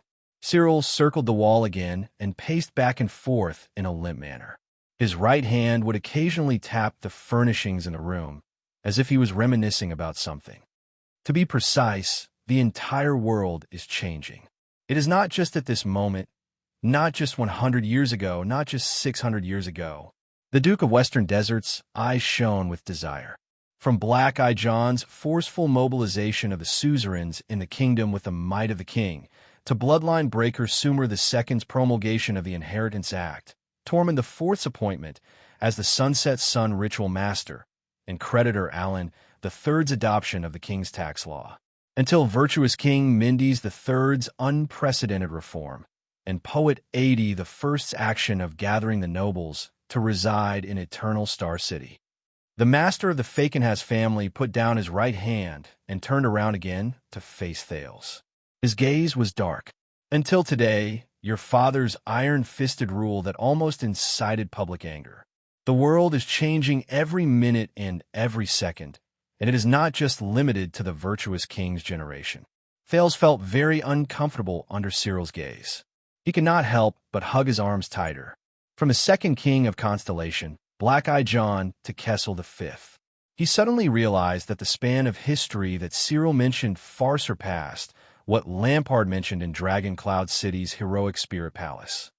Not just the virtuous king, not just Kessel, changing every minute and every second. These words sound very familiar. The prince sighed. "You're probably really the old crow student." When Cyril heard this, he snorted softly. "Hicks," he opened my eyes, my mind, and my heart. But his gaze immediately changed. "But what about you? The heir of the kingdom, Prince Thales? Did you open them?" Both of them were silent for a while. "If I also open them, what do you want me to see?" Thales' expression darkened as he spoke slowly. Cyril did not smile. He only stared at Thales seriously. It was as if he had been waiting for this moment. "The national conference 6 years ago, Prince Fakenhas said softly. Tell me, what did you see?" 6 years ago. The national conference. Thales once again remembered the conference that decided his fate. He could not help but lower his arms. But the teenager did not read too much into it. He only answered briefly and carefully, "My father won." Cyril snorted coldly. "Yes, your father won. He triumphed, not only in a council, but in the whole kingdom, 18 years after he was crowned king in despair." Thales clenched his fists. But, as expected, the Duke of Western Desert changed the topic. His words became short and fast, and his tone fluctuated. The conspiracy was exposed, and the kingdom lost its backbone. The Northern Territory is at peace, but do you think that the Northlanders who share the same origin as Extet will be satisfied and at ease? The Northern Territory. Thales remembered Miranda Arund, who he was a prison mate with. The girls of Blade Edge Hill may rely on the royal power, but do not forget that it is Blade Edge Province, which has been famous for its frequent bandits since the Empire. The Rebellion of the Bloody Year also started there. Blade Edge Hill. The blurry face of the Duchess of Blade Edge Hill, Lyanna Tabark, flashed in Thales' mind. And the Land of Cliffs has long since become restless. They are ready to make a move. You must know that Coaster Nanchester is not someone who is easy to deal with. The Land of Cliffs. An aggressive face with only one eye floated in front of Thales' eyes. As for Western Desert, Fakenhas paid attention to Thales' expression. A deep wariness appeared on his withered and ugly face. "Look at what Bladefang's camp has experienced over the past few days, Prince. Then tell me, what will Renaissance Palace gain from the suzerains of Western Desert under me? Will my nominal vassals tremble in fear before the legendary wing? Or will they grit their teeth and hide their hatred?" Thales could not help but take a deep breath when he remembered how arrogant and despotic Roman was when he faced almost everyone. "Are you talking about my father's actions?" It had been a long time since the prince seriously considered the Duke's words. Will they eventually bring about a mess that will be difficult to clean up, even with his methods? Cyril shook his head. At that moment, the Duke of Western Desert lost his sense of humor, which was a rare sight. His attitude and tone were gloomy. "When will you understand that the level of your father's methods has nothing to do with the results he will face if he insists on doing things his own way? And it's not just him. There are countless people who stand on the king's side, like the king's partisans, or those who stand against him, like Koster. The growing conflict between them will bring about unforeseeable consequences." Thales gritted his teeth lightly. In his long-term impression, his father, Kessel V, always had the upper hand in the kingdom's political struggles and was the one who firmly suppressed his opponents. But what Fakenhas said, does it really make sense? Cyril heaved a long sigh. He put down his inconvenient left foot and placed both hands on his walking stick. Perhaps the era of suzerains dominating an area and the kingdom's feudal vassals is slowly fading away. It is a trend and an inevitability. The Duke seemed to be deep in thought. Perhaps this is Constellation's ferocious momentum. It never stops, and any actions that overestimate their own abilities and try to stop it are futile and foolish. But in the end, Faken has raised his head and stared at the prince, who is also deep in thought. But similarly, anyone who is impatient and wants to use the momentum of the general trend to add fuel to the fire, compress time, and speed up progress so that they can see the ending in their hearts as soon as possible is equally foolish. Impatient, equally foolish. Thales did not speak. Cyril remained serious and solemn at that moment, perhaps because he listened to Thales' suggestion. There is no such thing as instant results in governing a country. Even a wise virtuous king has to be careful when he makes his move, and the results will be seen in 100 years. You cannot crudely, arbitrarily, impatiently, and short-sightedly decide the fate of thousands of people with the idea of accomplishing everything in one go. He sighed. Just like the Blade King Tormund II, the Eagle Claw Kessel III, and the Red King John II. Their biographies may seem to have great achievements in war, but in truth, the root of their troubles is buried deep.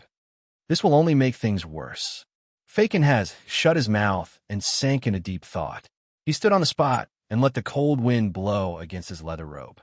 It may seem to have great achievements in war, but in truth, the root of their troubles is buried deep. For some reason, Thales suddenly thought of King Nuvan and Dragon Cloud City, which was deserted by its people and surrounded by enemies after the Born King passed away, and Heroic Spirit Palace, which had an unstable foundation and was in a precarious situation, and the pitiful girl who sat on the Archduchess' seat in fear and trepidation. She could not even put triumph on her thumb. Thales was silent for a long time before he snorted softly. "I'm afraid my father will not like hearing this." Cyril raised his gaze. "So, you do not have to mention it in front of him, unless the day comes when you can mention it." Thales tried his best to ignore the hidden meaning in Cyril's words. He said, "But you also said that the momentum of the general trend never stops. Any action to stop it is futile and foolish. If all these are obstacles that must be overcome, what if it is a path that must be taken before reaching the summit?" After hearing this, Cyril was silent at first. Then he sneered in response. But the Duke picked up his walking stick again and limped closer to Thales. However, Thales felt that the Duke of Western Desert's terrifying face was no longer so difficult to accept. "Be careful with your words, Thales. I believe that the old crow has warned us before." Cyril Fakenhaz's expression was solemn. "Do not let your arrogance, which comes from being at the top, destroy you, regardless of whether that arrogance comes from the contentment you feel when you sit on the throne or the frivolous conceit when you look down on the history books." Thales could not help but tense his body when he sensed the determination in Fakenhaz's tone. "As for the obstacles that must be overcome and the path that must be taken before reaching the summit, you must know," in the cold wind, the guardian Duke of Western Desert's sharp gaze and shrill voice pressed down on Thales. "When dawn approaches, the darkness is especially terrifying. Before the storm leaves, the destruction will be intense." There were about 7 or 8 drafts of this chapter. Into this chapter.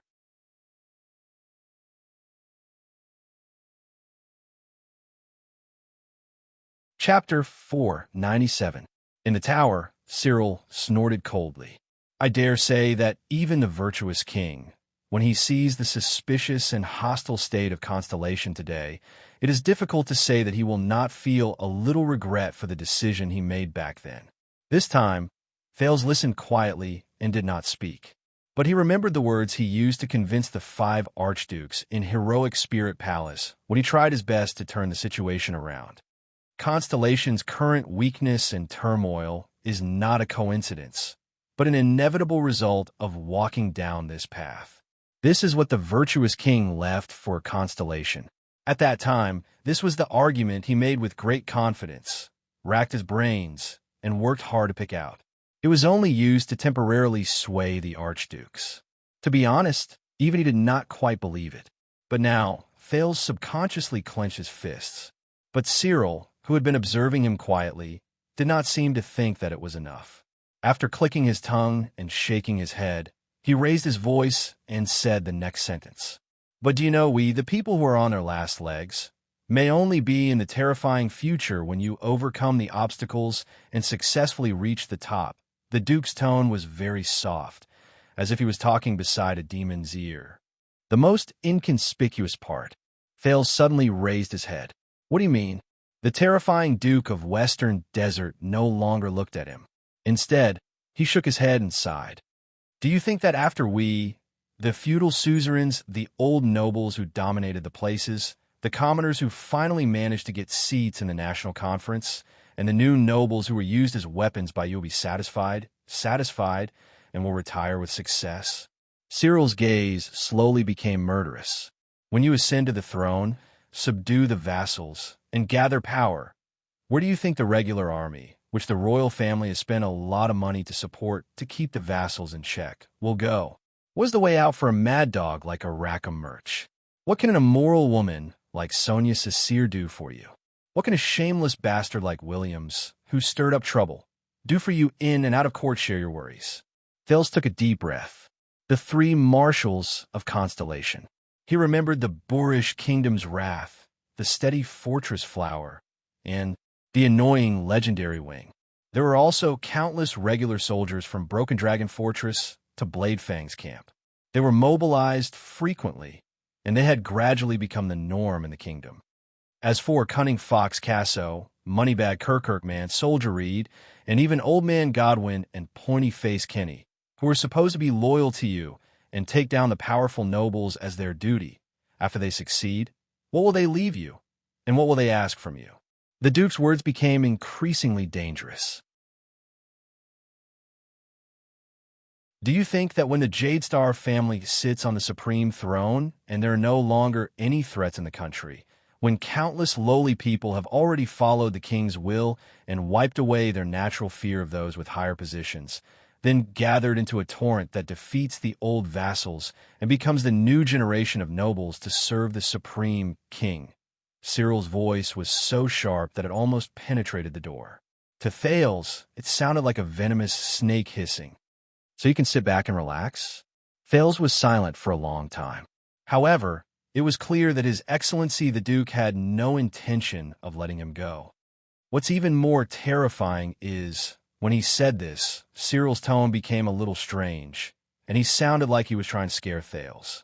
When the merchants who relied on you to sell official positions and titles to become nobles find that their gold coins can no longer buy more glory, when the hired knights who earned their titles by developing the wastelands at the borders find that their swords can no longer be exchanged for glory, like the 6 guardian dukes who founded the kingdom.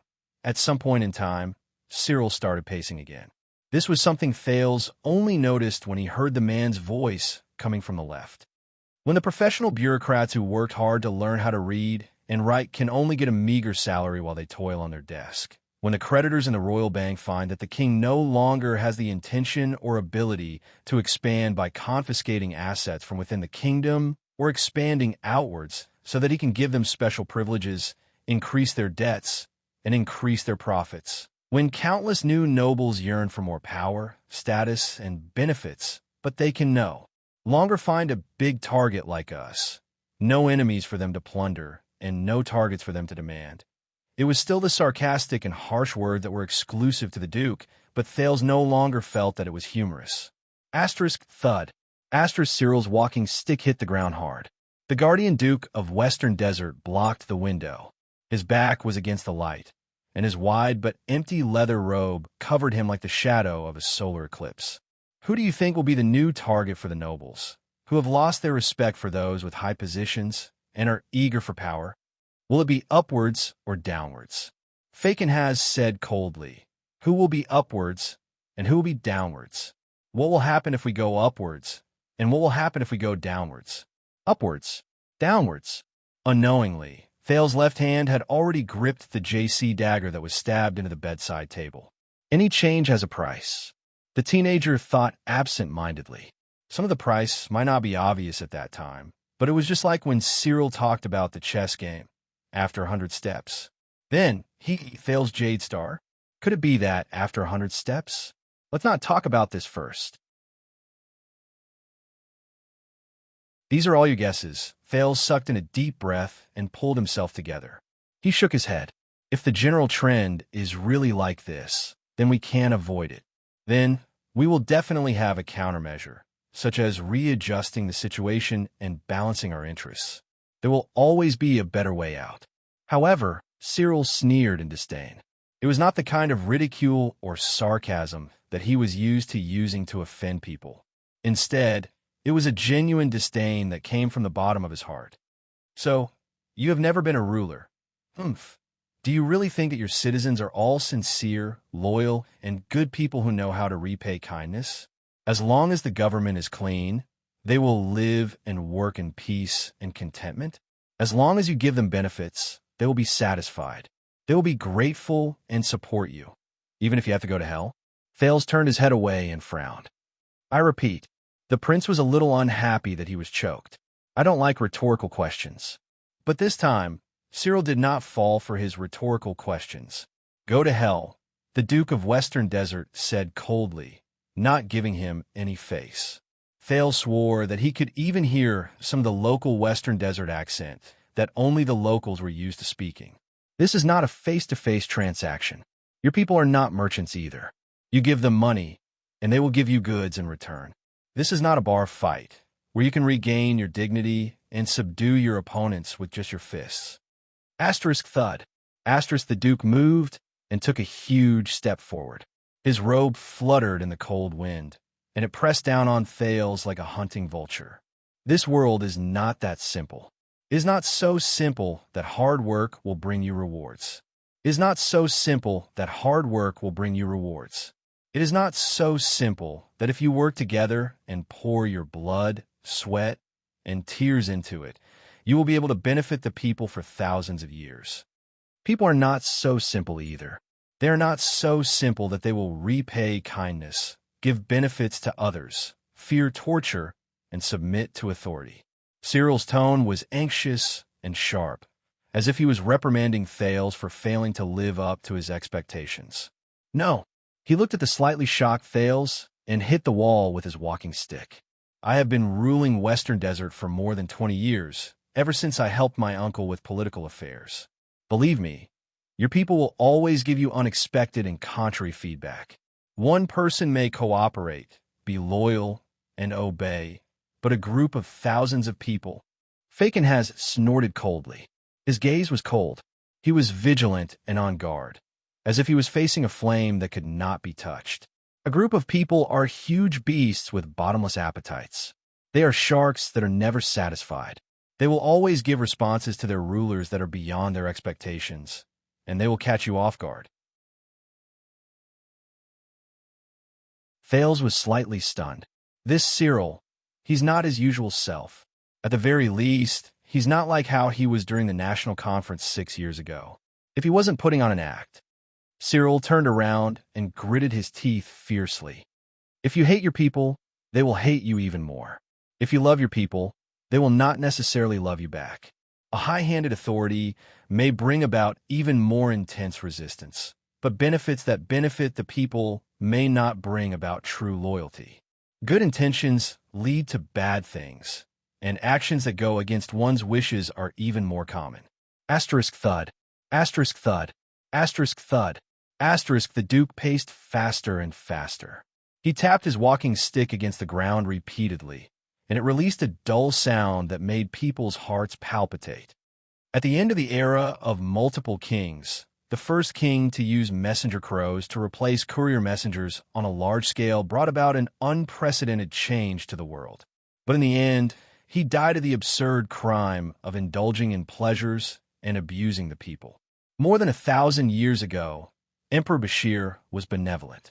He reformed the old system in a bold and decisive manner. He wanted to provide protection to his people who had nowhere to live, but he died of depression amidst endless complaints and surging public sentiment. Thales frowned as he listened to these historical stories that sounded unfamiliar, yet familiar at the same time. Are you saying that we are walking on a path that we cannot control, and that we might be heading towards unexpected consequences that go against our wishes? We can't change it with human strength, and we can't turn around to avoid it either.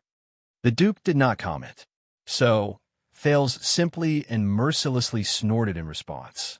Then, what you said just now about the unstoppable momentum of the general trend, the worry and wariness you spoke of, aren't they all nonsense? But Cyril seemed to be angered. He first snorted angrily and slammed his walking stick against the ground. He stopped moving. No, what I'm talking about is hoping to use simple and crude methods to obtain direct and effective results is often the opposite of what we should do. He stared straight at Thales. Even if the goal is correct and the direction is not wrong, if the method is wrong and the method is wrong, it is very likely that it will be in vain or even self-defeating. This is the problem we are facing. It is a mistake made by your father and his enemies.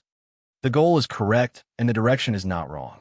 The method is wrong and the method is wrong. Your father and his enemies. A mistake made together. At that moment, Thales suddenly realized Cyril's meaning and his stance.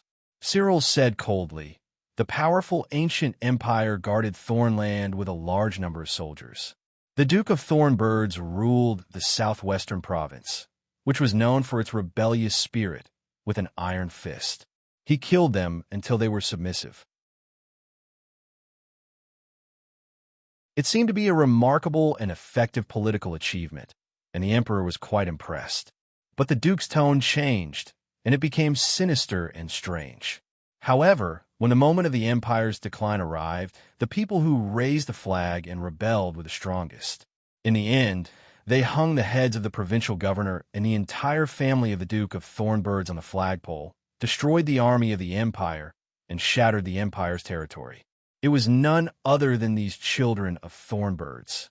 As his mind became more and more agitated, Thales took a deep breath and leaned back against the wall. If I remember correctly, the Faken has who uses the four-eyed skull as their emblem. Your clan's saying is power arises from violence. He said softly and waited for the Duke's response. Power arises from violence. The Duke of Western Desert froze for a moment. He was silent for a long time, until a gust of cold wind blew. Yes, the Duke said faintly. There was a rare, complicated look in his eyes. But the people outside only know this saying. This is the worst saying. Cyril, whose face was so haggard that he did not look like a human, stared at Thales. Power arises from violence. The worst saying. So, Thales asked tentatively. But Cyril Faken has interrupted him rudely. He spoke coldly, and in his profound tone, he said a string of words that made Thales sit up straight. Power dominates interests. Interests lead to conflict. Conflict leads to violence. Violence leads to obedience. Obedience forms habits. Habits create order. Order affirms power. Thales was stunned. It was very strange.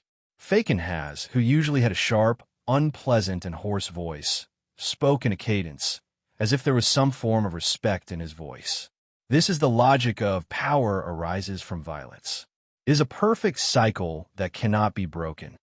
As for power and violence, which the outsiders love to talk about, they are just two small pieces of the puzzle. Cyril lowered his head and narrowed his eyes. He held onto his walking stick like a vulture perched beside a tree, waiting for an opportunity to strike. But too many people like to simplify and skip quite a lot of the steps in the middle. They think that by giving benefits, they can win obedience, and that resorting to violence can bring them power. This is the biggest problem, especially those reformers who want to bring change to the world and change everything that people are used to. Power arises from violence. But they're just two pieces of the puzzle. Faken has words made Thales sink into deep thought. Cyril snorted coldly again. And do you know what we call the group of great people who were the most eager, were the most confident, and were the best at changing the world? Cyril's next words attracted Thales' attention. Wizard. The room was silent for a few seconds. Thales let go of the dagger in his hand. He could not help but raise his head. He tried to hide his surprise and met the Duke's gaze with a solemn expression, which also seemed to be burdened. And do you know what they brought to the world in the end? Cyril did not continue speaking. Just like that, the two of them faced each other quietly in the ominous room at the top of the tower. One of them had a terrifying gaze, and the other was very puzzled. But Thales quickly shook off the untimely question. Cyril, you are not here to help your vassals and speak up for them. Thales quickly returned to the current context. But you are also not here to stand on the king's side and show your sincerity to the kingdom's bloodline. Thales said straightforwardly, am I right? He used a definite sentence. The two of them were silent for a while again. Finally, a smile appeared on Fakenhaz's face. It was not the fake smile that he habitually wore, but a cunning smile that was a little light, even though it was a little horrifying on his face. I told you, don't treat me as a stubborn and old-fashioned antique. The Duke exhaled a long breath, as if he wanted to make a brief conclusion to this conversation. Fakenhaz is not a conservative who does not understand the current situation. If the tide is like this and the general trend is like this, then I will not be stingy in making changes, and I will accept my fate without complaint or regret. I also believe that both order and habits can be changed. Under Thales' careful and serious gaze, Cyril's gaze moved. But this kind of change must be done step by step, bit by bit, drop by drop, and when the conditions are right, success will follow naturally, and it is only logical. And not like this. Cyril raised his cane and pointed outside the window. There is a change in the north, and the prince has returned. The Duke said coldly. Therefore, one party took advantage of the situation and threatened the king with the life of the heir of the kingdom, forcing him to hand over the control of the western front lines. The other party simply feigned civility and then used underhanded means to destroy the suzerains of the Western Desert's army, supplies, and stations. They beat them up and exterminated them.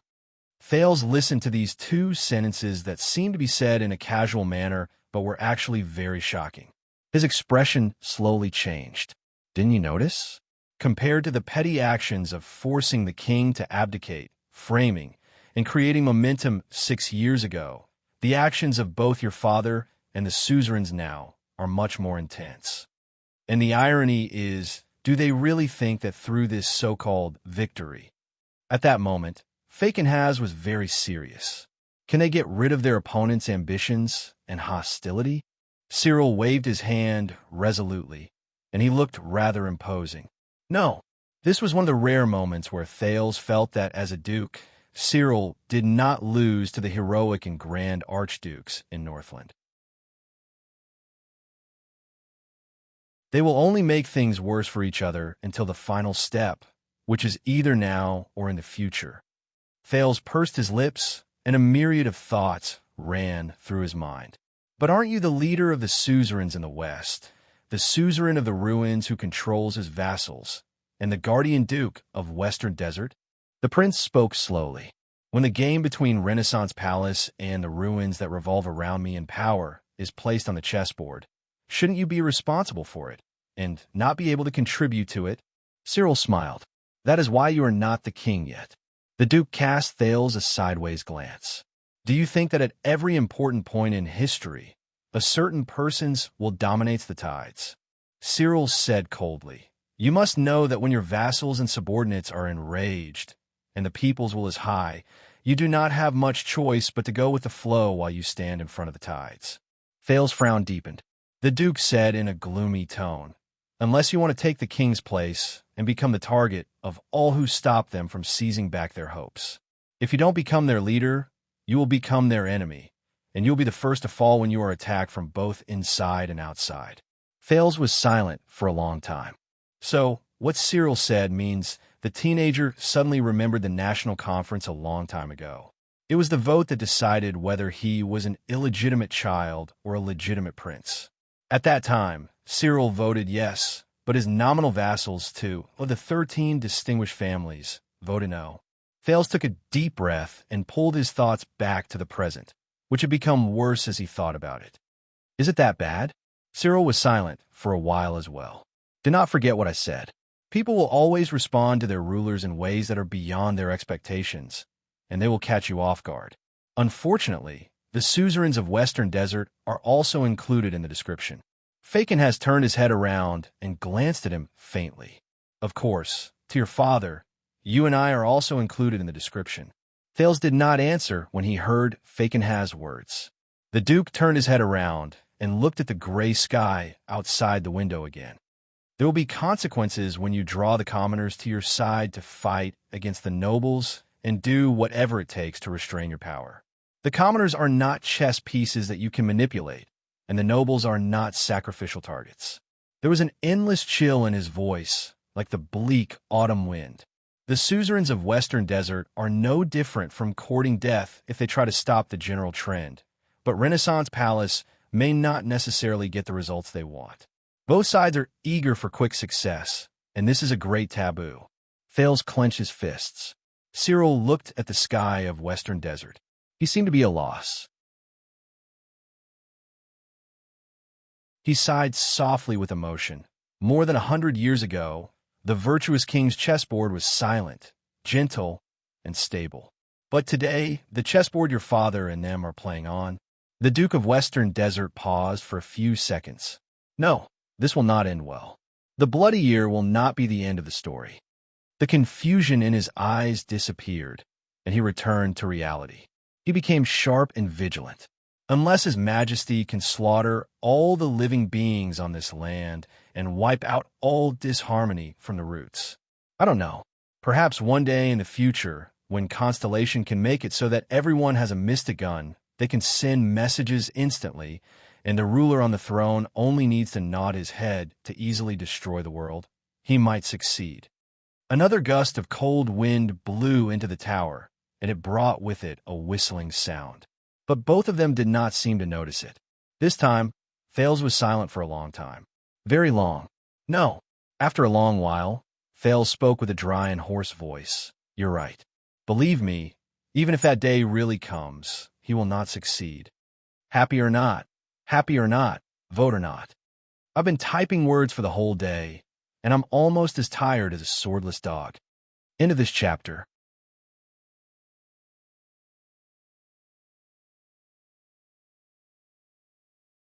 Chapter 498.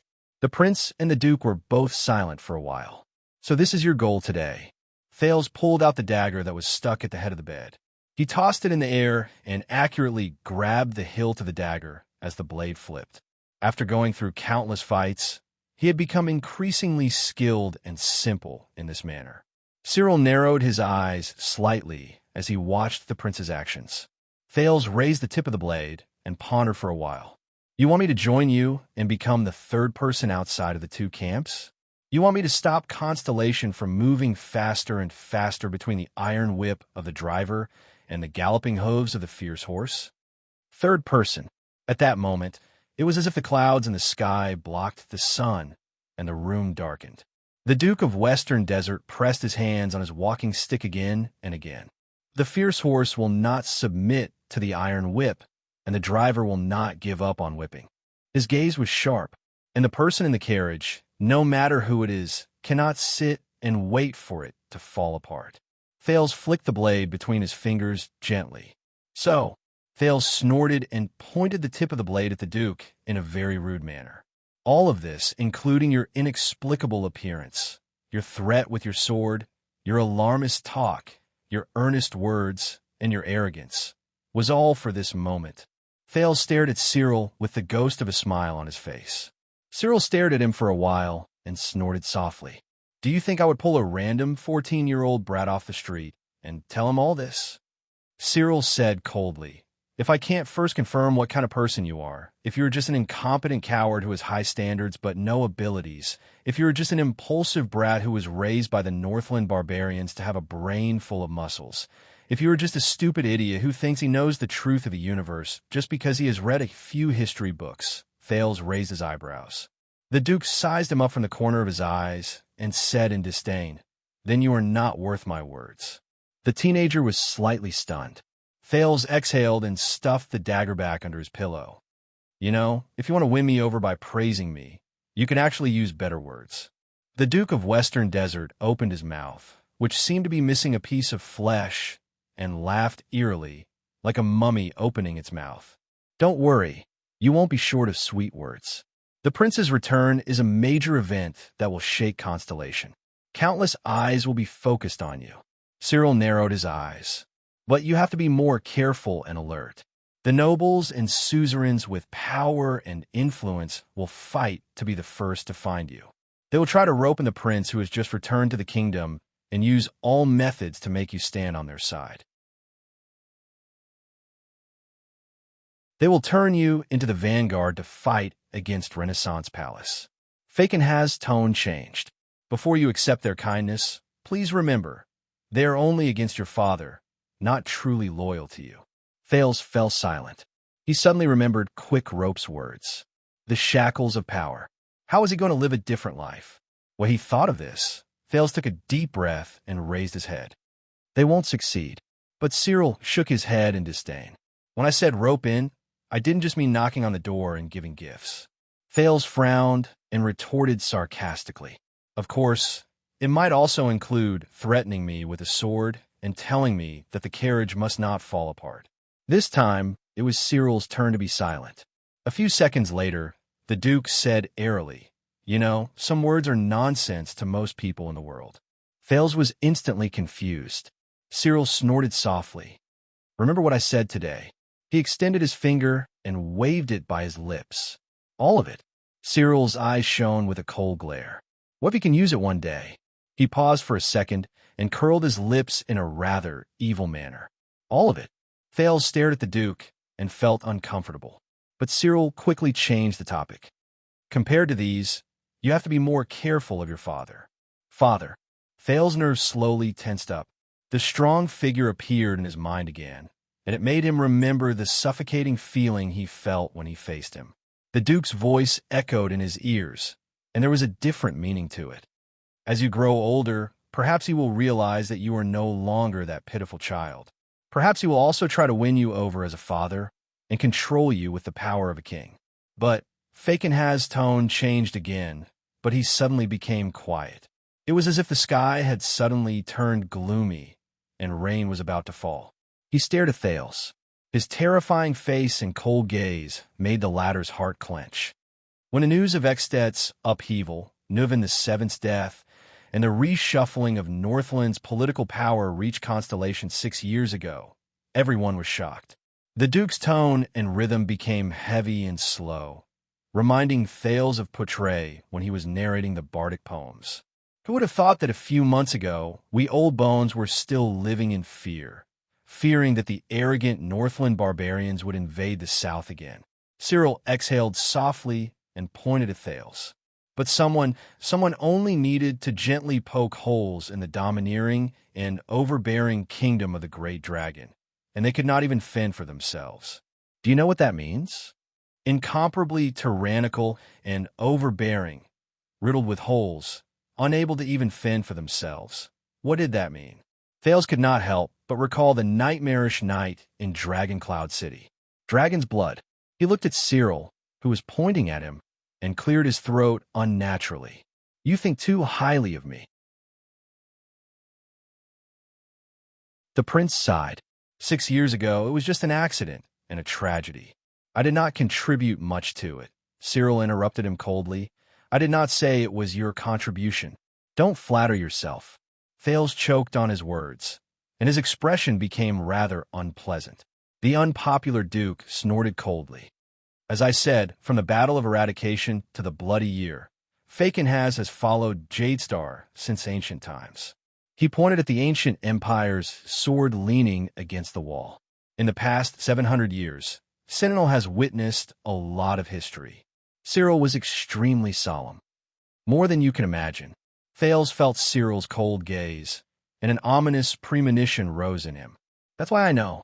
The Duke said softly, the so-called descent of calamity in Dragon Cloud City was definitely not an accident, nor was it some rare coincidence. The descent of calamity. It's not an accident. At that moment, Thales pressed his thigh tightly. Fortunately, Cyril did not look at him again. The Duke paced to the window and looked at the camp quietly. Every time they appear, they will be cleverly concealed, blurred, exaggerated, and whitewashed. As time passes, they will eventually become hearsay and bedtime stories of passersby. But I know that they exist, and they are real. Exist, and they are real.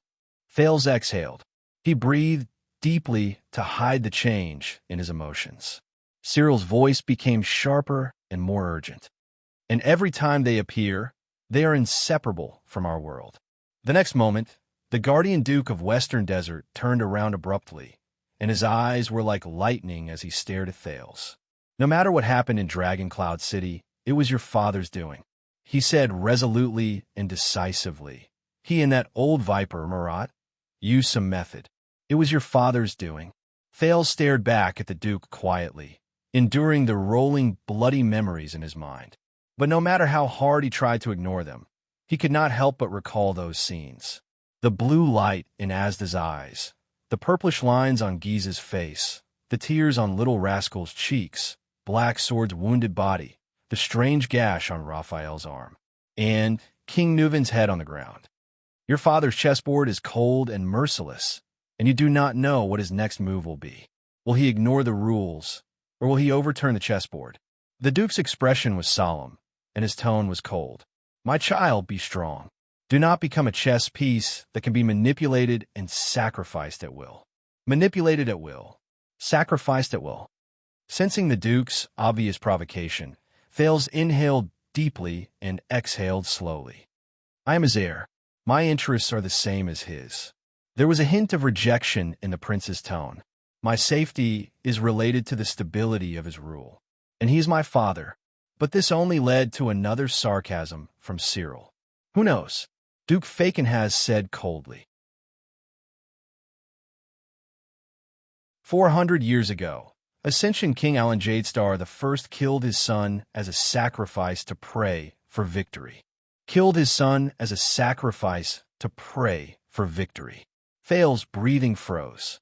He clenched his fists. The Duke stared into the distance, and his tone was drawn out. And every day, your father creates new history. Thales closed his eyes. Your father and his enemies, 6 years ago, because of your appearance, the outcome of the first round was decided.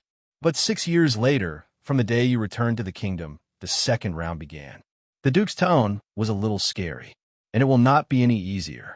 The room fell silent again, until Thales slowly opened his eyes. So, Your Grace, you are a third party who is neither a noble nor loyal to the royal power. Cyril narrowed his eyes slightly. He could feel that the prince was a little different at that moment. If that day really comes, Thales stared straight at him. Can I count on your strength? Both of them were silent for a while. It was as if they both knew what this moment meant. A few seconds later, the Duke spoke slowly. There was not a hint of a smile on his face. If I were the one-eyed dragon in the land of cliffs, I would say yes. Thales snorted softly. But you are not. The Duke nodded slowly, then shook his head. I am not. The prince sighed softly. Of course. He understood. But Thales immediately thought of something, and he snickered. Do you know that Northlanders do not ask whether they can do it or not? The prince's tone was nostalgic. They only ask whether they can do it or not. The Duke could not help but be stunned. But a few seconds later, Falconhas chuckled. Sometimes I am quite grateful to the Northlanders. No matter how brainless they are, at least they raised an interesting prince for us. Thales also laughed. This is the third time you have scolded them. Why do you hate Northlanders so much? Duke Cyril paused for a moment. There was a complicated expression on his face. Because my wife is a Northlander. Thales was stunned. The Duke looked at Thales and waved his finger in a seemingly serious manner. Let me give you a piece of advice. Don't learn from me. Once he finished speaking, before the stunned Thales could react, the Duke of Western Desert laughed out loud. As the Duke laughed in a shrill and mean manner, Thales' expression gradually turned cold. How can I be sure? The Duke's laughter came to an abrupt halt. The prince stared at Cyril. His words were filled with caution. A third party. Even though you make it sound like it's nothing but an exaggeration, how do I know that you do not just want to push me to the heart of the struggle and use me as a shield and a battering ram? The room was silent for a moment. Then, Falconhas exhaled slowly, as if he had figured something out. He snorted and looked at Thales again. A year ago, when you were still playing with snowmen in Dragon Cloud City, your father sent a secret letter asking us to mobilize the army to rescue his heir to the throne. Thal's heart froze slightly. A year ago, the princes returned to the kingdom. How long has this game of chess been set up? Cyril seemed to be in a daze as he continued. The suzerains of Western Desert, my vassals, thought that they had seized a rare opportunity. Hot-headed, they seized the chance to make things difficult for us and extort us. They wanted to take back Blade Fang's camp from the royal family's custody, and His Majesty readily agreed to it. When he said this, Duke Fakenhaz's gaze froze. But one of my courtiers tried to dissuade me from sending troops. He thought that it was a trap with malicious intentions. Thales frowned. The Duke stared coldly at Blade Fang's camp beneath the window before he suddenly turned around. But Fakenhaz still sent troops, even though I knew that there was a problem. Do you know why? Thales quietly stared at him for a few seconds before he averted his gaze. You said it before. The prince looked elsewhere and spoke in a slightly mocking tone. When you face your vassals, you don't want to be the one who replaces the king and prevents the suzerains from regaining their power. You don't want to fall under a pincer attack. He mocked. Like now, aren't you being pushed out by them to regain their dignity? A third party? This time, Fakenhaz stared at him for a long time. No, the Duke spoke slowly, because from the cold king to the zealous suzerains of Western Desert, I am the only one among the participants in this power struggle. The only one? Thales was a little stunned. When the legendary wing and my vassals had their eyes on Blade Fang's camp, no one cared about the serious matters in the desert, and no one cared about the heir of the kingdom who was supposed to be the main character. Cyril slowly became serious. I'm the only one who believes in it. I believe that compared to the ownership of Blade Fang's camp, the noble's power, and His Majesty's success or failure, the Duke bent his back so much that his head was almost pressed against his cane. He cast a sidelong glance at Thales from afar, and his right hand, which was pressed against the cane, pointed at the second prince.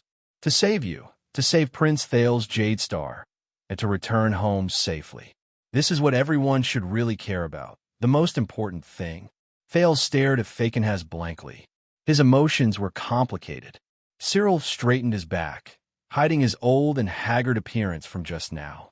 His gaze was very sharp, as if he could see through everything. All right, Thales spoke laboriously. You're not bad when it comes to pretty words, but the Duke spoke again and cut him off. So, I stopped some suzerains from secretly leaking information to Extet and obstructing you from returning to your country. Cyril raised his voice. Thales was stunned. The Duke's tone became melodious, and it greatly reduced the shrillness in his voice. So, Baron Gertz led the most efficient Raven Whistle Light Cavaliers to go against his direct superior's orders and spare no effort in searching for you. He did not even spare the orcs. Thales could not react to it for a moment, but he soon realized that something was wrong. Baron Gertz, Raven Whistle Light Cavaliers. The familiar name made Thales raise his head swiftly. Ooh, he glared at Cyril. Who are you talking about? But Fakenhaz only watched him with interest.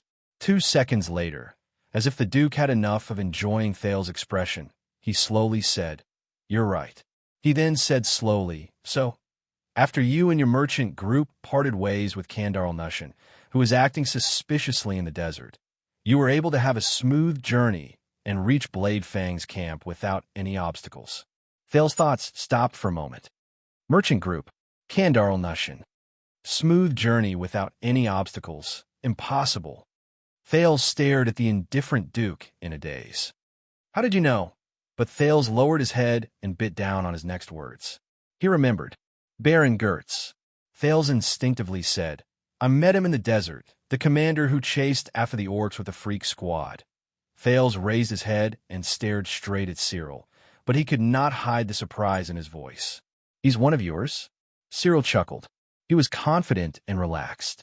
Before I was made the Baron of Amoliai town under the Chroma family, Fakenhaz Gertz was my courtier.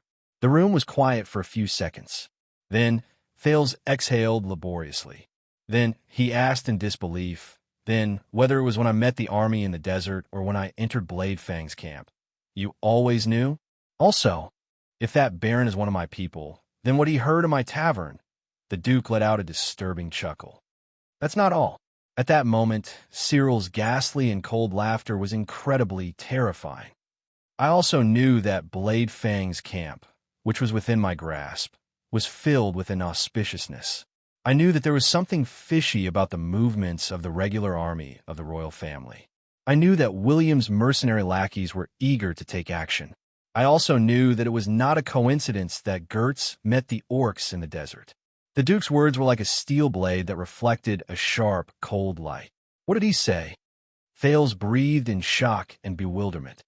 Blade Fang's camp is filled with inauspiciousness. The movements of the regular army. The mercenary lackeys are eager to take action. The orcs are definitely not a coincidence. This information, this intelligence, this means Thales frowned and looked at the Duke. You knew everything, but you did not show up, did not come to me, and did not interfere in the battle in the camp. When the legendary wing recaptured the camp, you did not help the suzerains of Western Desert. You only, Cyril exhaled in relief. I only asked Gertz to make sure that you entered the camp and then fled far away. I only asked the Fakenhas family's skull guards to rotate out early so that they could stay far away from the center of the vortex and away from this trap. I let that bastard Williams complete his hunt. Thales could not help but ask, why? Before everything started, you clearly had the intelligence and ability to turn the situation around, but you watched the conflict between the royal family and Western Desert happen. You watched as your vassals suffered great losses. The Duke of Western Desert smiled, because this conflict was necessary, and it could only end like this. Cyril looked at Blade Fang's camp outside the window. He seemed to be deep in thought. The suzerains of Western Desert lost this round, lost their men and prestige, and were dejected. His Majesty won this round, protected Blade Fang's camp, and dealt a blow to his opponent. Both sides will just return to the previous situation. A thought appeared in Thales' mind, and he suddenly understood. As expected, Cyril turned his head around. But imagine this. If I successfully interfered with His Majesty's game of chess, forced away the regular army of the royal family, prevented the suzerains from suffering losses, and even helped them regain control of the western front lines, what would happen to Western Desert next? Thales sighed. The Duke continued, will my stupid vassals, after celebrating each other's victory, be satisfied and quit while they are ahead, or will they be even more aggressive? And would a person like your father accept reality and give up, or would he look at me in Western Desert in a different light? Cyril's tone became very scary. Go all out and return the favor 100-fold? The Duke sneered. Then here comes the problem. Fakenhas' ugly face showed deep grooves. Will the ruins become the next cold castle, or the next Dragon Cloud City? Sometimes, doing nothing is the best choice. Thales leaned against the wall weakly. The Duke's words were very soft, but they made him feel as if a heavy weight was pressing down on him. He had just returned from Northland. He was used to the Northland barbarians' style of fighting, threatening, and drawing blood at the slightest disagreement, at least to the nobles. But after today, he suddenly understood a lot. Constellation carried out another set of rules of the game, another shackles of power. The prince's eyes became gloomy. Now, is this enough to prove it? Cyril said coldly. I am neither the kind of nobleman you think I am, nor am I your father. Instead, I am the true third party in Constellation's Colosseum, a life and death arena. Third party. Thales shut his eyes tightly. The silence lasted for almost 30 seconds. Then Cyril spoke slowly. Williams is probably coming back from his patrol. I don't want to run into him. Gotham can't beat him. Thales opened his eyes and watched the Duke bow slightly to him. It was a pleasant conversation. You can continue with your lunch. Thales, who had complicated thoughts, sighed and returned the greeting. Asterisk thud, thud, thud. Asterisk as his leather robe fluttered. The Duke of Western Desert turned around with a mysterious smile and walked towards the door. But Thales saw something. "Your Grace, you forgot your sword." The prince frowned and pointed at the ancient empire's sword with a beautiful arc against the wall. Sentinel. Asterisk thud. Asterisk the duke's walking stick paused on the floor. But against Thales' expectations, Cyril said something else. "No." The Duke of Western Desert turned around and said coldly, "You are the one who forgot your sword." Thales was stunned. Cyril narrowed his eyes and pointed at the ancient empire's sword against the wall. "From now on, Sentinel is yours." Thales was stunned. "Hold on to it. Hold on to your sword." The Guardian Duke of Western Desert, Cyril Fakenhas of the Four-Eyed Skull family, said meaningfully, "Don't lose it." Once he finished speaking, the Duke turned around and stepped out of the room. His last words came from outside the room. "Also, send my regards to the boy from the Cadis family, if he is not dead yet."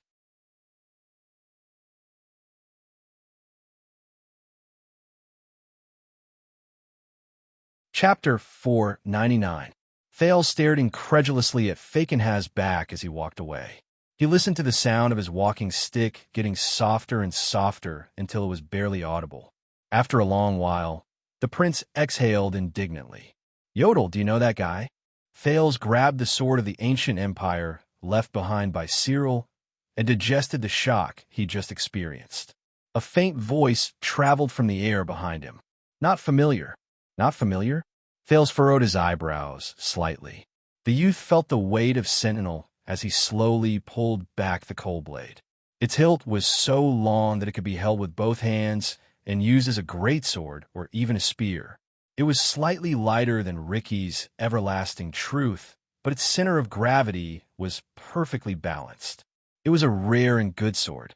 But why? Just to show off to the outside world, the Duke of Western Desert gave the prince a treasured sword. "Damn Fakenhas." Thales sighed and looked at the black gemstone at the center of the sword guard, which looked much more inconspicuous than Everlasting Truth. "Do you believe what he said?" Thales twirled the long sword in his hand and slowly familiarized himself with this new weapon. The masked protector's voice rose airily. "What about you?" Sentinel paused in the air. Thales took a deep breath and slowly sheathed his sword. "Fakenhas. I always thought he was just an elite monster." Thales stared at Blade Fang's camp beneath the window. His gaze was unfocused. In the end, Thales said absent-mindedly, "It's a boss." The room was silent for a moment. "I don't understand." Thales placed the long sword on the table, shook his head, and snapped out of his daze. "It's nothing. It's just a common saying I learned from Extet." But this time, Yodel replied very quickly. "There's no such saying in the Northland." Thales froze for a moment, but he quickly reacted. "Ah, you didn't follow me to the Northlands." But the youth suddenly thought of something. "Wait a minute. Yodel. Northland." Thales suddenly turned around and looked behind him. "Yodel, when I was in the north." Thales stuttered a little. "I met the Red Witch, Kalshan." There was no reply. Thales could only hear the sound of the wind outside the window. This made him extremely uneasy. "She said she's yours, and she and the Black Prophet." Thales raised his head and looked at the empty space that he could not rely on. "Is it true?" There was still no answer. Thales exhaled softly. "Yodel?" The room was still quiet. Thales lowered his head in disappointment. He understood the other party's silent resistance. "All right, that's it. Continue to ignore me." Thales sat back in his chair listlessly and brought the tray over again. "Cold violence," he murmured. But this time, the masked protector's voice sounded with an unnatural tremble. "My background is classified, but it's not glorious. I don't want to trouble you." Thales' hand, which was holding the grilled fish, stopped in midair. "It was not glorious. It bothers you." Thales put the food in his hand down and sighed. "Is that so? But wasn't he the same?" When Thales thought of this, his lips curled up. In the next second, Thales turned around and looked solemnly at the air. "No, Yodel," he said seriously. "To me, you will never be dishonorable." The air was as quiet as ever. Thales did not get a response, but he was not discouraged. "Also," the prince smiled, "you have never bothered me." There was still an unbearable silence. But Thales was no longer conflicted. He only laughed self-deprecatingly, turned around, and continued to eat his food. But at this moment, thank you. An extremely soft and hoarse voice drifted into his ears. It sounded like it was squeezed out of nowhere. Thanks to Thales's senses, which had been trained by the sin of Hell's River all year round, he did not miss it. Thales paused for a moment, but he did not hear anything else. That's it. The teenager did not turn around. He only shrugged. Just as he expected, there was no sound behind him. Thales sighed in pity. Even if, say one more word? Thales did not worry about it anymore. He got rid of the grudge in his heart and focused on the food in front of him. But it seemed like the desert god did not like to see him eat in peace.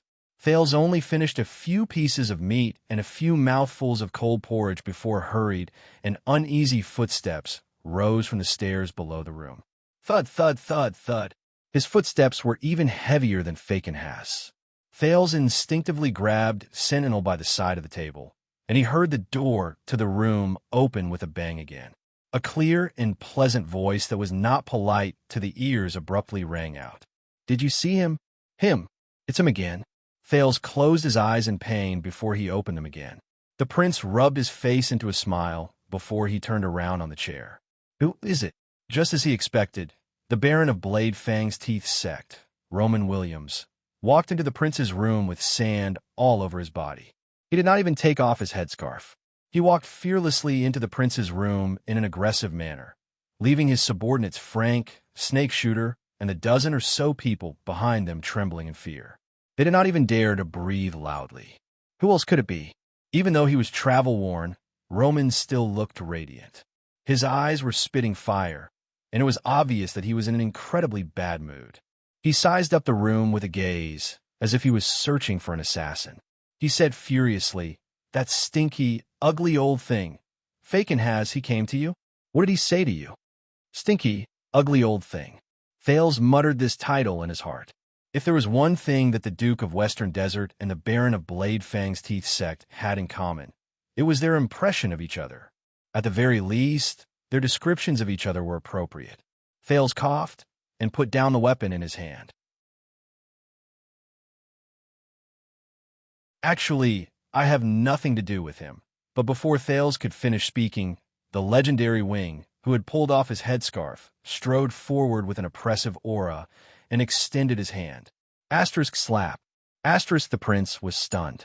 Roman grabbed Thales' left wrist tightly with an aura that could freeze a person to death.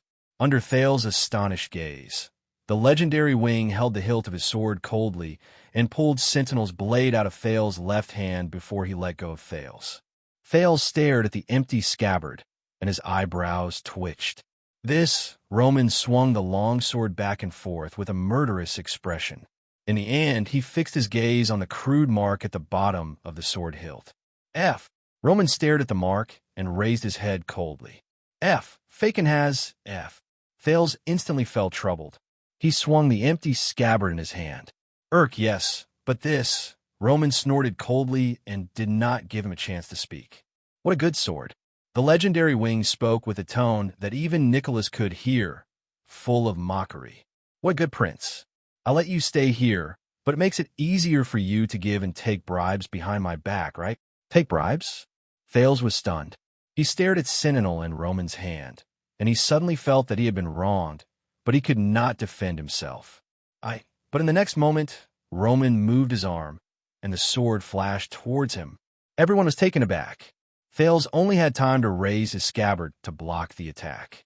Asterisk, whoosh, asterisk, the sound of leather rubbing against metal rose. When Thales snapped out of his daze, he was shocked to find that Sentinel had been perfectly sheathed in the scabbard in his hand. It fit perfectly, and it was incredibly precise. How did he do it? Behind Roman, Frank and Snake Shooter's faces were pale. Both of them had one foot in the room, and their arms were stretched forward. They still had expressions that said, "Sir, don't do this," or "That's the prince."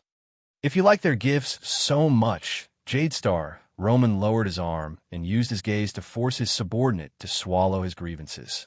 He then stared coldly at Thales, who was still in shock. Then you could get lost tomorrow, along with those lords. Get out of my territory, the legendary Wing said fiercely. The legendary wing said fiercely, then turned around and left. Fails stared at Sentinel in his hand. He had yet to recover from his daze. But Roman's footsteps paused beside the door frame. As for you, Nameless, the legendary wing did not even turn his head around. Did you know that when you thought you hit it perfectly, the dents on that wooden board were very obvious? Fails was shocked. He looked at the floor in the room. But if he did not use Hell's senses, he would not be able to tell what was wrong with the flat floor. The leader of the freaks, Snake Shooter, also had the same expression. And all of you freaks. The legendary wing suddenly turned his head around. Snake Shooter and the freaks behind him shuddered visibly. I don't care how many soldiers they brought, how noble their statuses are, how good their subordinates are, how strange this stupid tower is, how afraid you are, and how tired you are from your shifts. Fails could not see Roman's expression, but he could sense the chill in his tone. Next time, you will let an outsider barge into our territory without any scruples. Then go back to the prison of bones. Snake Shooter, who still wanted to curry favor or defend himself, was so frightened that he immediately fell silent and stood at attention. In the next second, as footsteps rumbled, the legendary wing went downstairs with Frank, who had an expression that said, "Take care of yourself." Snake Shooter and the others were left behind to close the door with utmost respect and caution. The footsteps of Roman and his personal guards rolled away. Fails was still holding his sword in the room. He looked confused. Just now, what happened? In the ancient Ghost Prince Tower, Roman Williams, who was walking down the stairs step by step, did not say a word. The guard behind him did not even dare to breathe loudly. Everyone knew that the legendary wing was not someone to be trifled with. Frank, the legendary wing, suddenly spoke. Frank, who was behind him, immediately responded respectfully, only to hear Roman coldly say, "Go tell those noisy nobles that every noble rebel we caught in the camp yesterday, if they don't pay enough compensation, none of them will be able to get out of jail." Frank, who was about to nod, was stunned. He reacted and said with difficulty, "But some of them are the children of big, noble families. Their identities are sensitive." However, Roman's cold snort forced him to swallow his words. Yes, those people. The legendary wing took a turn at the corner of a staircase. 20 times more. Frank froze again. A few seconds later, Frank sighed. All right, they'll hate us even more. Roman's footsteps halted. The dozen or so people behind the Baron all stopped in unison, as if they had practiced this thousands of times. Their movements were orderly and without any sluggishness. Very good, the legendary wing said coldly. And the reason why we can establish ourselves here. When he said this, Roman suddenly raised his head and looked at the stairs above his head. His gaze was fixed on the darkness at the top. It's precisely because they hate us. Frank was stunned, but his commander did not say anything else. He just walked out of the tower. In a room at the top, Fails looked at the door in puzzlement. He then looked at the long sword in his hands awkwardly. He suddenly had a feeling that this might be one of Fakenhaz's goals. He wanted everyone to see the prince accept the Fakenhaz family's gift. But the things he said to her, hold it tight, hold your sword tight, don't lose it. After a while, Fails could only sigh. That damned, stinky, ugly old thing. Has he always been like this? What did he say to Prince Herman in the past? When he thought of this name and remembered that Herman died in this place, Fails lost his appetite. Herman and Shadow Shield. What kind of connection do they have? As for Tongue, who has been mentioned by countless people, who is he? Fails' expression froze. He thought of something. The prince stood up, walked quickly to his luggage, and started rummaging through it. A few seconds later, he finally took out the expensive roll of paper. But the moment he opened it, Fails froze. Fails sucked in a deep breath. Yodel, how much do you know about my fourth uncle, Herman Jadestar? A few seconds later, a faint answer came from the air, as usual. I'm not familiar with him. Very good. Fails closed his eyes gently. I guess so, the prince said with a smile. The prince smiled and opened his eyes. In the next moment, Fails carefully and unhesitatingly opened the letter that held a special meaning to him. To my angry kitten, You did not write me a letter. 8 months and 21 days ago, after our precious meeting, which ended on bad terms. You might not understand. Perhaps you do not understand with what spirit I am writing this letter. As the conclusion of that argument, yes, kitten, you have always been sharp and understanding. Your instincts are accurate, and you hit the nail on the head. But, my most precious friend and lover, you might not understand what you mean to me. You turned around and left. You were free, arrogant, and valiant. But you took away everything from me. In the past 8 months, no matter how urgent my official duties were, they became boring and cumbersome. No matter how exciting my life was, it became boring. My close friends, whom I met every day, became mediocre. Even the imported fine wine from Sarah Dukedom and Hobbes' talented manuscripts became tasteless. Do you know, my dear kitten, from a baby to an adult, from a prince to a viscount, no one has ever treated me like this. They treated Herman Jadestar like this.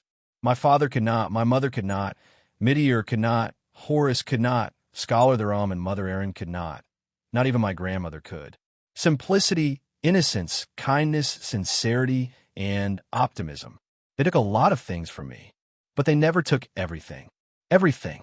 They never dragged me out of the noble palace and the gorgeous mask, pushed me into the muddy abyss, and let me tear my heart out under the pouring rain and the cold moonlight.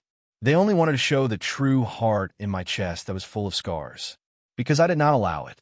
Herman may not be known for his ability to fight, but believe me, in his heart, he is a warrior who has never surrendered to anyone. No one can make him bow down to me, compromise, and admit defeat. No one, except for you, kitten. You. Only you. The emptiness and pain of losing you has been torturing me, and tearing me apart. It has even defeated my pride and dignity, my defense and my ego. All my pride and arrogance are nothing in front of them. I was as hysterical as a lowly, and vulgar person in the market. I could not sleep, and I could not eat. Damn it, that was the scene of a drama I despised the most. You know, kitten, if you want me to admit this, it would be better for you to just kill me. But that is no longer important. Before I met you, I was high-spirited and full of self-esteem. After we parted ways, I was useless and full of self-reproach. But that is no longer important. If one of us must lower our heads in the midst of our arrogance and indifference, then I want you to know, kitten, during the days without you, I was in agony and tormented. I can't stop thinking about you. I can't stop writing you letters. I can't get rid of your reflection in a mirror. The only thing I have the right to control in my entire body is the childish urge to completely give up on my dignity and dignity. I don't care about my pride and tradition. I only want to submit to you. Kitten, over the past 8 months, I have often thought, what brought about our disagreements and discord? Is it because of our sensitive identities? Is it because of our unblessed futures? Is it because of our completely different lives? Is it because of our difficult personalities? Is it because of our completely different experiences? But it's just like the result we face every time we argue about responsibility and freedom, life and love, unity and independence, reality and dreams, and when we argue about whether Cahill Yarrow or both Corandi has a higher level of attainment in rhetoric. There is no answer. Only recently, when there is chaos everywhere and the kingdom is in danger, when the world is in great decline, I suddenly understand. I understand what is the most important thing to me and to us in the days where there is no tomorrow. Just now, the horn for nightfall in Blade Fang's camp sounded, but what I saw flashed in my mind was our first meeting. That night, you pointed your sword at me, and with a disdainful smile that I can never forget, you said softly, "This kitten can dig out your heart." You did it, kitten. If you don't believe me, my cruel and adorable friend, then lower your head slightly. Now, do you see it? My heart, which was powerless and pulsating, was dripping with blood, but it was also an undisguised heart. It is lying quietly in your palm, lying in the fate it is destined to fall into. Willingly. At this moment, the soldiers and civilians under the watchtower were bustling with activity, and I suddenly understood what I saw as young Kessel's pointless persistence. He loved her, madly in love with that young police officer who came from humble background and had a disreputable reputation. He loved her as a whole, more than he loved anything in the world. Then, he would naturally give up everything for her, risk universal condemnation, give up on the promise of a dignified marriage, give up on the Jade Star family name, give up on the status of a prince, give up on the royal family's property, give up on the right to inherit the throne, give up on his father's strict love. In comparison, my brother is a coward. It's me, kitten. It has always been me. I'm the one who dragged you down. It's my pointless worries and dignity that have always been holding you back and hindering our future. Kitten, you have always been free and unfettered. You are proud, elegant, brave, and strong. You do not look back and do whatever it takes for your goal. As the so-called son of the king and the Jade Star descendant, I am lethargic, burdened, sensitive, fragile, and full of worries. Status, identity, age, difference, the words of the people outside, the dignity of the royal family, and the responsibilities of a prince. Excuses, everything is an excuse. I enjoy the joy of being with you and ask for your understanding, but I am the only excuse that I do not want to make sacrifices for myself. You are right, kitten. Perhaps the Herman Jade Star who is truly revealed under the sun after his chest is cut open, his skull is dug out, and his skin is torn open, is just a coward who has an undeserved reputation, is irresponsible, and does not dare to face his true self. Now, the information about the emergency in the desert and the unusual gathering of orcs and barren bone people is placed on my table. But I can't help but miss the time we spent together over the years. I miss your light footsteps, your moving voice, your meaningful poems, your innocent smile, your beautiful lips, and your clear eyes. I miss the way you walked in the forest and danced under the moon. I can quote the classics and argue eloquently in front of the most dangerous enemy, speak calmly and rationally in front of the most cunning and unscrupulous merchant, and act naturally in the most dangerous situation. But I can't. I can't maintain a strong and confident tone in the letter I wrote for you. At this moment, even the tip of my pen is trembling. My handwriting is as ugly as an orc's drawing. But I understand, kitten. You gave me the most precious chance to discover my true self. My world is only meaningful when it is related to you. But when I think about losing you because of a pointless argument that might not have been so pointless, I cannot help but feel as if my heart is being cut by a knife. You are like the rain from the heavens, washing away all my filth, cleansing my muddle-headedness, and watering all my madness. What will I become without you? No, I can no longer imagine it. So, I understand, kitten. I love you. No conditions. Regardless of the cost. Without hesitation. There is nothing else. There is nothing else.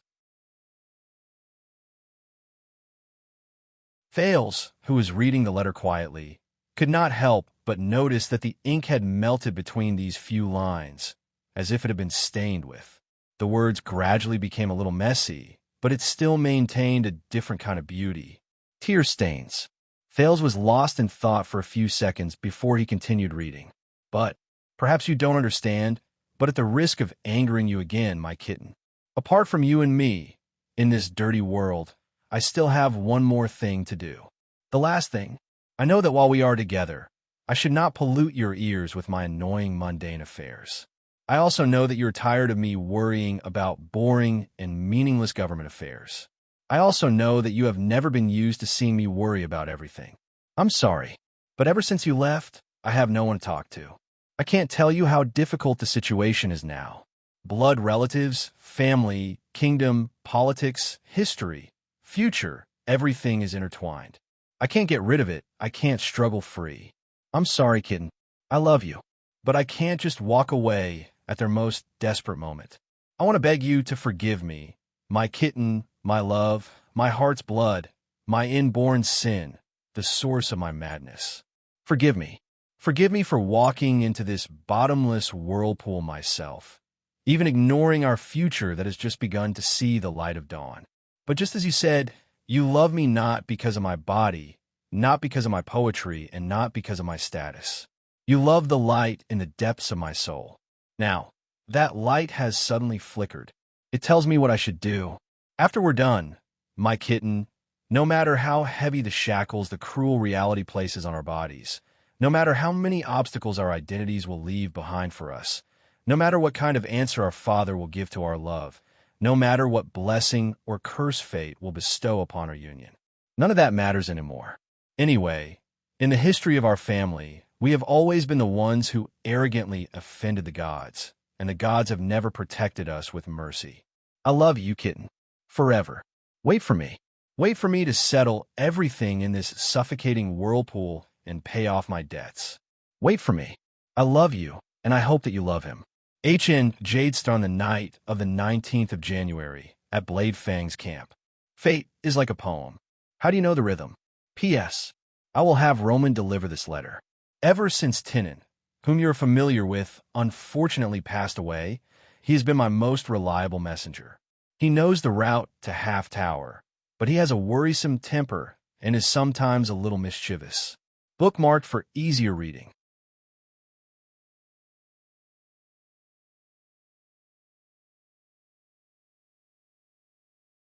Chapter 500. The yellow sand was still indistinct, and the rising sun was still hazy.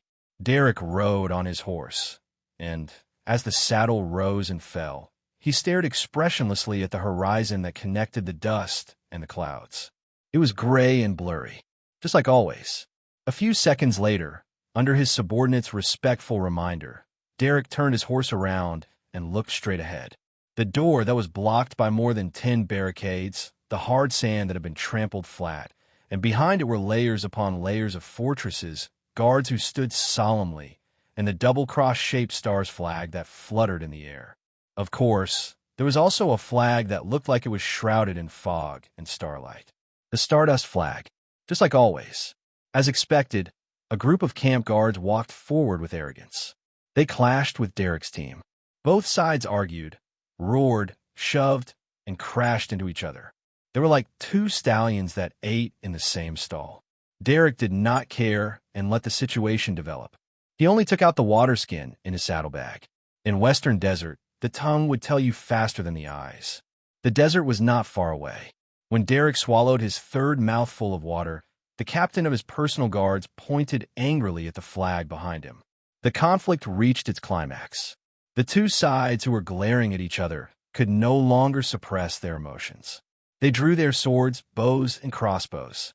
Under his personal guard's orders, hundreds of cavaliers immediately spread out into battle formation. The camp guards behind the gates swarmed out, gritting their teeth as they tightly surrounded them. Derek even saw more than 10 mystic guns and city-guarding crossbows on the lookout tower. They were aiming at them. The tense atmosphere was about to explode. Just like always, Derek, who was still riding on his horse, snorted softly. He raised his water skin again and swallowed his fourth mouthful of water in an elegant and free manner. Then, of course, at the last moment, Frank, the running horse, appeared at the door at the right time. He sternly stopped the soldiers of the regular army under him. Then, he politely and respectfully came before Derek and asked him to forgive the royal family's regular army for being vigilant during a special period. He made it sound like they really had a normal period. Then, Frank, who looked much older compared to 11 years ago, represented the Baron of Blade Fangs to welcome them happily and warmly. He also apologized sincerely for the Baron being busy and not coming to welcome them, just like always. Therefore, their team stepped into the camp under disdainful and hostile gazes. They walked on the main road and welcomed the hustle and bustle of the crowd. Derek, on the other hand, cast away the lethargy and fatigue from the journey. He straightened his back and tightened his shoulders. He allowed his beloved horse, Army Knife, to move forward in a leisurely manner without losing its elegance. It moved forward calmly, but it was not lacking in vigilance. His personal guards on both sides rode on their horses and dutifully swung their whips to clear the path. Their formation was neat, and they looked mighty. The noisy campsite fell silent. Puzzled and surprised, the people on the street first stare at them blankly for about 5 seconds.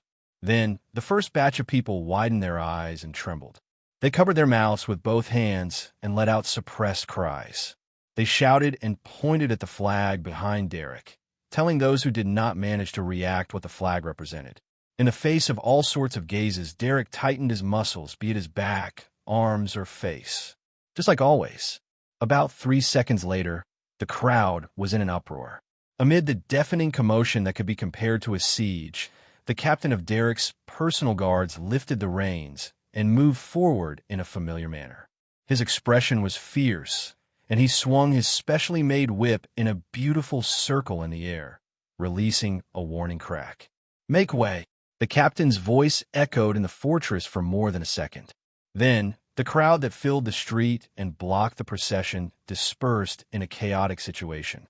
Among them, there were hurried footsteps, anxious cries from those who were dragged and knocked over, complaint from merchants whose goods were scattered, and vicious curses from those who were unlucky enough to have their belongings stolen during the chaos.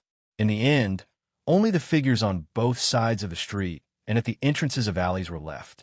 Most of the people tried their best to squeeze their bodies closer to the corners. At the same time, they put on respectful and curious gazes. Occasionally, they would sneak a glance at Derek's group, and quite a number of them were focused on Derek. Just like always, he had accumulated his might for hundreds of years, and he had been influenced by what he saw and heard. At least in this land, there were very few people who dared to go against the flag behind Derek. Very few, but it was not that there were none. Derek swept his gaze over the street that was filled with dust and filth. He retracted his gaze from the two sneaky and unkempt ruffians. Before he could react, his personal guards who were patrolling the road ahead of him came forward and whipped the two ruffians, causing them to cry and wail as they crawled away from the empty street. You're tuning into the Romance Rendezvous YouTube channel.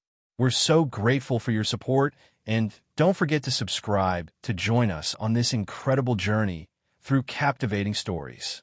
Your generosity through donations truly makes a world of difference, as it's the primary source of revenue that allows me to expand and enhance this channel for you.